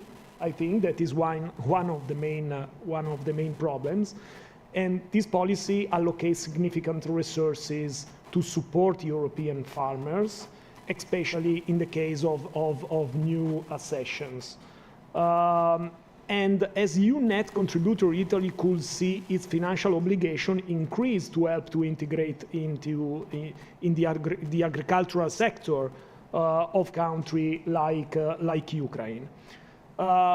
Italian farmers, to be frank, are always very keen for their benefit to be maintained, and this government, the Meloni government in particular, is sensitive to their demands. But that said, Italy's concern about the financial burden are moderate, relatively moderate, I think, especially compared to the other EU members, because as a country that has benefited from the European integration, Italy, and in cooperation with other countries, Italy views the potential cost of enlargement as a sort of long-term investment. So we have to change the narrative in some way. The expansion of the EU offers advantage that could offset this short-term cost. Yeah, we have talked about the geopolitical cost, but also in financial and economic terms, this is a reality. This is true. So the new countries coming to the EU would open new markets and straighten all the European markets in some way. So the cost, we have to talk about also the cost of non-enlargement, no? Because the cost of non-enlargement must therefore also be taken into consideration, into account. And the Italian government generally know that these would be very high cost, again, in terms of geoeconomic reason and in terms of economic, geopolitical reason and economic reason. So despite these concerns, I think Italy view enlargement as an essential for Europe's future. The geopolitical advantage of having Ukraine, Moldova, and the Western Balkans, because also for Italy is important, the Western Balkans, in EU far outweigh the short-term financial implication, I think. And this accession by Ukraine in particular should be coupled, in my opinion, in my view, with a narrative on the reconstruction of Ukraine. And the role that you and the European countries, European members could have in the reconstruction. So having Ukraine inside is not only a cost, but is a double benefit. Geopolitical benefit, economical benefit, because the Italian business community, but the European community more in general, could see this accession as an opportunity, as an economic opportunity. As an Italian, I must mention the role of Mario Draghi in particular in introducing into the European political debate the need to have Ukraine in the EU as soon as possible. So in Draghi's recent report to the European Commission, he emphasized the strategic importance of EU enlargement. Draghi argued that the expansion is critical for strengthening Europe's global standing and security. He also highlighted the need for careful financial planning, to manage the cost of the enlargement.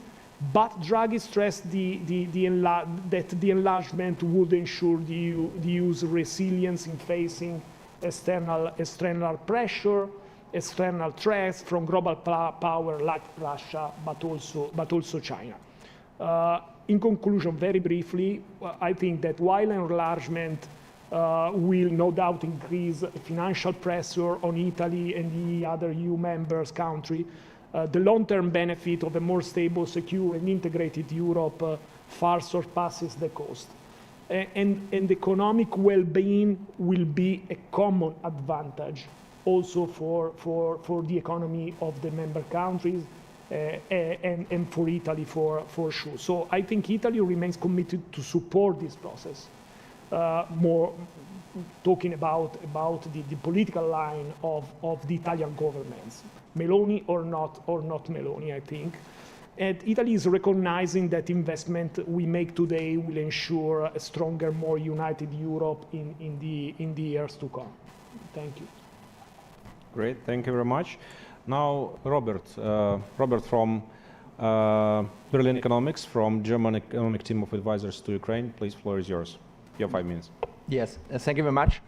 I have to admit that when I was reading the panel description, when you sent me the invitation, I found it a bit too narrow because it stressed or focused on the costs, on the price of, to the budget.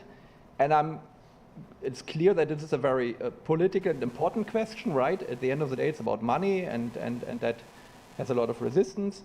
But, I mean, it doesn't really capture the essence of EU integration, right? Because it doesn't talk about the benefits. And if we wouldn't have the benefits, we wouldn't talk about the costs, right? And we have been working in Ukraine for many, many years on the economic integration policies, directions of Ukraine, using different economic models, and there was always a very clear case that EU integration is, from an economic point of view, beneficial for Ukraine. More beneficial than other integration options that had been discussed from time to time. I remember that many, many years back, people in Ukraine wanted to join the customs union with Russia, right? Fortunately, this is not on the table anymore, but still it was there, and we had to analyze it. And it was always clear that the European angle is much more beneficial for Ukraine, not just for Ukraine, also for the European side. This is sometimes forgotten. It's a win-win. Integration is, from an economic point of view, a win-win situation. Obviously, the advantages are more, in relative terms, more on the Ukrainian side because it's smaller, but also Europe benefits from this, right? This is always important when we talk here about cost and price. Europe also benefits economically from an integration of Ukraine. And that this topic has been floating around. I think it has to do with certain studies that had been done last year or this year, quoting like 136 billion, I think that went up to 186 billion euro of transfers to Ukraine in case the current setup of rules would be applied to a new member of Ukraine, right? But for me, this, yeah, it is an extrapolation. I don't put too much emphasis on it because, again, current rules will probably have to be changed. We don't know who will join, apart from Ukraine, maybe also Moldova, maybe other countries. The whole recovery reconstruction agenda is not in these figures as well, and this is actually what we are faced day to day in Ukraine with huge additional costs. So I tend to discard these numbers. I think what is clear is Ukraine will be a net beneficiary, right? This is obvious with the GDP, with the agriculture sector, and so on. But how much and how, I think this is very much subject to discussion. Also on the European side, I said there were huge economic benefits associated with. So I would also go further here. An EU accession of Ukraine would also have implications on EU fiscal situation in a positive way, because there are companies doing business here, investing, people working here, which pay taxes there. So all this would also have a positive impact on the European side. What are next steps? I would say we should really see where we are in terms of the association agreement, right, which has been already applied and is economically bringing Ukraine very closer to the EU, but still there are measures that could be taken in the meantime also to improve integration, to increase integration. There are also measures that should not be taken. I'm referring here to the blockades that have been really very, very bad, again, for both sides, not just damaging Ukraine in a war, which I would say is a step in the back economically, but also the European economy, because we are actually exporting more to Ukraine than we are importing, so it was a lose-lose situation. Then also the embargoes on certain agricultural products. All this is, in my view, absolutely pointless and should not be done.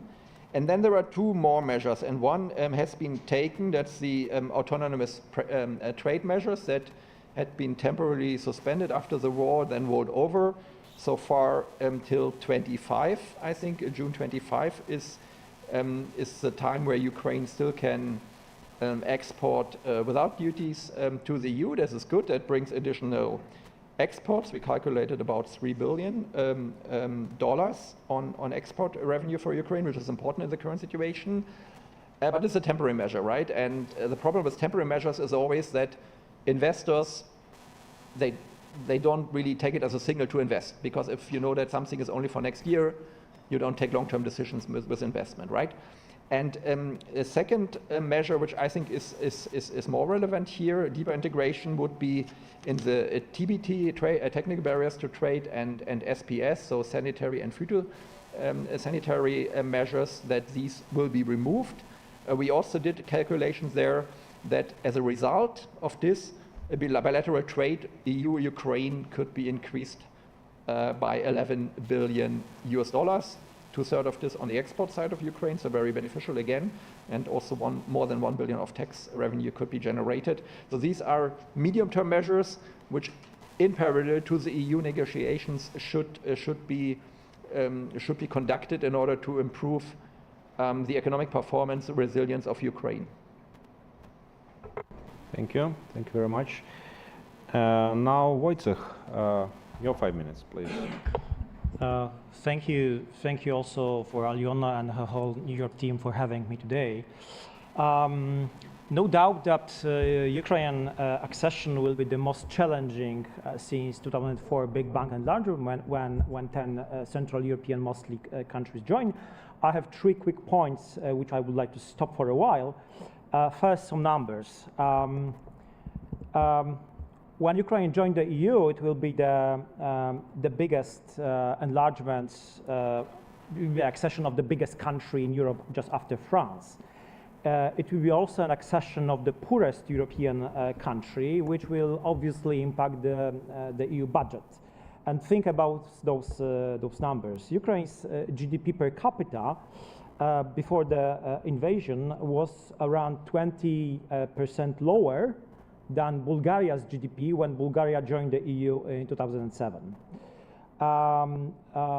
If we compare GDP of 8 Central European countries who joined the EU in 2004, their then GDP was at the level of 40, at least around 40% of the so-called old members of the EU. So obviously, this is the first challenge. The second point,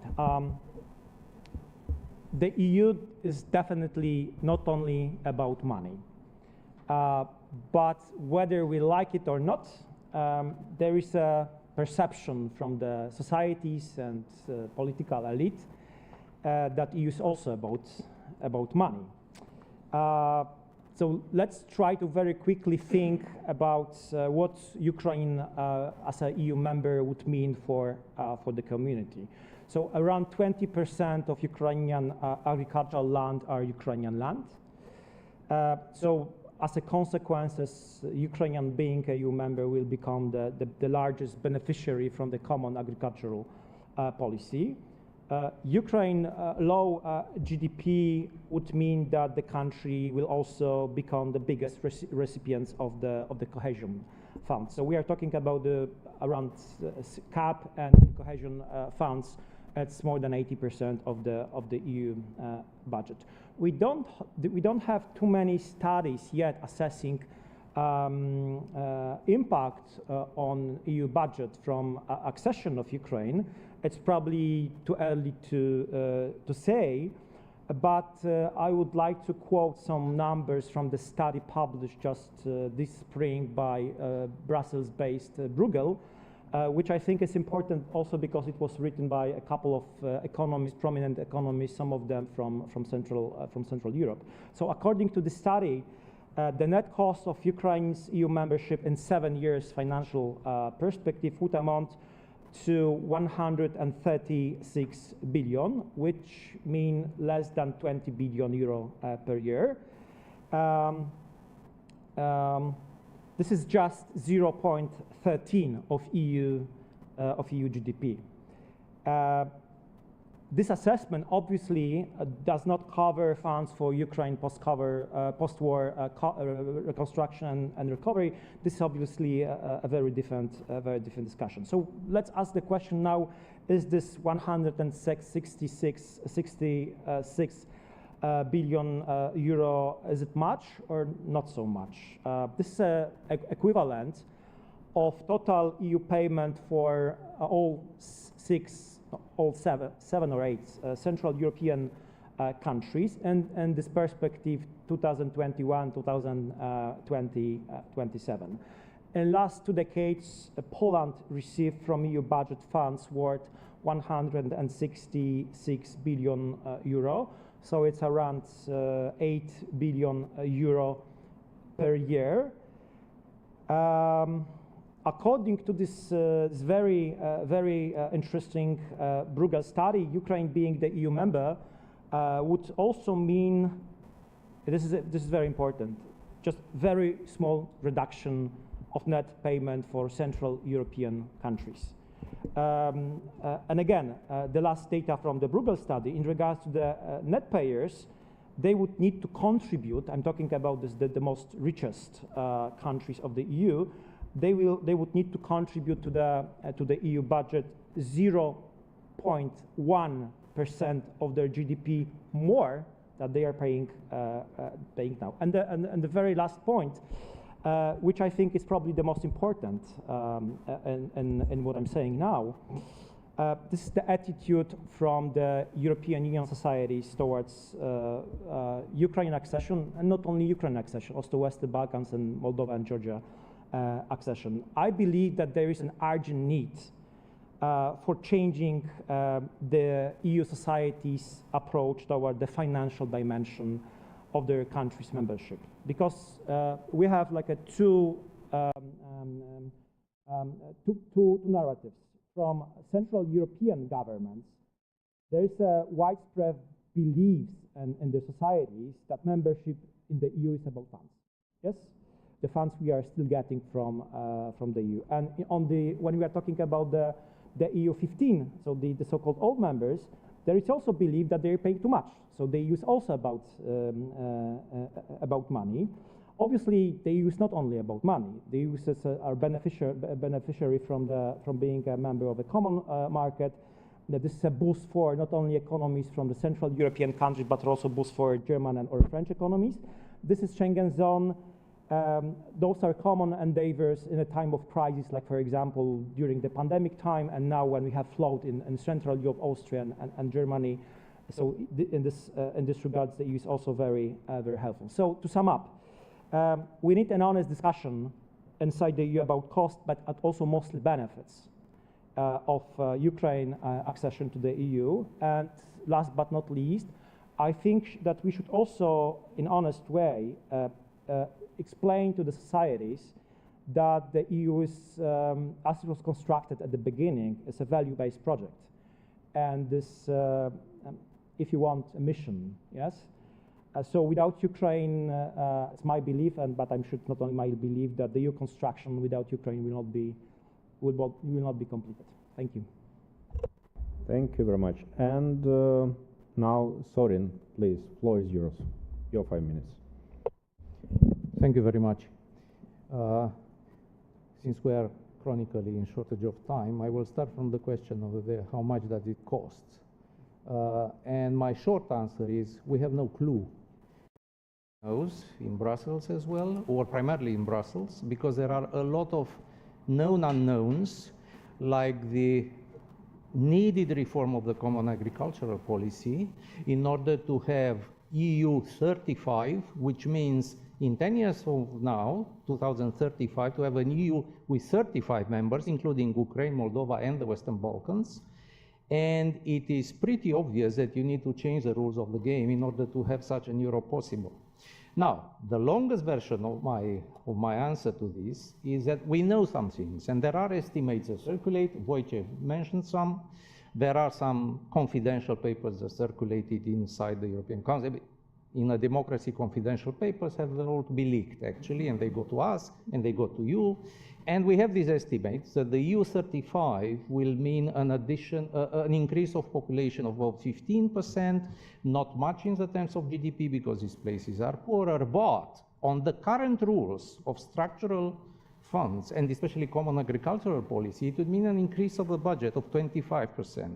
So the iconic 1% of the GDP of The area, which is the core budget of the European Union, will have to be increased by 1/4.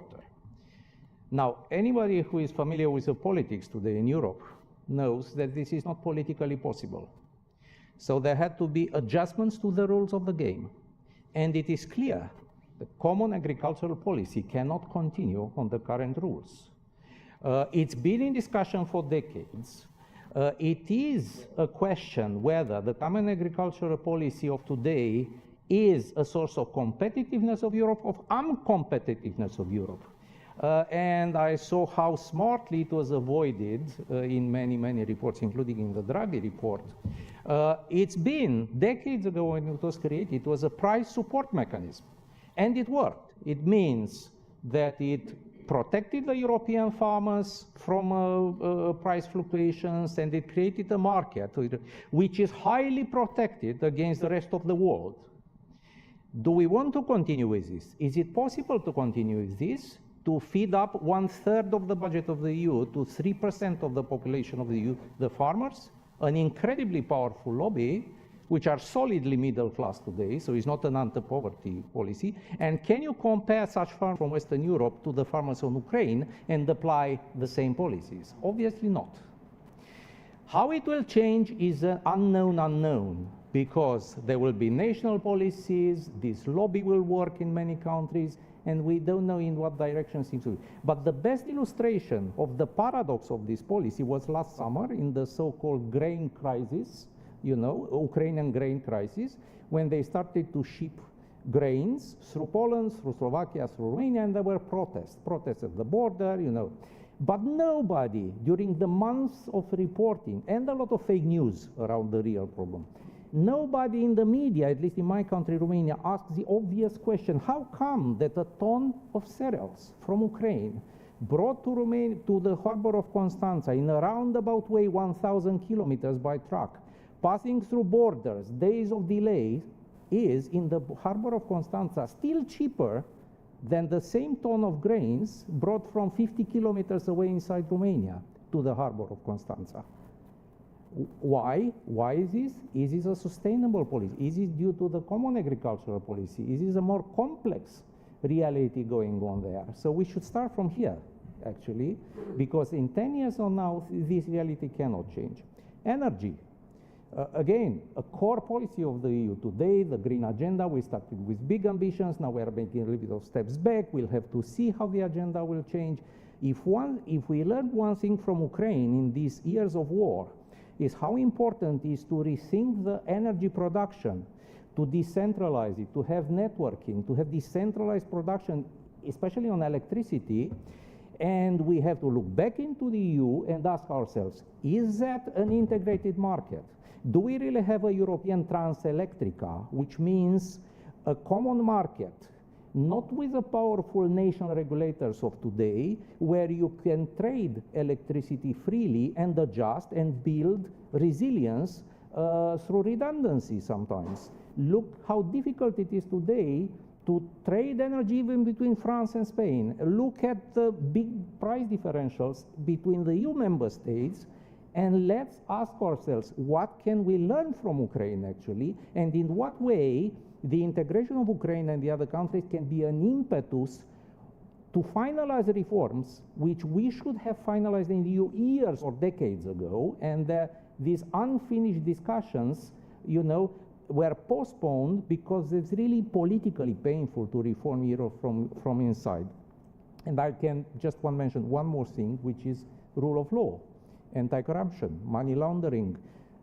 EU is a space of rules, actually. But we needed this war in Ukraine, and when we started to apply sanctions to Russian oligarchs or to people from around Putin, we realized how hard it is to do it. And suddenly, we saw in broad daylight what we knew it existed, which is a whole ecosystem of consultants, bankers, real estate agents in the big capitals of Europe, in many places in Europe, in many EU member states, who are there serving interest of dirty money from outside the European Union, not necessarily just from Russia, But from other authoritarian places with murderous leaders actually who steal from their own people and put money in safety in the European Union and create jobs, very well paid jobs. And some steps were made with the anti-money laundering directives, some offshores were closed or reduced. But again, still today, when we need to apply sanctions to individuals, we see how difficult it is. Real estate property, how powerful they are to hire lawyers actually to create slap court cases against journalists and NGOs to silence people, you know. And I think it's still an unfinished agenda in the EU. And we should ask ourselves, because it's not based just on values, it's based on cold interest of many vested interest in people actually inside the EU. Are we going, I mean, where is this opposition coming from against having more strict rules actually? Are we going to ruin Cyprus? Are we going to ruin the London real estate market? Are we going, I don't know, is something to happen in Sardinia or on the Côte d'Azur if some mayors, some regional presidents are going to protest? They are actually, because they know that this ecosystem creates value inside the European, but at huge cost elsewhere. So to finish, my point is that we don't know the costs, but I hope that the integration of the new wave, the EU 35, will be an impetus actually to finish these reforms inside that we needed. We needed them. It's hard time to implement them even without a new wave of expansion, but expansion is necessary. And hopefully this will be an occasion to rethink a lot of things inside the European Union beside the narrow understanding of the cost for the budget. Thank you. Great, thank you very much. And last but not least, Alexandra, floor is yours, your 5 minutes. And we'll have then discussion after that. Thank you so much. Actually, I am just applauding to Sorin because you picked up several issues that I wanted to raise, but it's much better to hear this from you member. I mean, like representative of EU member states that from Ukraine. One of the points is about common agricultural policy. It was debated, I mean, like for years already, and everybody knows that it's inefficient, but because, I mean, like it's really important for some percentage of farmers, I mean, like it's really difficult to implement such reform. But actually, again, I mean, like grain crisis showed that it's inefficient. And I understand the difference between our agricultural, because I mean, like we have big holdings and you have farmers, but it's still not the case, I mean, like not to reform, I mean, like expensive support system, which is not efficient. And actually, Ukraine, I mean, like has experience to do such reforms, I mean, like difficult ones, when some, I mean, like privileges and subsidies are cut. So I mean, like we have learned by doing as well, I mean, like just to show, I mean, like how it's difficult, but it can be still done. As it was said, costs, I mean, like it's really difficult to estimate the costs. But these costs actually bring opportunities, and that's what I would like to talk about more now. And this is opportunities, I mean, like for governments, I mean, like for European Union, it's much better to have real, I mean, like secure and more stable and prosperous Ukraine on the border than, I mean, like, as it was said, the most poor country, I mean, like in European Union, but I think still Moldova is still poorer. But and in order to do this, Ukraine actually has a homework to do. And Ukraine has started already doing this homework, and we have done lots of reforms in the EU agenda as well, and we are approaching more. So everybody know, I mean, like how much we have on the table to do reforms. And here, all these reforms will be about prosperity, it will be about stable economic situation, it will be about business opportunities. And actually, we talk here about ACCA, or actually ACA. We talk about TBT reform, we talk about phytosanitary issue. I mean, look, these are all difficult reforms for Ukraine, but they create opportunities not only for Ukrainian business to go abroad and to start trading with the European Union, but also it creates opportunities for European countries to bring business here. Okay, I understand that we have full-scale invasion now, we have full-scale war, but we really hope everybody that we will win the war. And so there will be more opportunities for business from European Union to transfer their business from China, from other countries to Ukraine, to create jobs, to have this narrower, basically shorter logistics framework, to have better opportunities here. And actually, this is kind of what is important now. We will have reconstruction and recovery. It's again opportunities for the business, like for European business to start working in Ukraine. And I think that still time is already now, like to start thinking about coming to Ukraine and not wait until we win the war.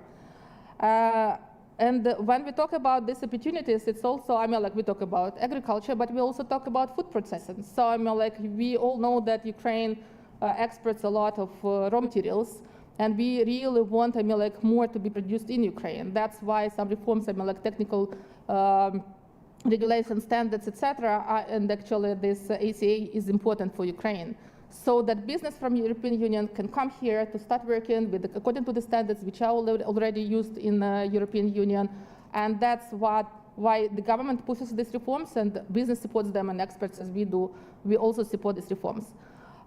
This is IT sector. It's developing nicely now, and I think it's kind of has more opportunities to develop in the future, and these are opportunities again for European business to come to Ukraine to work. This again, reconstruction and recovery, and we will have lots of opportunities here. According to the estimates of the World Bank, there will be like the need for more than 400 billion dollars, like for recovery and reconstruction. And this is kind of what it is important is that when we talk about cost of enlargement, we cannot forget about cost of recovery. And cost of recovery will be still there. And therefore, I think this cost of recovery will outweigh the cost of basically enlargement. And that's what we have to remember. And that's why it is really essential now that European countries actually help us to win the war already, because Olaf Scholz already in 2022, and then like he repeated this in Berlin this year, said that the longer the war is, the bigger the cost of recovery is. And therefore, actually, this is the same about the cost of enlargement. So like the longer the war is, the higher will be the cost of recovery. And that's where we talk about, again, that we need more defense support, we need more financial support in order to win the war.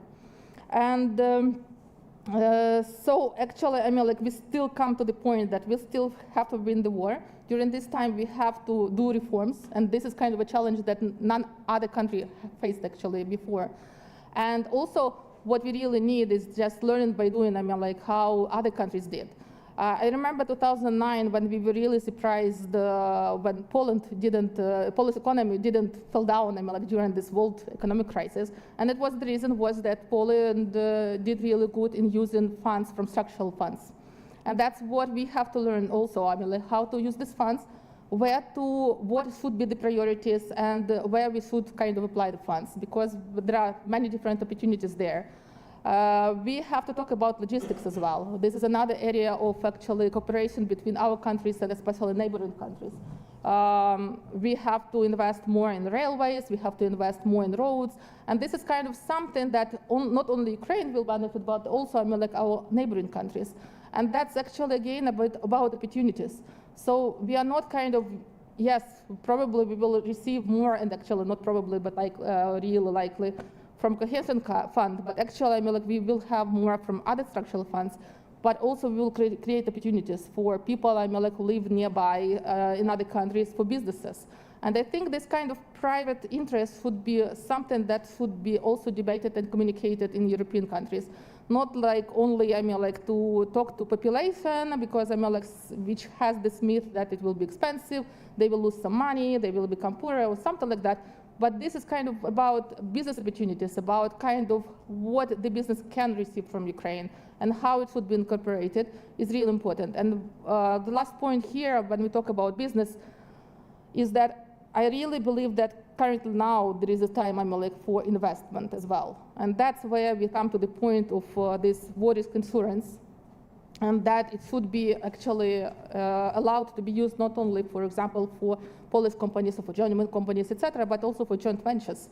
Because we have already good business here, and our business showed that during this full-scale invasion that it's resilient, it is adaptive, and it knows how things are done here. So I think that joint ventures will be really something which is to be done, but the government really has to do its job in implementing all the necessary reforms in order that so that business feels really good here.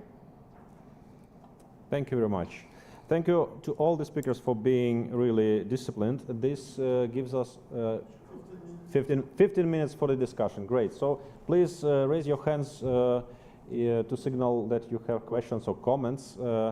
please be as concise as possible, as quick as possible to formulate your ideas, and if possible also to concretely say your question to address to whom. Ivana, please. Thank you, and I was very pleased to hear from our European colleagues that you are aware of the fact that you would have to rethink the common agricultural policy. And I think that the need to do that has to be not coming from the very thinking about enlargement.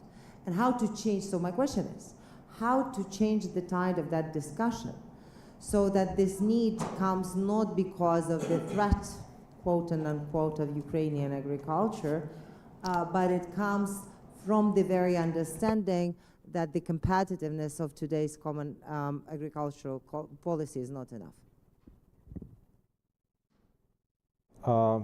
Let's collect questions if there are more questions. Gustav. Thank you very much. So the EU is not alone on the planet, and the costs and benefits of integration and enlargement, they of course differ depending on how integrated or non-integrated the rest of the global economy is. And in the global economy, you actually see a kind of retraction of what we used to call globalization. We see increased tariff barriers, we see regulatory ecosystems that are created rather in parallel and that are, for geoeconomic reasons, sort of purposefully built in parallel. And if this trend continues, which we all expect, how would you assess this affects the cost-benefit calculation for the EU as a common market to enlarge? To my primitive understanding, but I'm a military guy, it should actually increase the benefits, but I would love to have a proper educated opinion on that. Great. Any other hand? No? Pavel, please. And this will be the last question for this round. Hopefully we'll have some more time. Thank you, Dima. Pavel Havlicek from AMO. I want to go back to you, Wojtek, what you mentioned about the narrative about the EU budget and our countries from Central Eastern Europe basically being the recipients of that. What can we do about this when speaking to our societies? We touched upon that during the previous discussion, but still I'm sort of scratching my head about how to approach this, because if you, for the last 15 years, at least in the Czech Republic, that was the case, built your narrative about the EU, this is how we get money, how do you get out of this? Thank you. Great, 3 very easy questions. So please, who is willing to answer at least some of them? Pardon? Okay, Arturo, Robert, yeah. If I want, I try to reply to my colleague Gustav. No, I totally agree with you, Gustav, because agriculture is security. No, in the world we are living, in the international system we are experiencing, in a world in which every kind of resources, from energy to critical materials to food, could be potentially weaponized by our enemy, by our rivals, by every kind of action by another country. For the EU, having Ukraine inside as one of the major global producers in agriculture sector should be considered a plus, not a minus. No, the EU, I think, has to gain a lot from the Ukraine entry, also from this point of view. I don't want to mention the military sector. Gustav, you know better than me. We know the capacity Kiev acquired in these 2 years and a half on this point of view, but agriculture is another sector we have to gain a lot. So we talk a lot about European autonomy, no? This mantra of the European autonomy, and it will be a step forward to this European autonomy. So I think that is very, very clear. Thank you. Robert? Maybe 3 short replies to the 3 questions. First on Ivana on, I mean, I'm not an agriculture economist, but I don't think that you find many agriculture economists all over Europe or the world who are kind of positive on the common agriculture policy. Because subsidies, on the one hand, for a very selected group of people automatically mean a burden on the rest of the economy. What you give on the one hand, you have to tax from another side. And you are putting a burden on all the other sectors of the economy, right? At the expense of agriculture. And that obviously is not beneficial, especially for those sectors which actually should be our engines of growth. So I'm not really confident that this kind of discussion is yielding to some results in terms of reforming the agricultural policy. I think it needs these kind of, make and break moments when suddenly someone is knocking at the door who has 20% of EU's agriculture area, wants to join the club, and actually probably doesn't even need subsidies, right? I mean, I think Ukraine's agricultural sector is so competitive, that's actually the explanation for your example, that if they would just get market access, I think they could do very well without the money. But of course, if the money is on the table, you take it. But that's why I'm saying, I guess this will be really the moment where we have to hope, from an economic point of view, that something will change. Yeah, I don't think that this change will come from its own, because these arguments have been around for, I don't know, as long as a CAP is around. That's the first thing. The second thing on Gustav's question, yeah, I also think that the world is kind of a little bit disconnecting or falling into blocks. This is still a process where we don't know, will it continue, what will be a kind of equilibrium between the different blocks.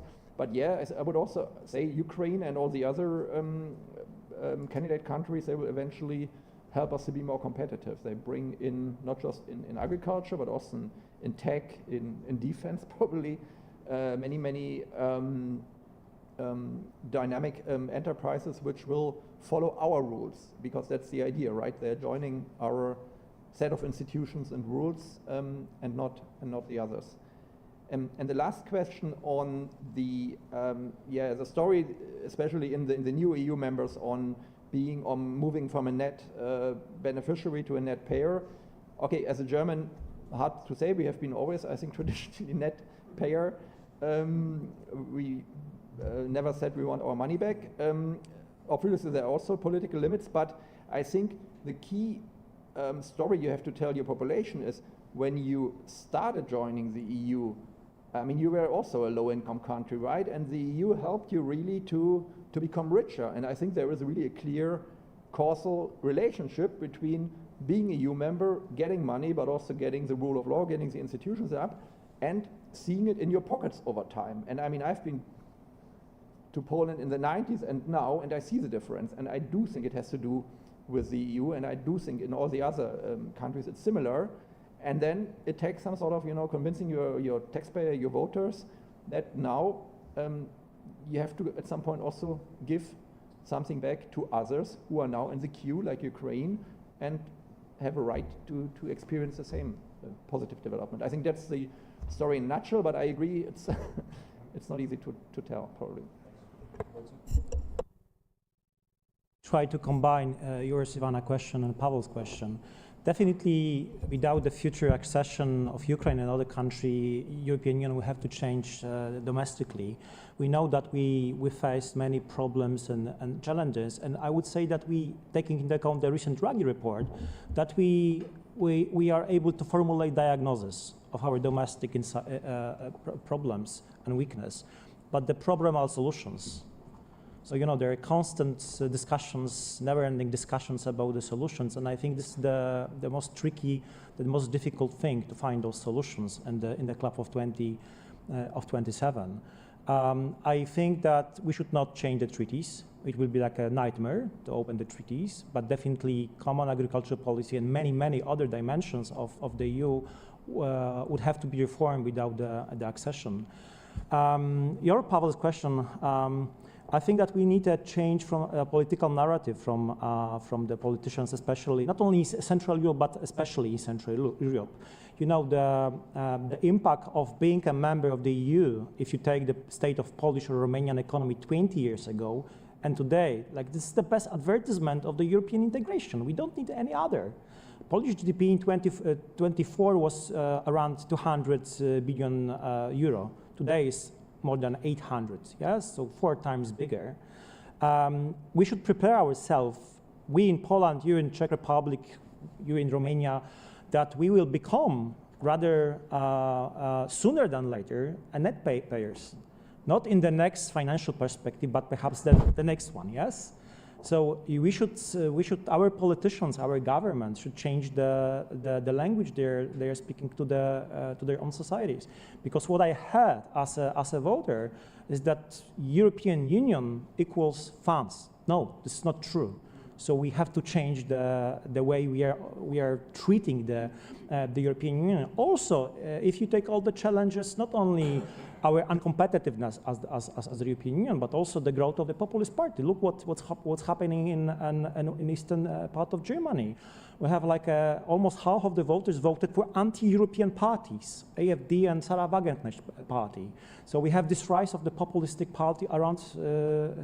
This is a huge challenge, also for the future accession of Ukraine. So currently 73%, according to the Eurobarometer you quoted, 73% of Poles is for accepting Ukraine as a member. And I would very much like if we will start our difficult talks with our farmers, French farmers. You know, Polish agricultural lobby is nothing if you compare it to the French agricultural lobby. So I hope that the level of the 73% would not be much lower in 2, 3, or 5 years. This is a challenge, and we have to teach our also politicians how to manage this challenge.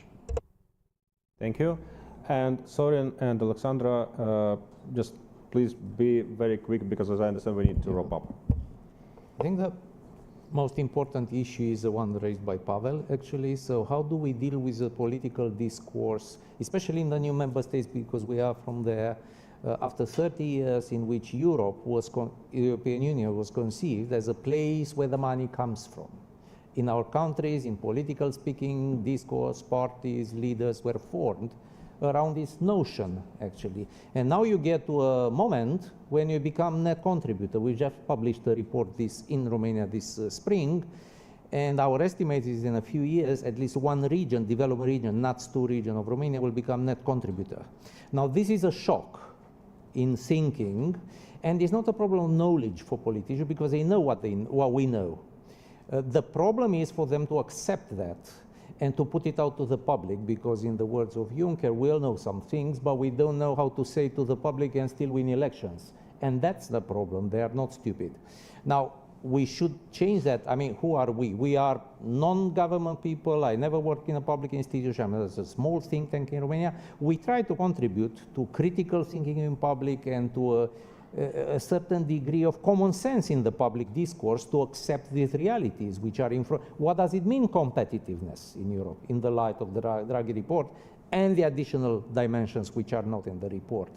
But the problem is people who are not stupid but have a stake in keeping the discourse going on in Poland, in Czech Republic, Slovakia, Romania, Hungary, everywhere. Can we change that? We need to create a critical mass. There's no other way. And speak to our publics primarily for the moment when we have to realize that the pie is this, and we have to split it between more people which are coming down the line, because extra money are not going to be there. Nobody's going to put taxes to finance the European budget and mutualization of debt. I mean, people already are ballistic in Germany, when you're going to raise the issue of mutual debt. So we need to accept that, and our role as non-government people is to try to influence the public discourse to the extent we can in our countries. I'm a bit skeptical because I see what is, the huge barrier in political mentality after 30 years in our region that, it's Brussels, they need to give us some money, because it's what Brussels is about. Okay, we need to change that. Thanks. Alexandra, your last comment. Yeah, and thank we you. Are done. It seems that European Union was initially about values and about institutions, about something more than money. And now I'm hearing from member states that it's more about money, and it's perceived like this. It's politicians. Yeah. No, I mean, like, it's still going on. And I think that like Ukrainian case, like Ukraine, we still pursue European Union, and we would like to join European Union more for values, for institutions, for democracy, for other values that we value, and actually we are fighting more, like for more than 10 years already. And this is kind of, I think it's really important for Ukraine also, like, so our population understands that it's about values and democracy, freedom, and not more about money, even though currently we see also, like in debates in Ukraine, that it becomes more for money. And I think that it should be also changed and communicated in Ukraine in a better way. But I think that this communication, as I hear from you member states, is really, like a problem in other countries, not only in Ukraine. And this is something that I think that we have to have this common language and common messages in EU countries and in Ukraine, because indeed, like economic theory shows that bigger number of members in the bloc will actually value the values of the bloc. And therefore, if Ukraine joins European Union, it will be valuable and beneficial for EU member states, and not only for Ukraine. And this is something that should be communicated for other countries as well. Thank you very much. Let me thank you to the speakers. I think it was very. I think it was really great and rich discussion. My only wish is that summary of this discussion, ideally video of this discussion, will be circulated in Brussels for the next Commission, and also among the EU member states governments in the capitals, because ultimately they will be those ones who will be deciding on the reform of EU policies, which are needed not only because of enlargement, but enlargement is the impetus, and Ukraine is the impetus for these reforms. Great opportunity, great bridge to our next great speaker, please.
Hello everyone.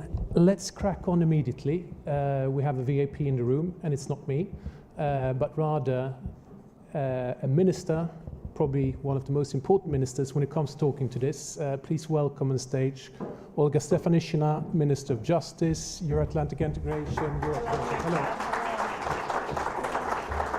So the way we're going to do it is that Madame Stefanishina will have a short keynote speech, then we launch into a little Q&A when I will grill you.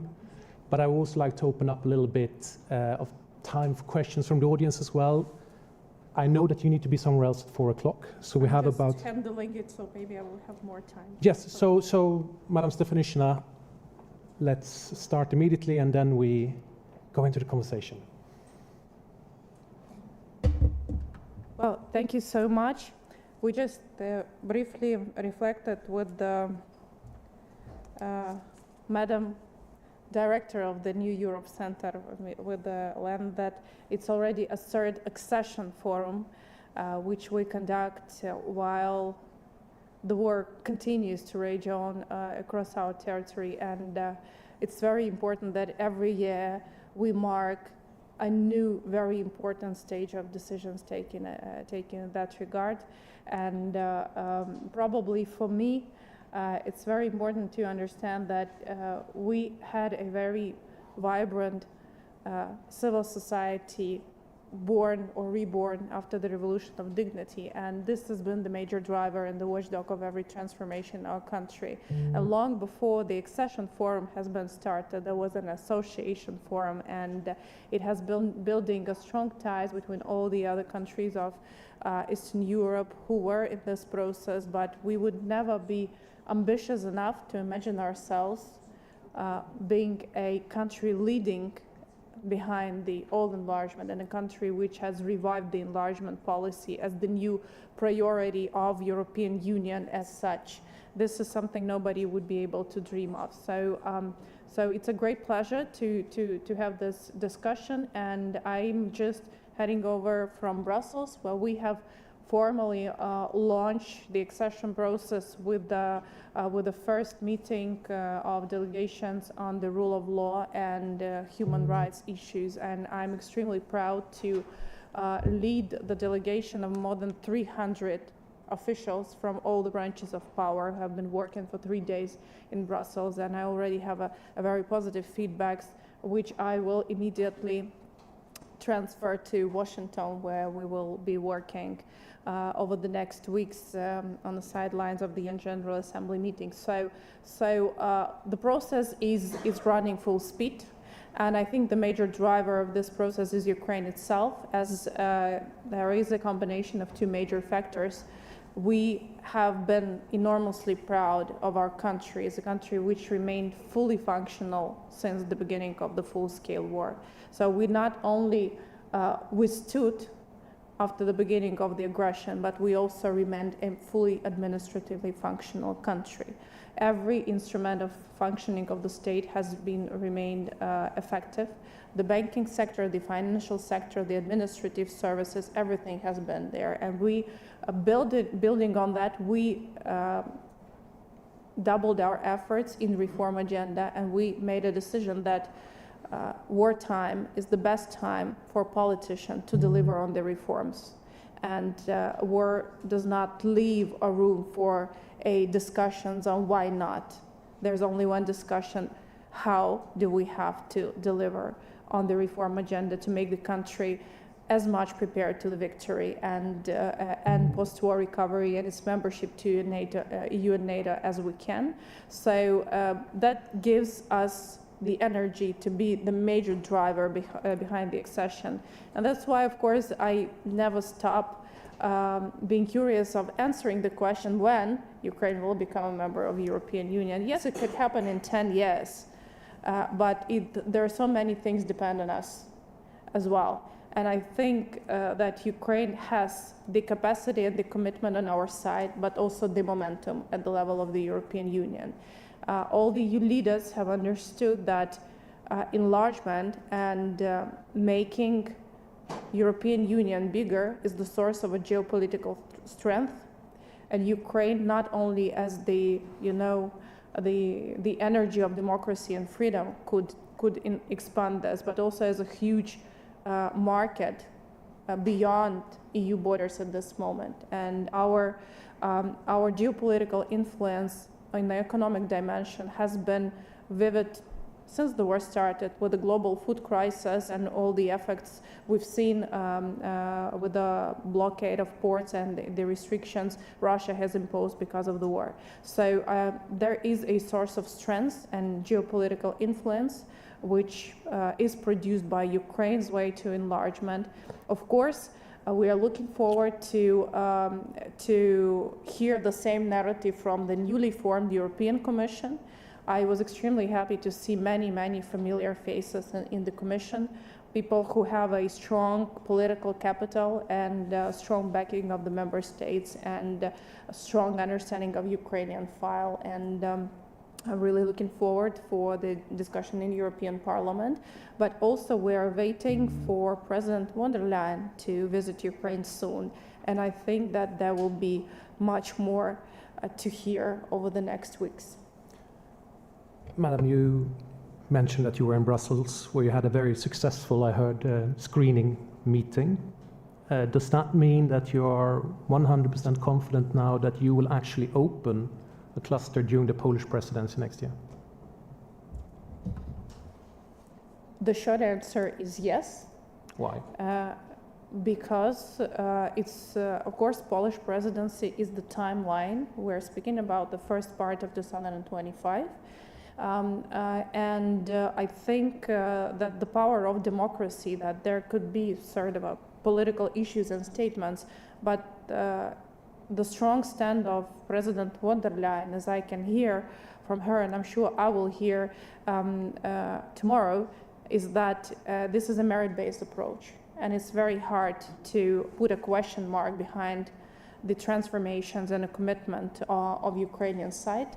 So it's already around 1,000 people on the Commission side working on the accession process, and a solid majority of EU member states understanding that the momentum is there. And the moment any member states will try to backlash Ukraine's progress, this will undermine all the momentum of enlargement. So I think the responsibility is very serious here. And I can be confident on my side that we'll deliver on our commitments. And I'm confident that we will be assessed based on the independent analysis and assessment of European Commission. So and we hope that the Polish presidency and then Danish presidency would really understand that the decisions on opening this or that areas of the accession is the source of the strengths, but not the source of the manipulation. You mentioned Madame von der Leyen, and she said something quite interesting, I thought, a few days ago, gradual integration. Now, for me, that is a bit of a red flag, because for me, that means everything but institutions. How do you see gradual integration from a Ukrainian perspective? Or institutions and then everything. So you would so I'm a chief negotiator. So you would vote on things that you have no influence over. How's that? Our starting point, we take it all, right? But we have already agreed on sort of a standardized operational procedures in the beginning of every accession meeting or accession negotiations. We get two questions. Whether we accept the scope of a key proposed for implementation, and second question is that whether we require accelerated integration. So meaning that the classic accession process provides that you do the job, you complete all the accession process, and then you do the deal, becoming member of EU, and then you get all these benefits. So our process moves in a way that we do things in parallel. So, for example, in the rule of law, we have a very simple answer saying that we will have a roadmap and we will work on the timelines together, right? The next meeting would be, for example, in the area of transport policy. So, and we would require this accelerated integration, meaning that it is not something that is offered instead of membership. This is something we get throughout the accession process. So I take it very, very positively, but we also do not have to forget at every moment of our discussion that as the bureaucracy, as the administration and the government, we have to do everything possible, but there is a specific historical dimension of Ukraine's membership to EU because it's part of the peace formula and let's say settling up the peace back to Europe, and this is our understanding, so we always keep it in mind. You mentioned it's a lot of old faces in the European Commission, but there is a new one that will be dealing with you, Marta Kos, Slovenian. Are you happy with that appointment? Given her comments on Russia, among other things, back in 2022, and given that her country, Slovenia, obviously in the enlargement process, tried to shoehorn Bosnia into discussion as well. So have you spoken to her? What do you think of it? Of course, she's not confirmed yet, but... Well, first of all, I'm really happy to see a perfect gender balance in the European Commission. That's important. It's not perfect, though, is it? Yeah. It's actually worse than last time. Yeah, but that's still good. Yeah. That's still, there was a balance in the choice. At least there was always a choice. So I do not know her as a nominated commission in person, but I had a number of feedbacks, and of course I was looking for some insights, and I'm sure that basically we will build on a good relations with her, and I'm sure that Commissioner Vargheli would have the experience to share. Really? So what field is that? I would put it this way. We have I would put it this way. I have a long-lasting relationships with the current Commissioner for Enlargement, so I am sure that for the next Commission, this would be at least at the same level. Yeah. Madam, I would love to keep you all for myself, but I have to open up for questions as well. I assume there are questions. We have Mr. Škikvadze over there, so please introduce yourself, and then we have Mr. Havlicek. I know you guys by name, I don't know why, but anyway, go ahead. Hello, my name is Vanu Škikvadze, and I represent Civil Society Foundation from Georgia, Tbilisi. And it's a real pleasure to listening to you. My question is pretty much about the regional dimension. And looking at the history of the EU integration, we all see that there are two exceptions, and mainly there are regional integration. And I also remember that back in July 2021, your president was in Batumi, signed the TRIO declaration. And I was wondering, what's your perspective? Do you believe that TRIO is alive, it's in coma, or is it dead? So what's your take? Should we take Mr. Havlicek and then Mr. Sidorenko? I know the whole room, it seems like. Thank you so much, Mr. Jozwiak. Two questions for you, Vice Prime Minister. First, I know that your government is actually launching a process of Ukrainian NGOs getting formal opportunity to influence the process of enlargement and getting involved basically to support you on the way. So general question, where do you see their role and how the Ukrainian organization, NGOs can actually help you to succeed in this? And a second question, where do you see the biggest challenges now for Ukrainian enlargement portfolio and how we from Central Eastern Europe can actually help you? Thank you so much. Do you want to answer now or should we take a third question? Okay. Third question? Yeah. Okay. Sergey, please. I have a question regarding those questions that you get during your meetings with the Commission about whether we get all the key and so on. Do you see that it's about like different procedure for Ukraine, or it's rather because the Commission thinks that Ukraine do not comprehend a level and the scope of tests that are on our path to the accession? Thank you. So TRIO, NGO, and the Ukrainian, if Ukraine comprehends, what's ahead of you? Yeah, well, on the TRIO, the meeting you refer in Batumi, it was like ages ago, and the whole new history is there at this particular moment. And TRIO is about the partnership and joint ownership and joint commitment and being a source of a joint strength to advance on that.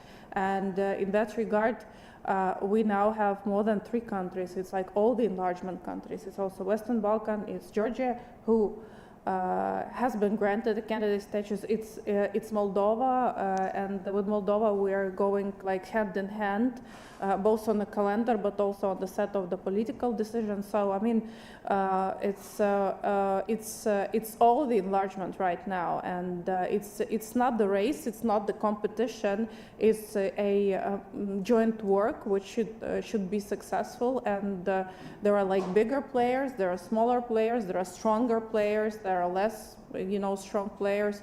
And for Ukraine, the rules are simple. We're gonna use every instrument which will work so that we succeed. And I think everybody understands that as long as Ukraine drives this process, the longer and more realistic the perspective for the other countries. So I would not really go into very specifics between Georgia and Moldova, because Georgia is now on a different stage. I mean, it's all in your hands to get closer with the other stage. With Moldova, we are on a daily contact because we have to synchronize ourselves at every step of the way, because we have, everything, very tight together. Thank you so much for the question on the NGOs. It's very important for us because I do not feel personally being very much in need to regulate this process because NGO and the think tanks have been with us since 28th of February every day. I never heard no from anybody. We have been working as one, but now accession process becomes extremely massive. So we had to establish 36 working groups as a decision of the government. We have the presidential decree setting up the delegation, and we have, this bunch of analytical work to be done at every step of the way. So we want to give this perspective that NGOs and the civil society having a specific expertise could be engaged on a regular basis. So we made a call for engagement into these working groups in specific areas. So I would encourage you to reach the web resources of the Office of the Deputy Prime Minister. You will get all the details and get the applications, right? Right? So there's Daria in the second row on the right. So she knows how to make it work. So we have prepared sort of a criteria for organizations, but they're really flexible. It's just to narrow the scope and to get on board the best ones, those who really work and engage. Again. All the accession process is very public. So it doesn't mean that if you're not in a working group, you do not know what is going on. We were just joking between ourselves that before we headed over to Brussels, European Commission has requested a shadow report, right, on the rule of law. And in our understanding and everywhere, shadow report is not a public report.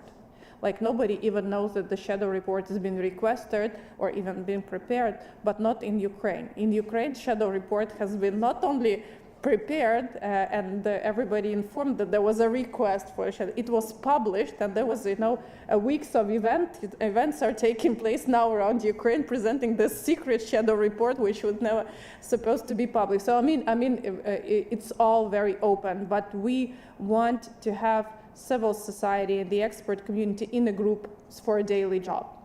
So there was a question about the challenges in enlargement. Probably, Ukrainians generally and me in particular, we're not the best people to be asked about that. We have different challenges. Whatever challenge we have in the enlargement process, for us it's the logistics. We have bigger things in our mind, and the real challenge is the ongoing war and our efforts to bring victory closer in timelines to our country. I think this is the master plan, and if at this particular point enlargement and Ukraine's membership to EU would be vital for that, my job is to make sure that our efforts fit for this purpose. So probably like that. On your question, Sergei, on whether we are not competent enough or it's a standard question for Ukraine. I heard it this way, as you said. This is the first question is really standard one, because this is already the second stage of the discussions, because we were presented all the scope of our obligations. We had to analyze it in every area, and ahead of every meeting, we have to announce our formal position, whether we accept, whether we need some discussions, whether we need some transitions. That's why it's really important that we have all these groups working right now. So it's a very standard question. But on the accelerated integration, this is a particular innovation we have for Ukraine, as Ukraine is not a newcomer in European process. We're already very much present into EU market. We shared a lot of joint goals in different areas like green transition and many others. So this is the question which has been inspired by Ukraine's integration, but also now being asked for over all the other enlargement countries. Time is slipping away. Do you need to run now, or do you have time for another round of questions? I have time now. So yes, you do. So in order to create something of a perfect gender balance, are there any women who want to ask questions? Or no? No. Then I take the gentleman here.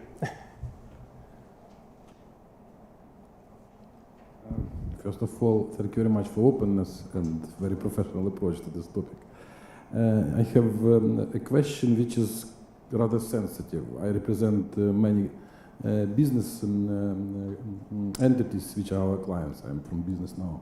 And some of our big companies whom we provide the services in different spheres have worries whether they will survive after the accession to the EU. What are your plans regarding the consultations with big, medium, and maybe some small businesses regarding the conditions on which we will enter the EU? Thank you very much. Thank you so much. The approach is the same as for civil society and the expert community. Business associations and are engaged in the working groups.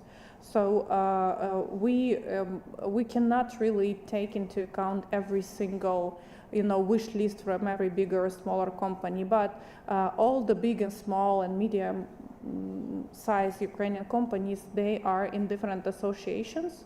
So I would think that associations is basically the instrument that allow to represent a unified position of the market or in a specific area. So you should really force them to work. I had a lot of meetings with different associations. They are not, burning with desire and energy to represent the interests of the companies they represent in the accession process. And my message is as simple as that this train is going to go forward, is not going to stop. There is a jump in, meaning that you will join the group and you will be into the process. Not necessarily the company itself, but also those people who have the time and the task to be into the process, understand what's going on, and based on that make up proposals, or you will stay aside. So I encourage all the companies to work with the associations and the unions that you have, to get into the groups and to start working with us hand in hand. We have already this experience over the last week. It wasn't really business oriented, but it is a successful thing that we have a formal delegation of 300 of people and more than 1,000 of people engaged for 3 months to prepare ourselves. So this gonna, in my perfect plan, is gonna work for every cluster the same way. So it's open, it's public, it's formalized through the government decision. So it's like now in your hands to raise your voice and stand up for yourself. Madame Lindström. Thank you. And I listened to your call, Rickard, about contributing with more female voices who are asking questions as well.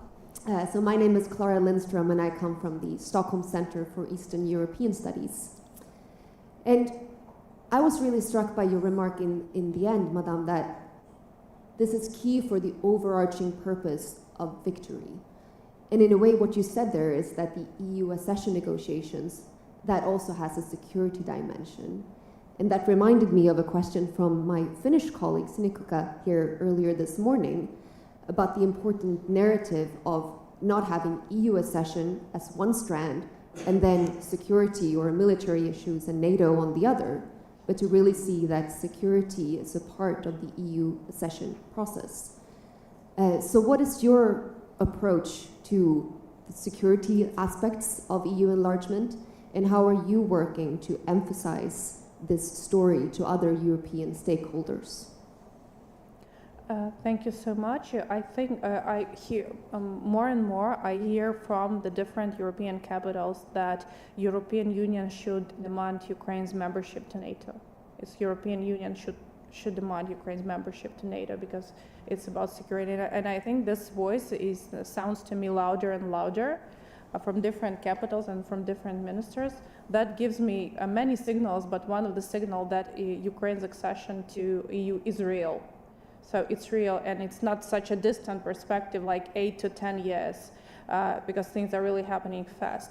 Second, even without joining European Union, Ukraine has already significantly contributed to the reform of EU. Look, we have a proposal from the President of the European Commission with 2 members of the Commission, one on defense industrial mandate, the other on defense policy, High Representative of the European Union for Security and Defense Policy. This is the portfolio which would never exist in any commission normally. But this is now part of the reality, and the reality is to continue functioning as European Union based on values, you have to be capable of defending yourself. And defending yourself meaning that European market is also a defense industrial market. And it's also a market which does not have to depend heavily on US market. So it's a sovereign European defense market, and it's just a fancy idea which nobody wanted to believe when President Macron was announcing it like 5 years ago, but now it's the reality with a whole bunch of structures of European Commission to be deliberately working in this area. And that's why we do not have to wait for a end game and the decision. Transformations are happening throughout the way, and I'm really grateful for you to raising this question. But I think the major investment Ukraine's makes into the security is every effort we take every day to confirm that we are democracy and that we are fighting for freedom.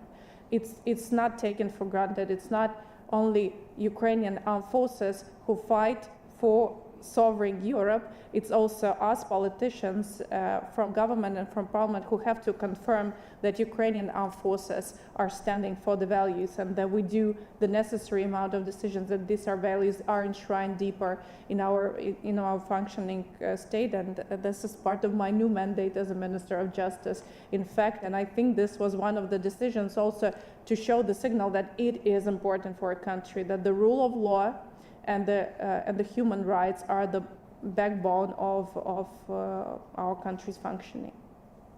Okay, I think you really have to run soon, but you know, I'm a journalist and I die for good headlines, so I will ask about timelines, because I have to.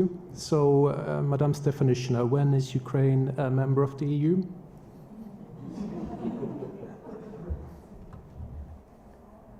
And I want a year now. You know, I have the same. I also do the NATO part, and I have the same question. You can answer NATO as well. I Yeah, mean, when you're a member of can I NATO, answer it's NATO? fine. It's perfectly fine. I'm happy with that. If you would ask me when Ukraine will be invited to join NATO, I will give you the Not answer. invitation, but membership, because it's two different things, right? Yeah, it could happen any time. Where No, there's no, no, a no, will. no, I want Okay, years. no headline. I want headlines, so years. Years. Okay. So before 2030, definitely. For both, or for? Well, for both. Yeah.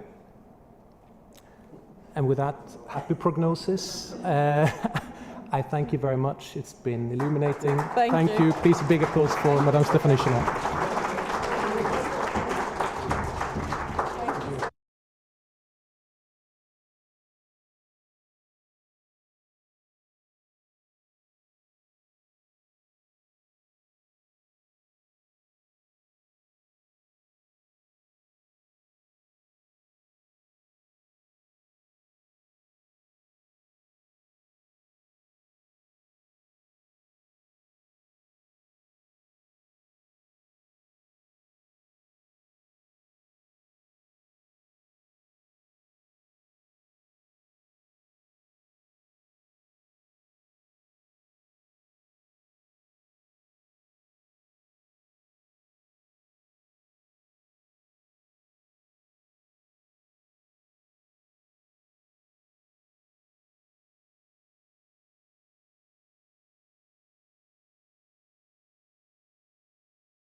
Right. Good afternoon, everyone. We will be starting the very last panel, and I think I would like to thank all of you for your resilience and stamina that you are still here, although it's very late in the afternoon already. My name is Sini Kukkasaari, and I work as a leading researcher at the Finnish Institute of International Affairs. I will be moderating this last panel. The topic that this panel is about is gearing up for a defense union. Can the EU stand alone as a security provider for its current and future members? And I have promised the organizers that we will cover at least these three questions. How can Europe take care of itself? What role can the candidate countries play in strengthening the EU's defense capacity? And what can we all, members and candidate states, do more for European security? And not necessarily only more, but also better, more effectively, faster. And we will be addressing both kind of the shorter term issues as well as the long-term perspective relating to European defense industry. I really cannot think of better panel to address these really challenging and big questions. But there has been slight changes in the composition of the panel. But nevertheless, let me just very briefly introduce our panelists in the order of presentation. So first of all, we have François Aisbourg from the IISS, where he works as a senior advisor. I think that he needs no introductions, and many of you know him really well.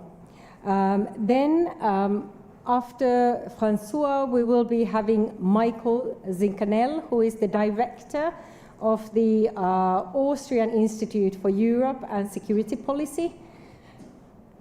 Great to have you. And after Michael, we have Clara Lindström, who works as an analyst for the Stockholm Center for Eastern European Studies. Great to have you. And finally, we have Gustav Gressel, who works as a senior policy fellow at the European Council on Foreign Relations.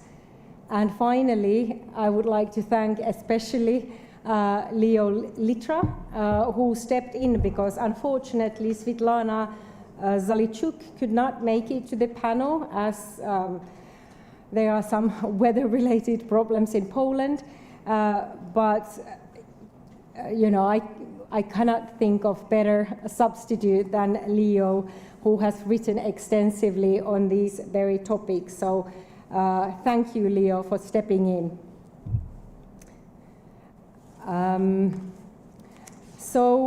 First, just to say a couple of words as an introduction to the topic. I think it was really you, François, who wrote at some point that, in a way, the debate about like European defense for a very long time was a bit of a kind of theoretical debate, and it was easy to debate about it, and no policy followed really, and it was really the expression of a kind of everything else than security issues. It was much more about, like, for example, France advocating for European defense for its own reasons and kind of great power ambitions, perhaps, more than really because of the security issues at hand. But I think this all changed in February 22. And suddenly the sleeping beauty of European defense woke up to the realities of Europe today. And realized basically that, you know, Russia's war of aggression against Ukraine is real. Russia's long-term threat to European security is real. And also that the US withdrawal from Europe is a question more of a when than if. And these are the three key challenges, I think, that we are facing today. And Europe has really stepped up its defense policy, for sure. A lot has been done, but I think it is really a challenge because we have this urgency to deliver military aid to Ukraine in order to ensure Ukraine's victory. But on the other hand, we also have to prepare for the long-term Russian threat for European security. And although they might be supportive goals to one another, it is not necessarily so. And what we have seen is also that because the EU is such a key actor today in providing military aid to Ukraine and also kind of stepping up the defense industrial capability, the EU's role in defense matter has really strengthened. And it is, of course, true that also NATO has a stronger role with 2 new member states, but somehow it seems that the EU is kind of giving the pace to the developments. So, Francois, I would like to ask you first to kind of perhaps lay out the scene for us. Do you think that this division of labor in European defense and security is working? And are the priorities right? And how could we improve the performance? It's a real joy to be back in Kiev. The last time I was here was to the day 2 years ago. And it's a marvel to see how resilient and adaptable and effective Ukraine has been under these tragic and difficult circumstances. First of all, I'll give in one sentence an answer to the 3 questions that you put. And the answers are no, enormously, and it depends. No, Europe is not ready to assume its own defense. Secondly, the candidate countries, notably Ukraine, have been contributing enormously to our defense. And what they can do more, well, it depends a lot on our own decisions. Let me flesh that in by a very brief reality check. The reality check is that it's the US, not Europe, which settles the pace and the strategy of defense. It's as simple as that, and it's for better, and it's as well as for worse. For better, I don't think the war could have been prosecuted as vigorously and successfully as it has been without the US immediately and massively showing the example back 2.5 years ago, nearly 3 years now.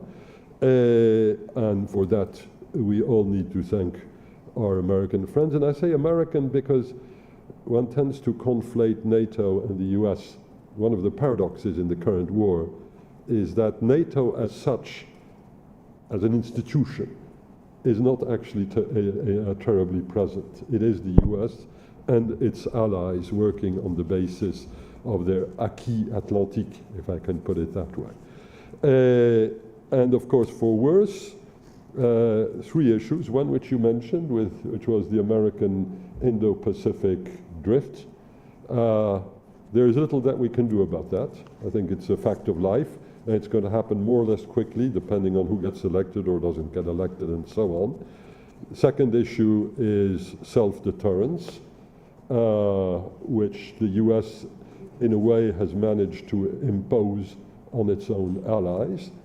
You will have noticed that the British and the French apply the same rules when it comes to the refusal of deep strike as the United States does. There are a number of reasons why that is.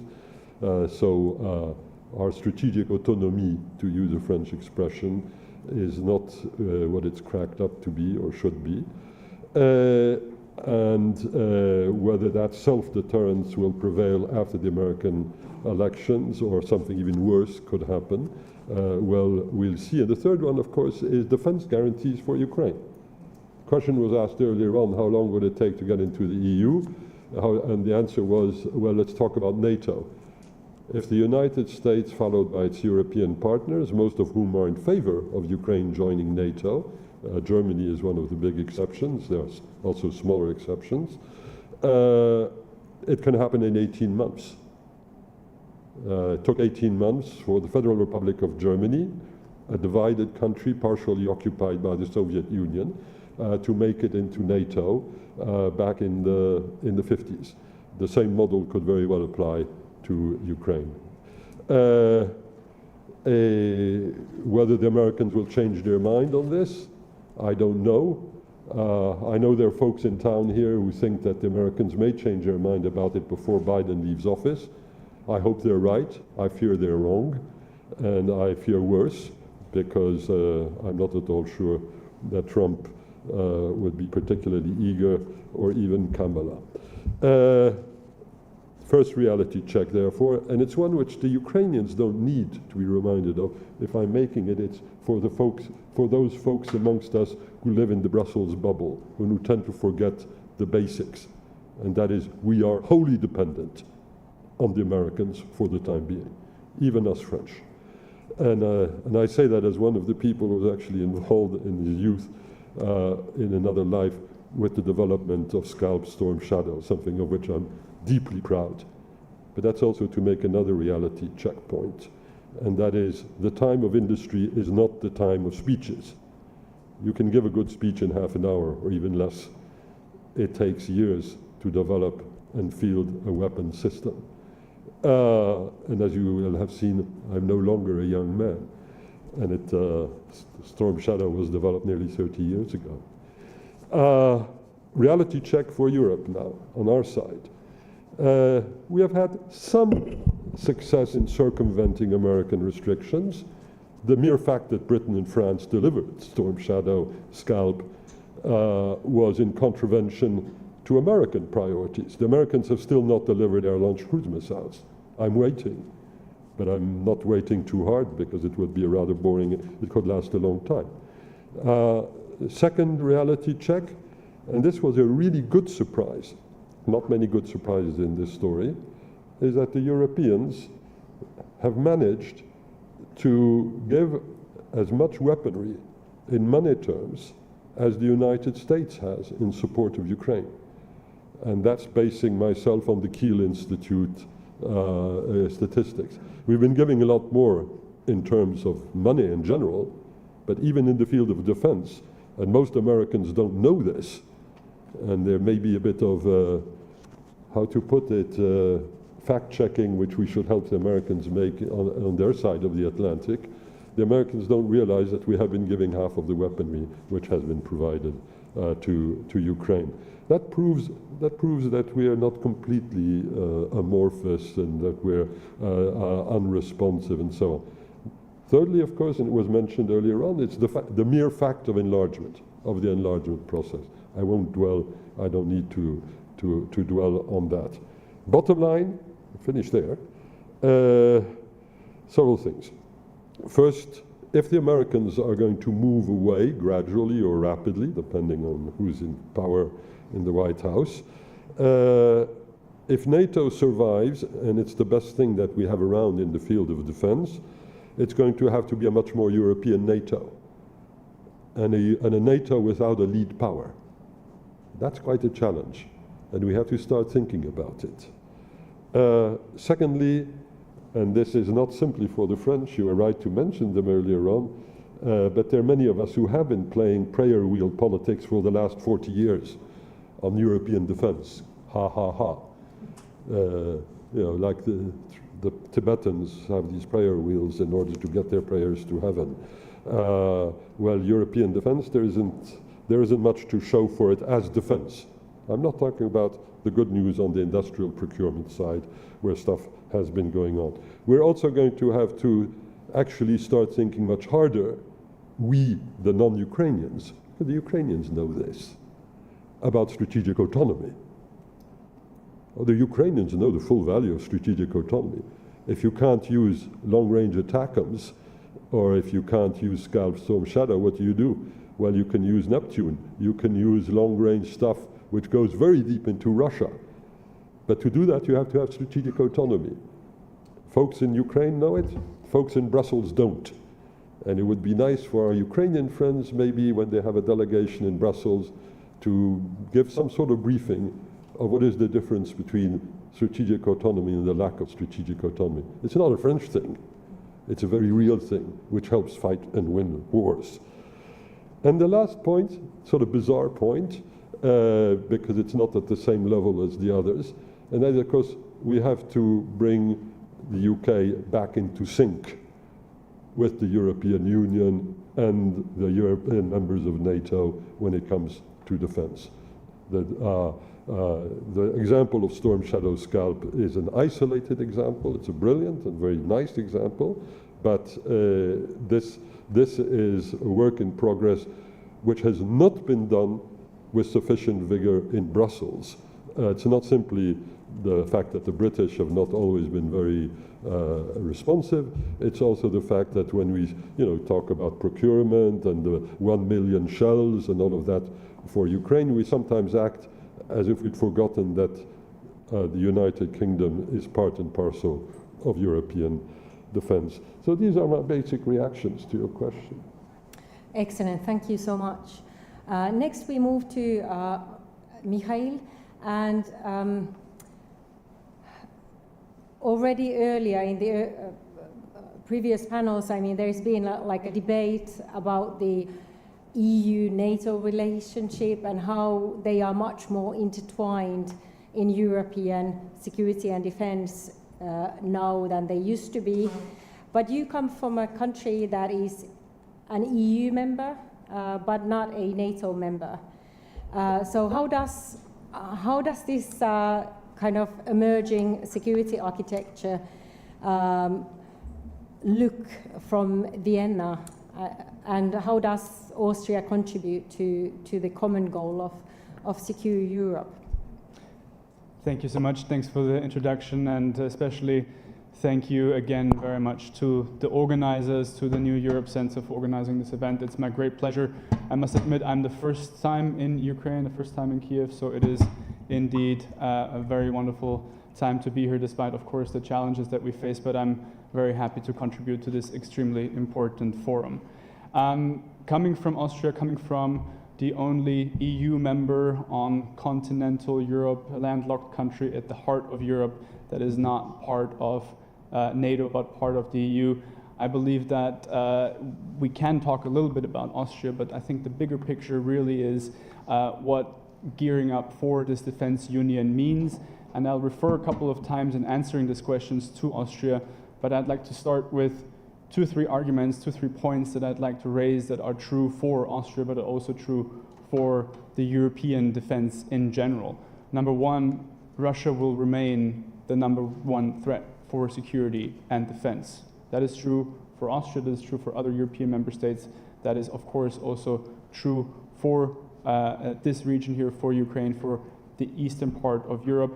We have seen since 2014 that in the hybrid realm, but also in the conventional realm, Russia is a threat, and that will remain the case. With having that said, due to that aggression, due to that full-fledged invasion of Russia on Ukraine, Ukraine had developed its capabilities. And now, today, Ukraine is by far the most advanced, the most experienced armed forces on the European continent. That means that there is a lot of potential also for other European member states to learn from Ukraine and to learn from that example, to seize the experience that Ukraine had to make and was making and still is making in the field of security, in the field of defense, in the field of defense industry in particular. And that brings me back to my last introductory point, linking it to the first question of the first panel on the new geopolitical outlook of enlargement. I believe that if we leverage that military factor, that experience that Ukraine was making, these enormous advantages and advances in defense industry, also for other European countries, that will build up the military muscle that Europe needs to be a geopolitical player. So better integrating European and Ukrainian defense industry would also enable Europe to fulfill that geopolitical task of enlargement. I'd like to point out one particular aspect of EU defense that was developing over the last couple of months, the new European Defense Industrial Strategy. And I won't bore you too much with acronyms. I'll just go through a couple of points that I think are very relevant for European defense, but also for Ukrainian defense. Because first of all, the new Defense Industrial Strategy was aiming to integrate and promote Ukrainian defense industry and European defense industry. That was one of the key elements and the key aims of that new strategy that is now being slowly but surely also implemented, hopefully. But the joint procurement of European and Ukrainian military equipments and capabilities is key here, as key in the aim. In addition to that, it's also about exchange of information, exchange of standards, and exchange of experiences, exchange of know-how that is relevant so that, as mentioned, Europe and European member states can also learn from Ukraine. I think this is a super important aspect when we talk about accession, because this question will be rephrased. It's not going to be anymore what can the European Union offer to Ukraine. But in security and defense matters, it's also a question, what can Ukraine offer towards other European member states? There has been the new EU Innovation Office that was established in Kiev to facilitate the exchange, to facilitate collaboration and interaction with EU startups in defense industry. This is certainly an interesting and important factor that I can put out as a positive element. And there was also the first EU-Ukraine Defense Industry Forum in May this year, where 140 companies, European companies from 25 different EU member states met with Ukrainian officials to discuss how to integrate better in defense terms. Yeah? And especially in the field of electronic warfare, in the field of drones, Josep Borrell, in his introductory remarks at that forum, pointed out the potential where Europe can also learn from Ukraine in that way. Just to give you a couple of positive examples that are important in that regard as well. First, Denmark directly investing in in Ukrainian defense industry. It's the first country to invest directly in the Ukrainian defense industry by financing state contracts with Ukrainian manufacturers. I believe that this is a very important model that we can further explore, and other countries could also follow that Danish lead. Second, just as one aspect and one example, the Rheinmetall cooperation with the Ukrainian joint stock company in the Ukrainian defense industry that opened a new production site also in Kiev. The aim here is to produce a six-figure number of 155 millimeter artillery annually. Yeah? So this is also a large aim in terms of scaling up to production in Ukraine where it's most needed. Also to fulfill the aim to produce closer to the Ukrainian need. So the way forward would be, on the short term, to continue the military support for Ukraine and to give it more clarity what also can be expected in 2025. On the long term, to implement these proposals, but also to gain access to other certain instruments, crucial instruments of the common European security and defense policy instruments, such as PESCO and the EDF, the European Defense Fund, where Ukraine is currently not integrated. And also to take this possibility seriously that we in Europe and European capitals can learn from this Ukrainian experience, that has also to be communicated more directly to the European population, in my eyes. Right, thank you. So we move on to Clara. You come from a country that most recently joined NATO, and perhaps you could also try to represent the kind of like the broader Nordic view on European defense and the way forward. How are things looking from Sweden and Stockholm? Thank you, Sinikka, and thank you to all the organizers and to my fellow panelists. I could not agree more with you, Francois, in giving the overall picture of the situation, and also to you, Mikhail, who mapped out some more specifics, especially with the importance of seeing Ukraine as a strategic partner and as an opportunity from many points of view, including the defense industrial. So my role here and how I can complement you, I think, is especially with the Nordic perspective and the overall narrative. So I think in the Nordic countries, a key realization is that this is not only a war in Ukraine, and it's not a Ukraine crisis, it's a Russia crisis. And the stakes, as has been emphasized during this whole day, are incredibly high. We are not only speaking about the sovereignty and independence and existence of Ukraine, but of the whole rules-based order and the values that many Europeans today take for granted. And I think increasingly in the Nordic countries, and I hope you agree with me, Sinikka, that there's an increased realization that any alternative scenario is too high price to pay. I think also in the Nordics, there's an increased realization that the EU has already become a geopolitical actor by starting the accession negotiations with Ukraine, both looking at the solidarity clause that we have in the Treaty of the European Union, 42.7, but also that it's unprecedented that the EU starts formal association negotiations with a country in which there is a hot war, and the EU is already invested, both economically and also militarily and on the civilian side. So that, I think, is a story that we have to push even stronger. And that is something that we think tanks in the NGO world really has an important task.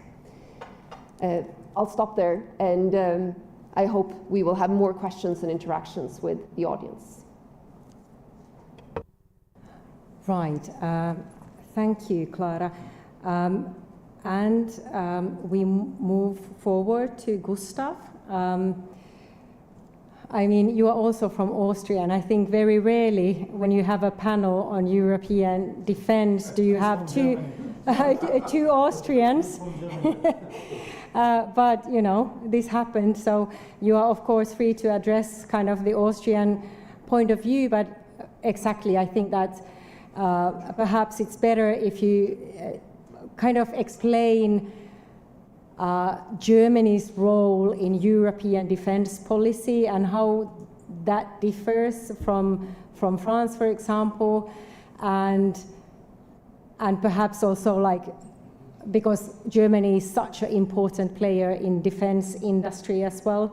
So, so how does that contribute to the overall European defense policy? Thanks a lot. Yeah, I mean, you should all be cautious about Austrians that go to Berlin and then sort of pretend to be Germans. But I try my best to be a bit better than the last guy that did that. Well, the bar is not too high, so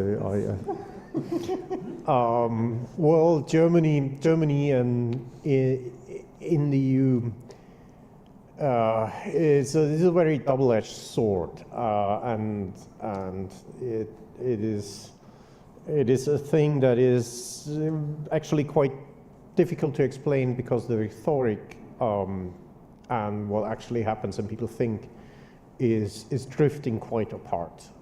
Also, Germany has kind of lost its kind of role it played during the early 90s as quite a motor of enlargement, but also a motor of modernization, and it hasn't found any new role. At the same time, it can't go back to its old Cold War role, which was actually the idea of Zeitenwende.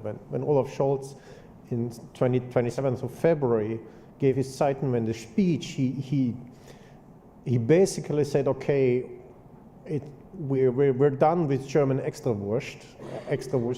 Melnik could give an explanation what Leberwurst means, has a meaning. Extrawurst is a kind of very cheap sausage in Germany, but it's also a kind of a word for a Sonderweg, or for just detaching yourself from others. Zeitenwende meant that Germany would revert to its Cold War role because they thought that Ukraine would fall in a couple of days or weeks, and then Germany would be a good ally again. It would increase its defense spending, it would modernize the Bundeswehr, and it would follow the political lead of the United States on whatever is then done. The problem of this approach is, of course, that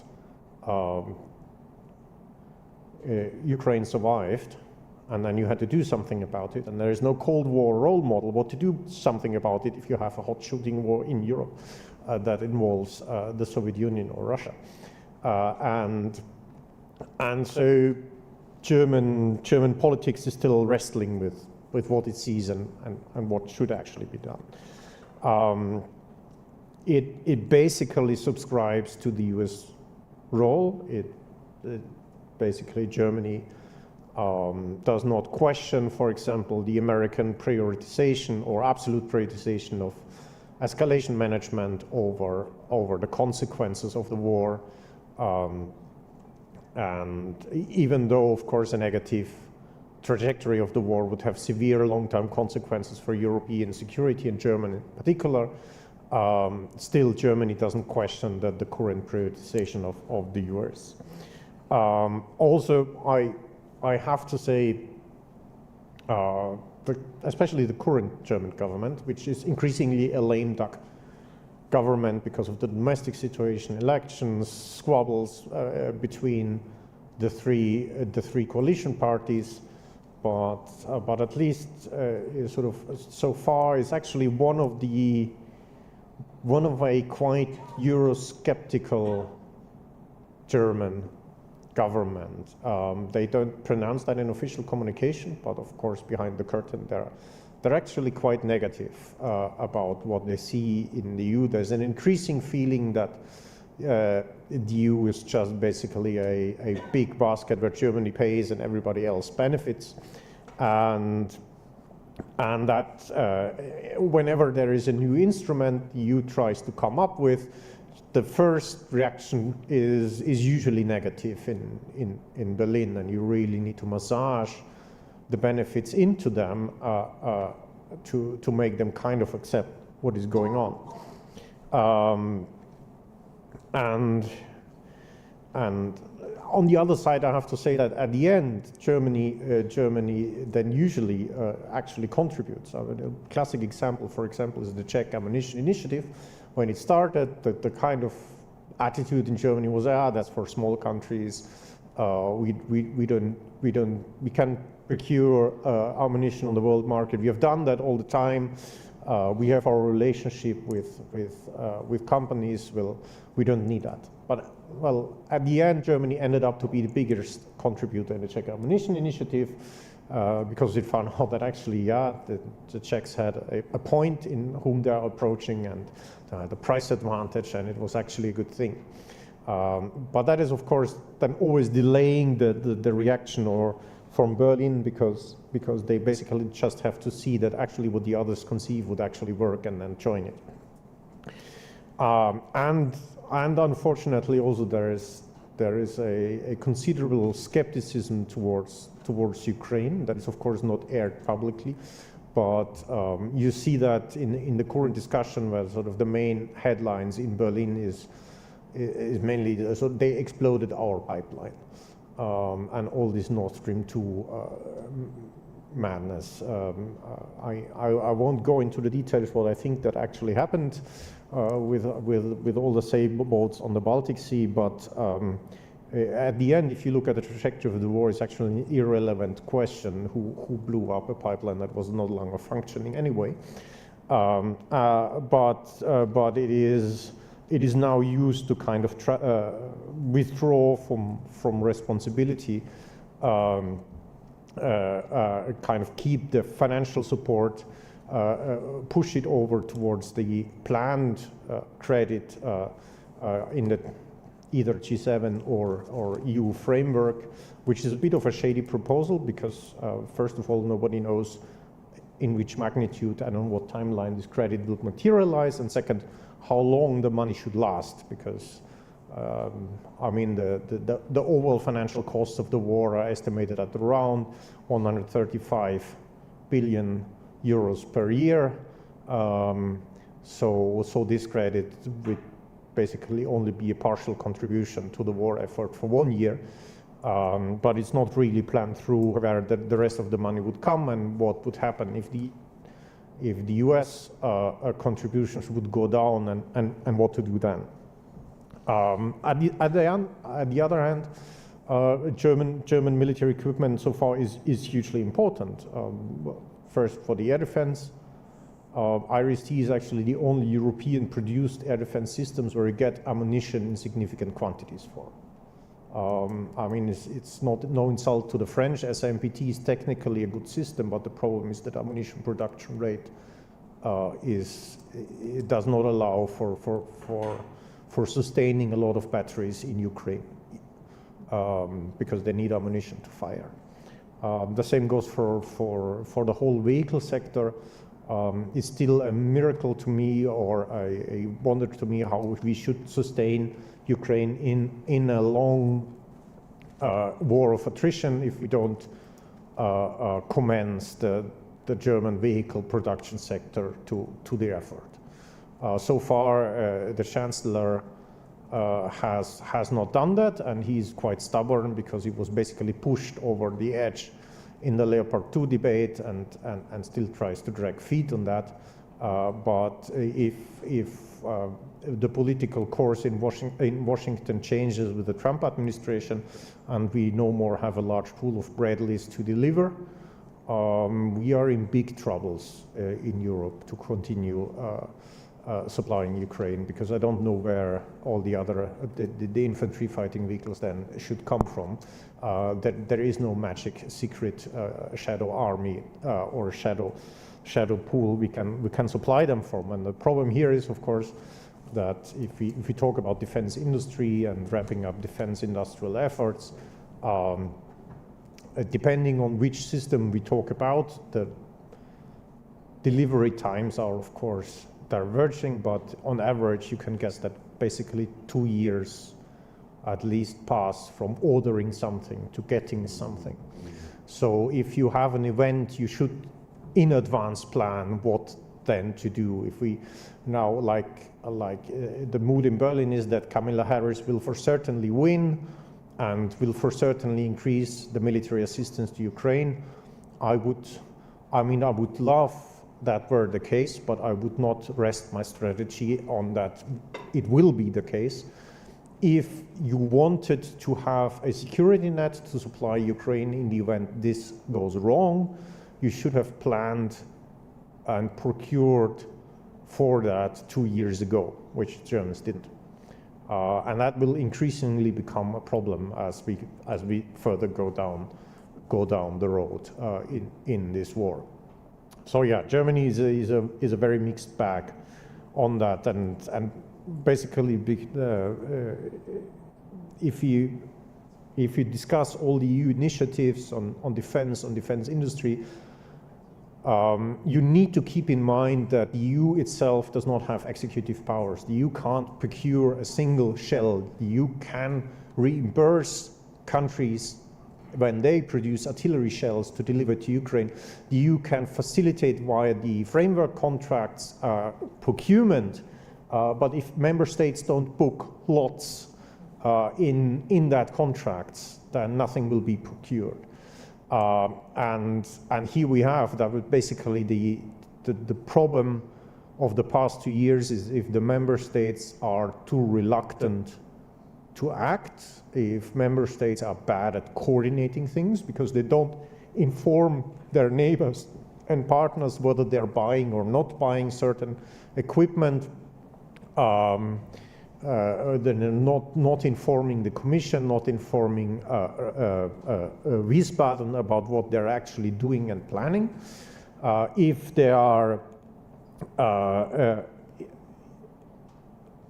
not interested in picking up these efforts, then nothing happens. The Commission can do whatever it likes and write whatever it likes, but it depends on the will and the leadership of the member states to actually make it happen. And here,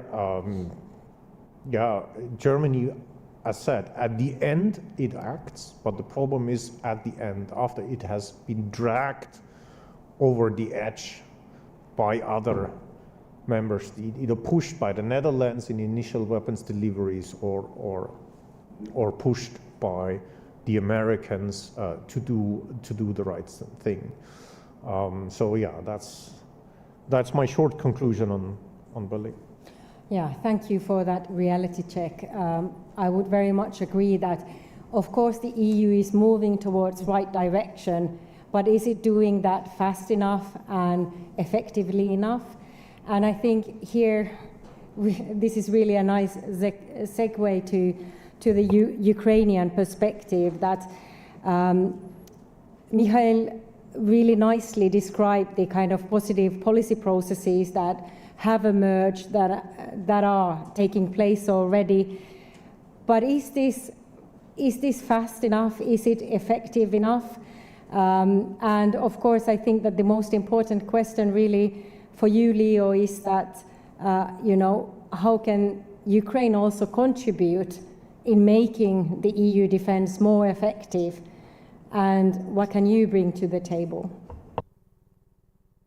Well, thank you, Sini, for bringing me into this panel.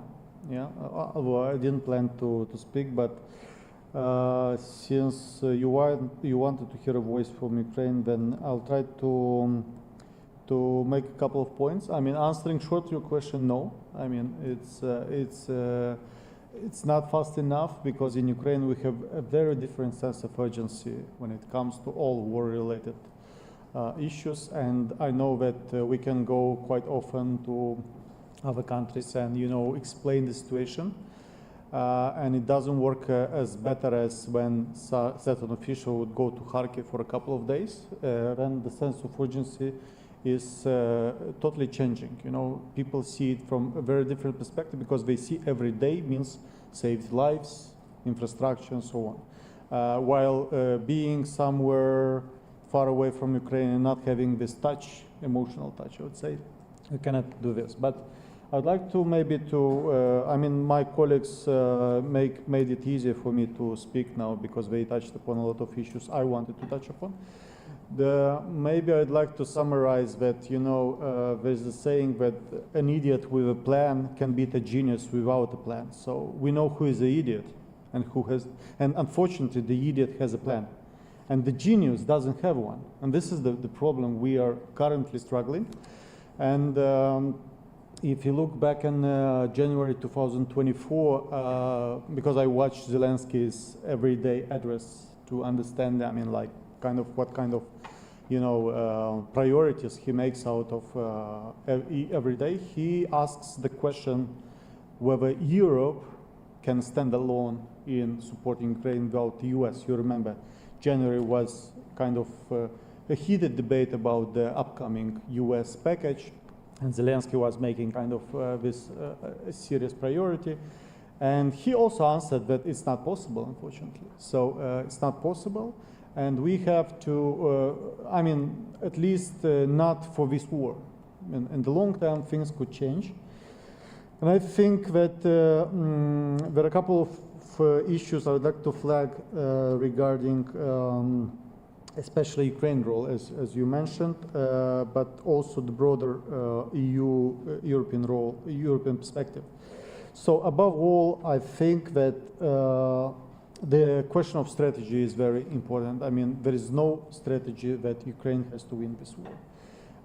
Some might ask why we are bringing such ideological, I mean, kind of, issue into this quite practical perspective. But I have to say that a lot of problems what we currently have with European defense, with supply to Ukraine, derive from the overall overarching strategy that Ukraine should not lose. Yeah? This is the way they put it. Yeah, and Russia should not win. I mean, even for the sake of the language, it's so much easier to say Ukraine should win and Russia should lose. But still, I mean, even so this is a problem, and all the problems we had, and why I liked very much press conference of President Macron on February 26 is precisely because he said, we said never again, we said no before the discussion about tanks, we said no before the discussion about Patriots, we said no before many discussions, and then we said yes. So why are we rushing into saying no, So it's kind of the question which derives from the fact that the strategy is that Ukraine should not lose. And if the strategy would change, I mean, the goal defines the means and justifies the means. And if the strategy would be different, I mean, I think that we would see a different flow of weapons into Ukraine, a different kind of strategy towards, policy towards Ukraine. This is short term.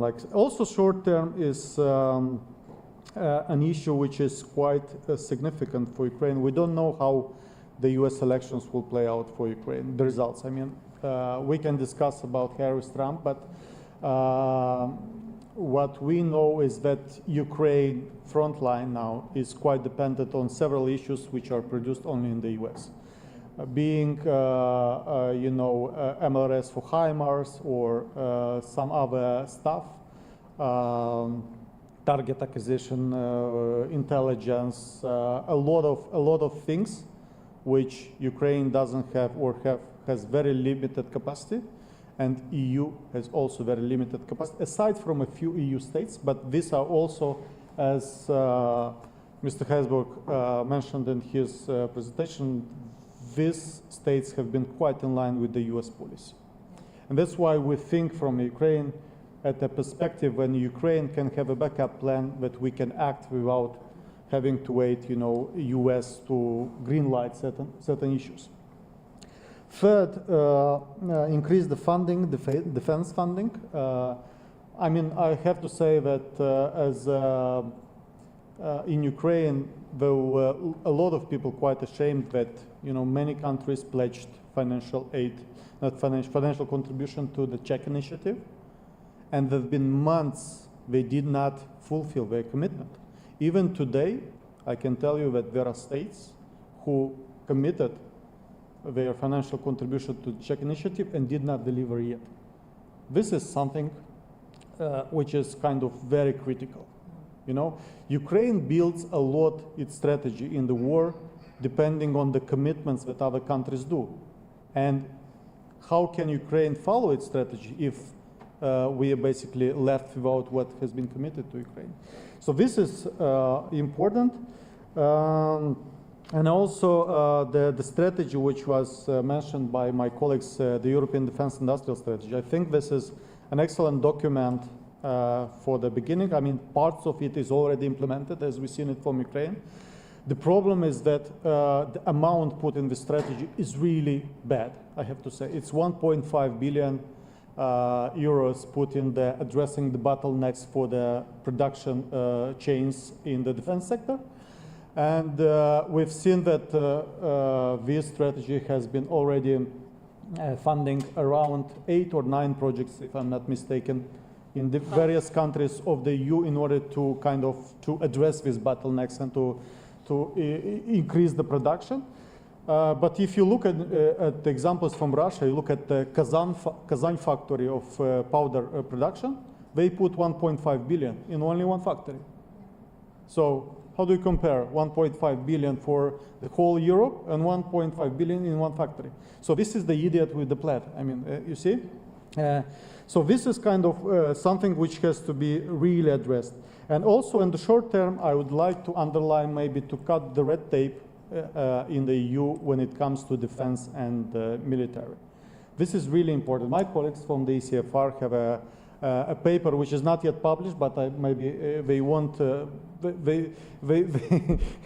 they won't object if I release something of this draft which I read, and they say like, look, we've calculated what happens, and if we admit that we have the same rules of procedures as we do have today in the EU, and things happen in Ukraine, but we are in 39. You know, the D-Day would be not in 44, but would be in 51. It will happen 6 years later. Just because we have to do a tender of 3 years with evaluation, with a lot of stuff which is not well placed in times of war, because this is the sense of urgency I was talking earlier about. And two small short recommendations on the mid to long term maybe. The integration of Ukraine into the European defense production. This is really important. You know, Ukraine was very insistently inviting defense companies to Ukraine. There are a couple of them who started to operate, although not at full capacity, but I would say they're still in inception phase to some extent.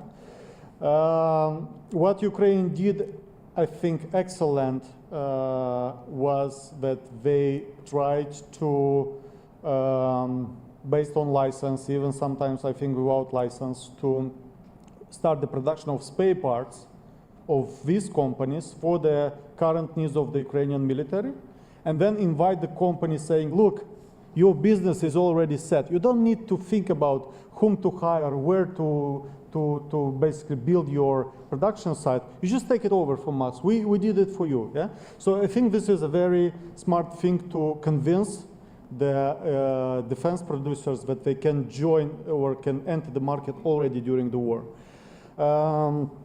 And second, the multi-year financial planning. This is crucial. Again, we do our plans depending on the funds we see inside. My colleagues mentioned about Danish initiative in buying basically Ukrainian drones and funding, because it's a double hit. You fund, you get weapons already which are in Ukraine, and you also keep the economy. I mean, in Ukraine, this is quite important. And if you look at the 26, we have currently 26 security agreements with different countries. You will see that only 5 countries out of 26 made a multi-year pledge in terms of military supply of different level of stuff, but still only 5 of them. And the second point about these agreements is that some call them security guarantee, which we disagree at the Europe Center. We say the only guarantee was for 2024 when these countries pledged a certain amount of money. And if you look at the money which are designed only for the military part, you realize that it's 22.5 billion that is guaranteed for this year. Some countries, like for instance Italy, which helps Ukraine with the packages, military, they didn't put any amount in the agreement. But we need to have already now a kind of overview for 25. Because this is, as Gustav mentioned, I mean, it takes quite a long time when you place the order and when you get something. In order that we place the order now for something to get in 25, we already need to know what we can rely on with our partners in 25. So I stop here. Thank you. Great. I mean, very good point. I think, on the other hand, I mean, for many countries, it is difficult to put a sum in the agreement when the budget hasn't been approved for the next year and so on. But on the other hand, I mean, surely there are kind of consultations, kind of at least some kind of a frame, what kind of sums are we talking about. But nevertheless, I think there is long-term commitment, although the sums are not necessarily printed on the agreement. But, you know, that's just one perspective. But then I think one of the key weaknesses of Europe as a geopolitical or strategic actor is really the fact that, you know, we have 27 member states and they have elections, like every year there's election somewhere.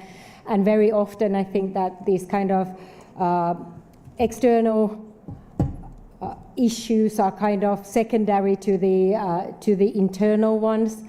And this makes EU policy quite incoherent.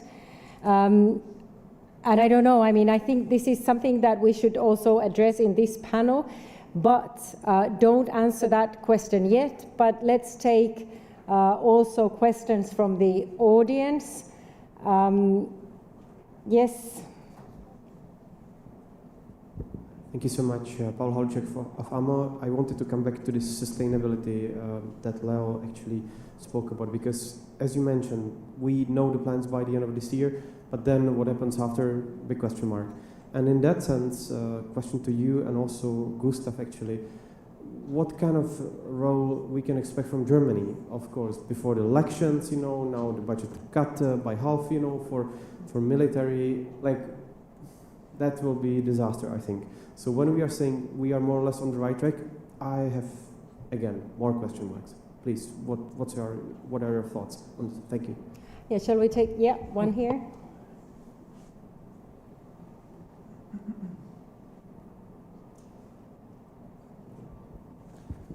Thank you. Rather two small comments.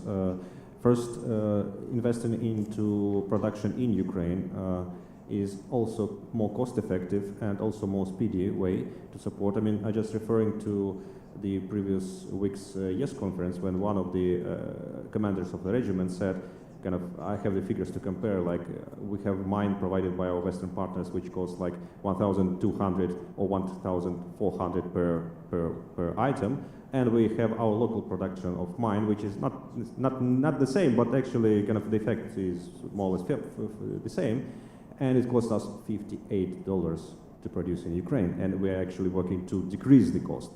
And so kind of the cost effectiveness and also the speed of effect on the front line is much more high in investing into Ukraine. So really, and second is technology. So we are talking about numbers, of course, it's war of attrition, so we need a lot of stuff, but it's also a war of technological race.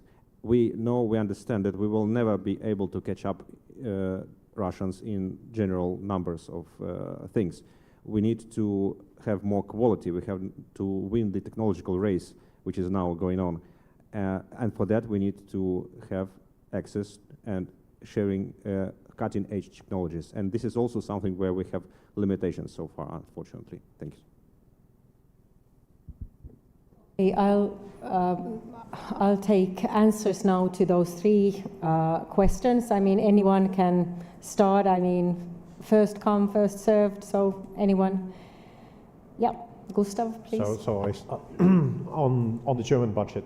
So to put things in proportion, the German Bundeshaushalt is for next year is roughly 436 or 35 billions, and we are squabbling about 4 billions. It has been cut in half, and after 2025, there's no budget, but then there will be a new government. So I don't take the long-term figures seriously. Anyhow, the thing is, of course, these 4 billions, we have standing contracts with German defense industry for the delivery of goods to Ukraine for 2025 in the sum of 5 billions. I mean, I guess they will find the 1 billion somewhere, but this is already booked out. And so there are no new contracts that can be signed for the delivery of items for the next year, which is, of course, a tricky thing because we have US elections and we are all in a situation where we actually should hedge against possible contingencies of a Trump administration, which is still possible despite of all the euphoria for Harris. And that is a problem. Germany, sort of the official position of the Chancellery is, well, there will be a 50 billion loan and this will basically grant the continuation of military supplies, which to some extent it will. There is not yet completely clear how this 50 billion will spend, but it will be spent according to the priorities of Ukraine negotiated with the Commission, and the Commission is very adamant that this money will predominantly go into the Ukrainian defense sector because, as we heard, it's much more cost effective to produce things here. And although all member states are basically lining up with wanting the Commission to prioritize their own pet projects for their defense industry, the Commission is very clear that your own pet projects are what you signed the bilateral contracts with Ukraine for. And so what practically happens in Germany, and this actually is already happening, that defense companies are looking for other money, non-German money, German defense companies, to finance operations in Ukraine. That, for example, highly innovative small enterprises producing drones, drone parts, electronic warfare components from Germany cannot get contracts from Germany. Either they find Israeli or US money to do what they're going, and the really innovatives do so and come here, but then it will not be a German product anymore. So the ultimate beneficiary of then the IPRs that will be created by inducing an innovative company here in the war effort, having a feedback loop by providing stuff to the armed forces and getting sort of the R&D out of it, this benefit ultimately will be then with the Israeli American investors that financed it, and not with the Bundeswehr and not with German defense industrial complex. So from the point of view of the German national security interest, this was the dumbest decision from the Bundesregierung in the last 3 years. But you know,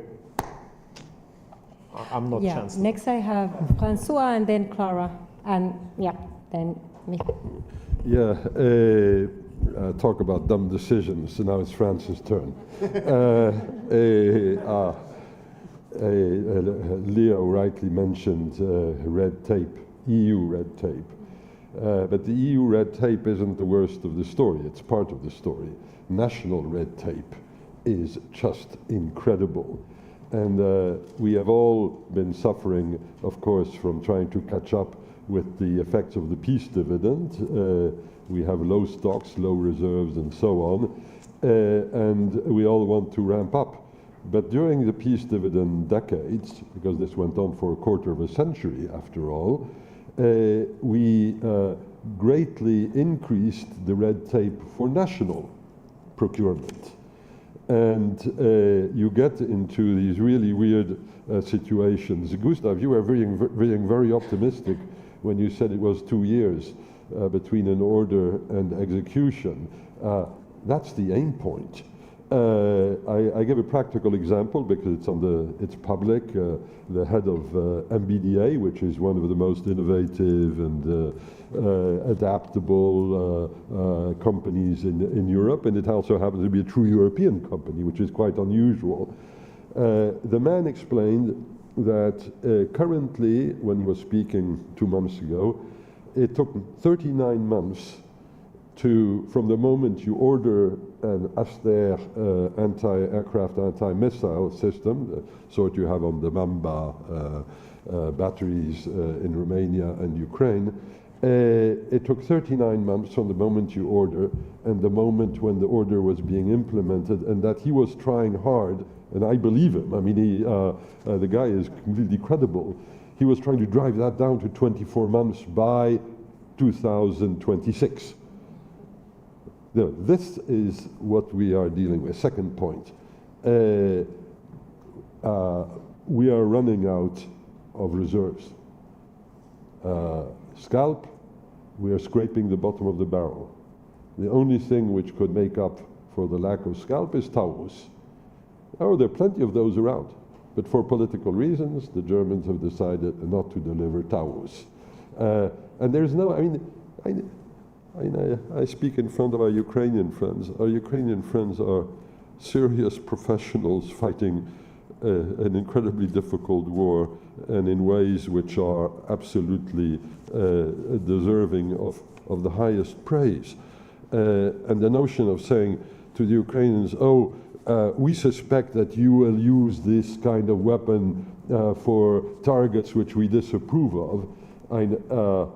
Well, you know, wait a second. The Ukrainians know fully well that if they, to use a trivial British expression, that if they play silly buggers with Storm Shadow or Taurus or anything else, that the comeuppance would actually be quite severe. So even if the Ukrainians were wholly distrustful, unprofessional people, which they aren't, they would not be doing this sort of stuff. So, but there will be no Taurus to replace Scalp. The British still have some Storm Shadows in their stocks. How long they will last, I am not sure. You would have to ask them. Maybe classified information, for all that I know. So the easy part has already been done. The low-hanging fruit either has already been plucked, or we refuse, in the case of Taurus, to pluck it. And we have not yet even begun to do, how to put it, the Albert Speer part of the program. We don't have an Albert Speer. The European Union is not designed to produce Albert Speers. Maybe that's a good thing. But still, to conduct a war, procurement times have to be reduced drastically. Innovation times have to be reduced drastically. And none of us amongst the EU, the current EU members, is actually in a position to say, yes, we have begun to do this successfully. We are still at the very beginning of the curve. So there really is no joy there, and I wish I could say something slightly more uplifting. The miracle is that we have done what we have already done, but the time for miracles, I think, is now basically over. We can only count on brute, difficult procurement decisions involving heavy investment in order to make up for our shortcomings. And it won't be quick. May I give a two-finger to that? Okay, but like... because it's not only that we didn't deliver Taurus, we also have not picked up the British offer of lending, leasing, or selling them to free more Storm Shadow, because also the British seem to be unreliable.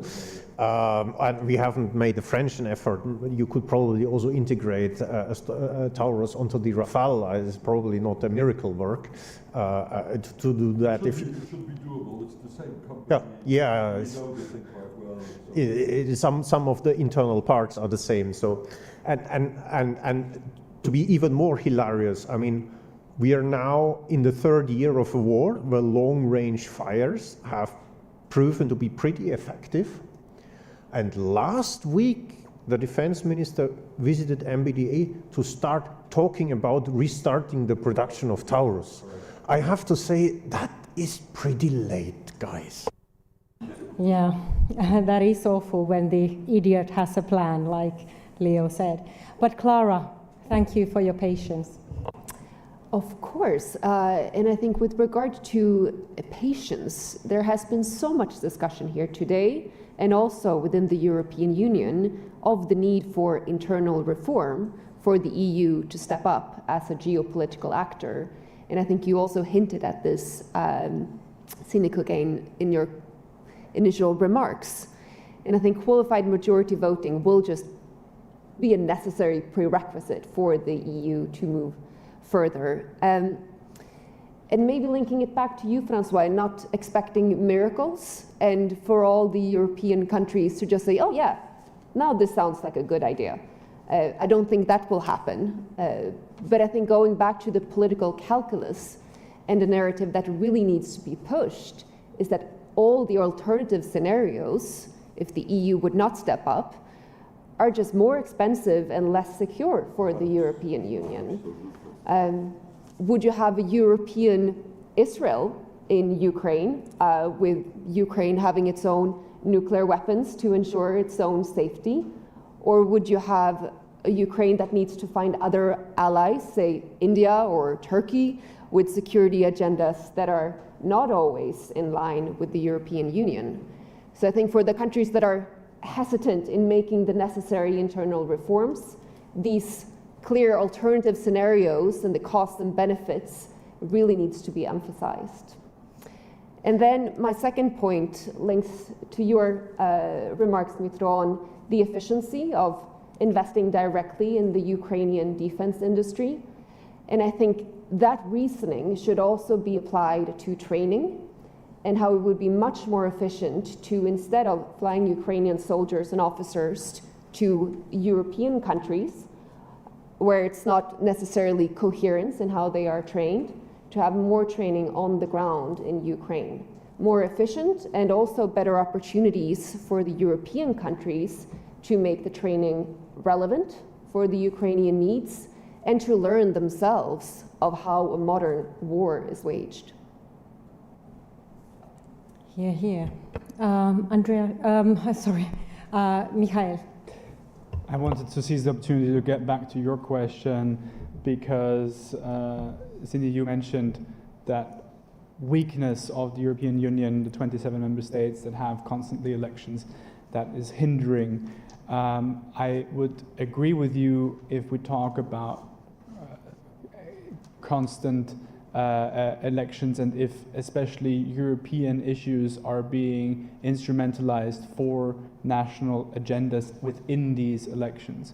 But I believe that we also have a solution already at hand, which is quality for majority voting. And we have heard about quality majority voting a couple of times already today. So I believe to extend also that mechanism to other areas, to explore new opportunities also in accession processes, to have quality majority voting would be also a way forward to overcome this burden. And the second point I wanted to very quickly raise in that regard is also that we've mentioned security defense not being part of the accession process. I believe this is potentially also an opportunity because that means that Ukraine doesn't have to wait for EU accession to be part of certain mechanisms of common security and defense policy of the European Union. The integration of the Ukrainian defense industry can happen simultaneously while the accession process is ongoing. We don't have to wait for another couple of years for that to happen. This is going on right now, and this is yielding first crucial benefits already now, especially also for Ukraine, but as mentioned also for European stakeholders. Thank you. It's great to have an optimist in the panel. But Francois, you had two fingers. Quick two fingers, and actually an optimistic two fingers, which is unusual on my part. We have a precedent which did not require constitutional revolution, which was after all rejected in 2005 by a number of member states. We're not going to redo that. Having areas of core sovereignty going into QMV, you can wish it, and I wouldn't actually mind it, but it's not going to happen. But we have a precedent, and that is what happened during COVID. What did we do? We decided that money was not an objection. We were not even going to ask for money, we were just going to spend it. And lo and behold, we managed to put together a vaccine strategy which worked within 6 months. Apparently, COVID was a more convincing, clear and present danger than a large-scale war in a European country waged by Russia against Ukraine. That says a lot about us. And if I may add, the EU as a geopolitical actor, you mentioned that. We will become a geopolitical actor if we manage to face this crisis, not the other way around. We're not going to face this crisis because we want to be a geopolitical actor. We may become a geopolitical actor because we may actually have proven our effectiveness as we did in the face of the pandemic. And last point, the Americans during the pandemic also took an approach somewhat different but similar in terms of its effects. vis-à-vis the virus, and that is they decided to apply emergency defense procurement rules in order to cut the national red tape, in order to avoid the 3-year procurement things and all of that, single sourcing as rapidly as possible, which is not economically efficient nor legally recommended, but was actually the only way to get the vaccine on the table as early as it was required. We don't have a Defense Production Act in Europe. In most of our countries we don't, not even at the national level. The Americans mercifully had kept the one that they had devised during the Korean War. They'd registered a law from 1952 to deal with the issue. They dealt with the virus as we should be dealing with the war in Ukraine.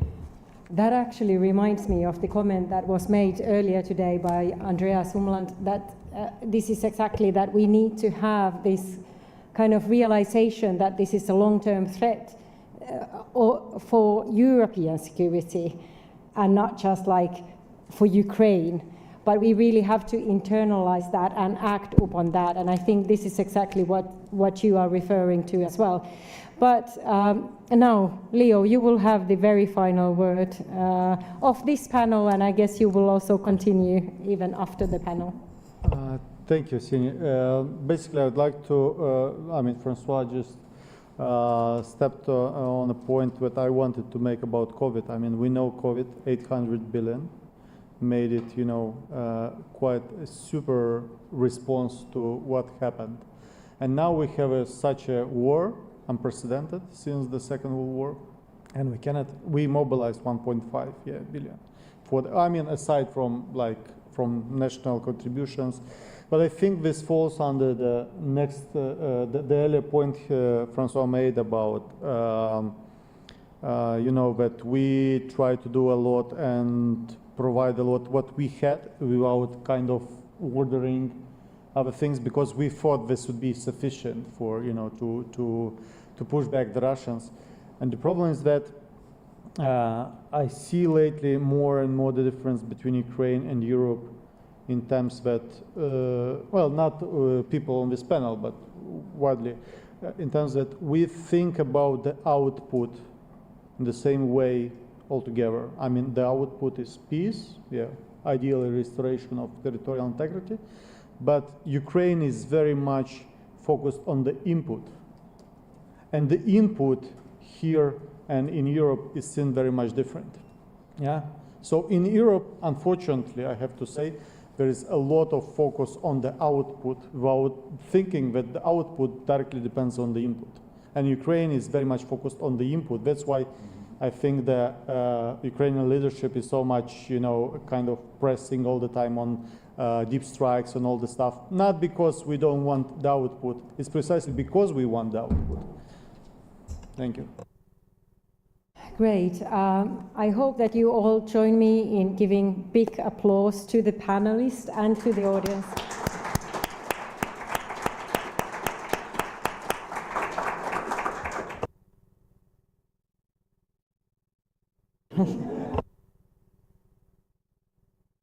Okay, so we have still a couple of minutes to, my colleagues are witnesses that I didn't want to have a conclusion panel. But then they said, look, there should be we continue and then we make a photo, maybe we don't interrupt.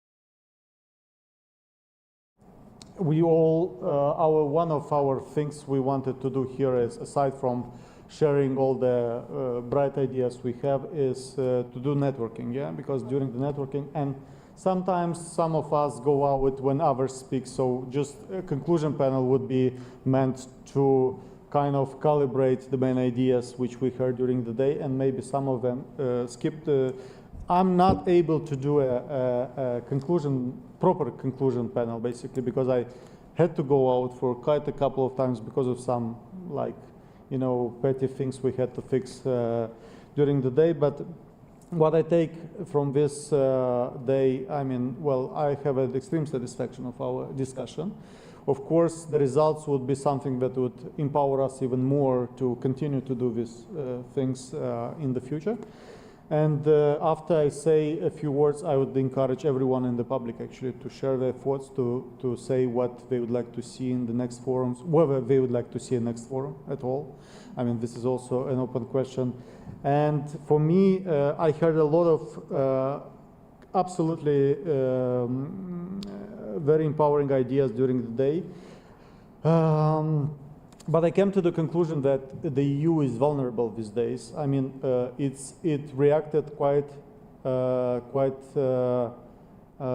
at the war. I mean, by how it mobilized to do, you know, to provide support for Ukraine, to kind of help Ukraine overcome, especially in the first months, you know, many of the hardships we have, and still continue doing this. Especially, I mean, we sometimes like don't mention the economic part, but this is very important that Ukraine managed to keep afloat, irrespective of all the hardships that we have with the war, with the energy infrastructure and so on. And I say it's vulnerable because first thing, you know, we had the first time the panel on the spoilers of the EU integration, 2019, I guess. And then we discussed about this, and you would hear Russia, a lot of Russia, and sometimes at the background, China. This year, I was looking at this panel and trying to hear what people say, and you'd hear Russia, China, proxy powers, Iran, internal spoilers, yeah? We heard about different countries. So it's became much more complicated and vulnerable from my perspective. And the second point, I think we desperately need a success in terms of EU integration these years. Because we don't want, you know, in US, they talk quite often about what happens in Ukraine. We don't want a forever war, yeah? When they say we need a strategy for Ukraine. So I'm afraid of thinking of the idea of forever integration, yeah?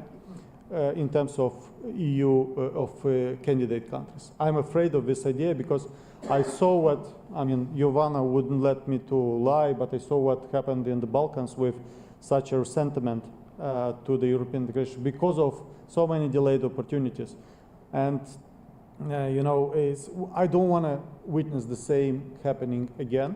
So I think that's why we desperately need a success in terms of integration. But here I would stop actually because I don't want to bore you with my summary, which I mean everyone gets something else from what you heard today. But I really would like to hear maybe your thoughts, something you'd like to underline, to highlight, or just friendly advice, or just to say thank you to a particular panelist, or just, you know, sharing, say thank you to IRF who made this forum possible, and the European Commission, for instance, or, you know, or to the partners, all the partners we have. So who would like to say a few words about today forum, or you're too bored, too tired? Sergey, I see Sergey. Sergey, our partner, European Pravda, actually, the media partner. Very shortly, I would like to have the next year, as I expect that next year both Ukraine and Moldova would be negotiating on substance of some chapters. Let's focus on something like 23, 24, and maybe, I don't know, internal market or something like that. So we are on a stage when more depth is needed, and Balkan friends can share a lot. Thank you. That's a great comment. Sini?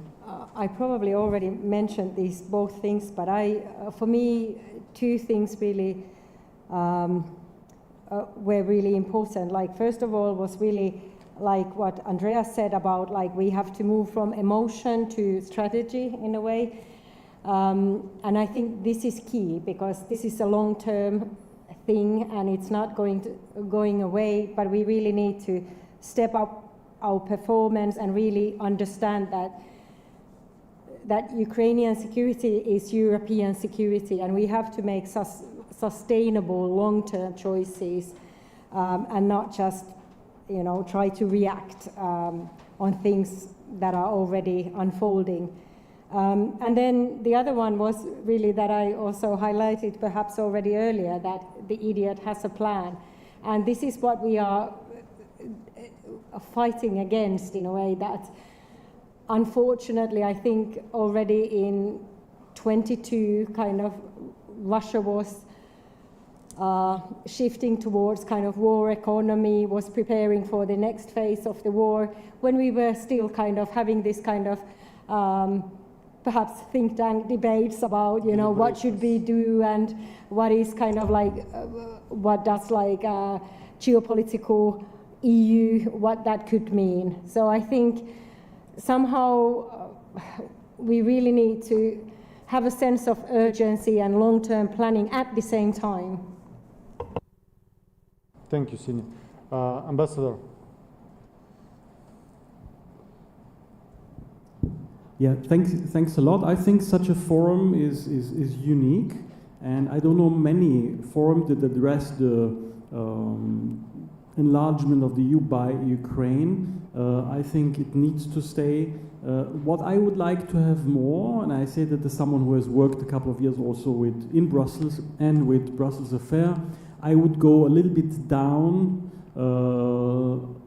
Doesn't have to be the nitty-gritty, but I would definitely invite someone from the presidency, because everything related to enlargement is dealt with in very complicated matters, from the trilogue to members of parliament, from the European Commission, from COES to COELA. So a little bit, not to go in too much into detail, but I will bring someone who really works on the matter from Brussels. I would invite the presidency.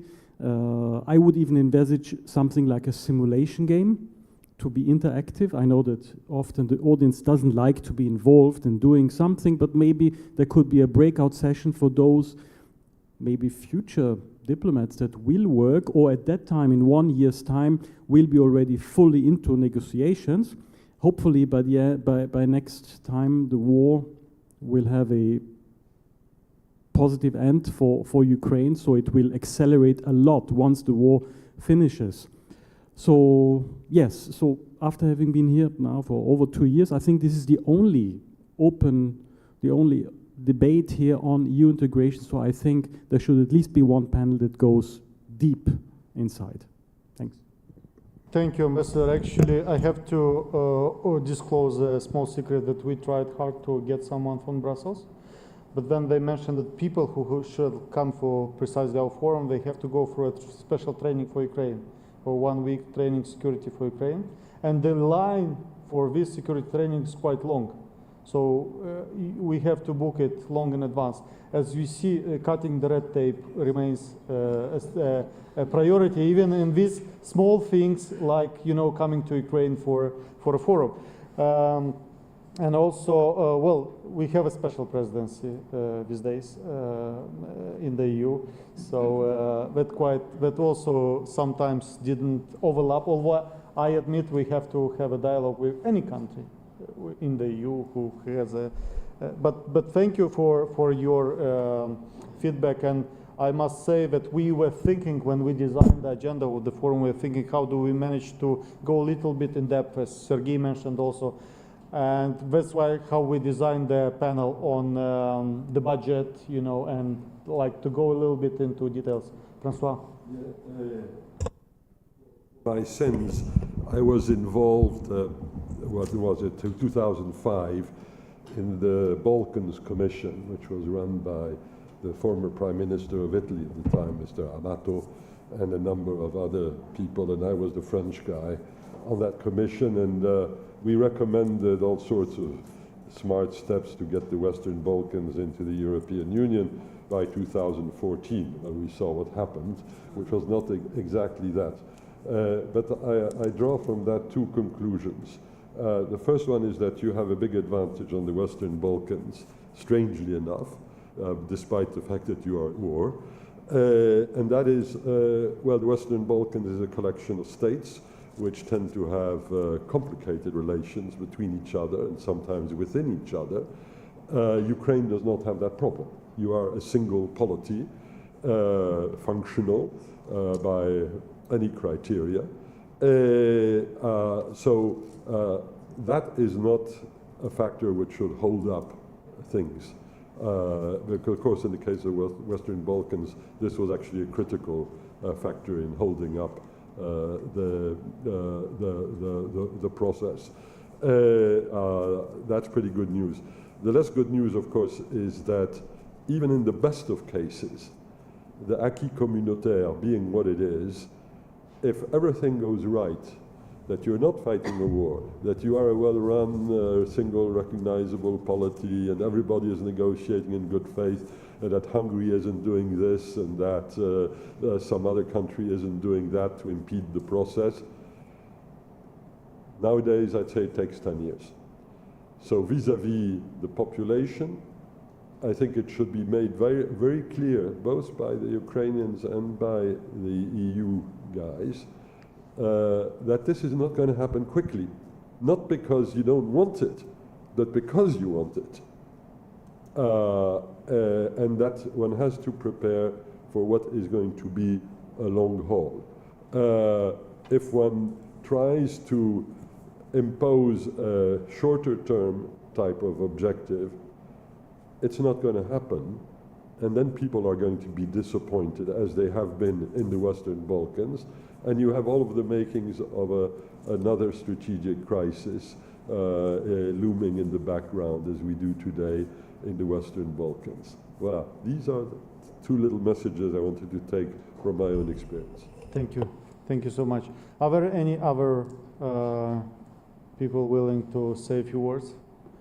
If not, then I think we can once again say thank you to the International Renaissance Foundation, the European Union, for making this possible, to all the participants who came from abroad, because this is, I know what it takes, and logistically, I mean, and to travel for 2 days to Ukraine for 1 day event and then go back 2 days. Again, this is like really big thank for all your efforts. And I recall that my PhD coordinator used to say all the time, which I very much liked, I'm still confused, but at a higher level. So I'm still confused after this forum, but at a higher level. Thank you very much, and please join for the reception.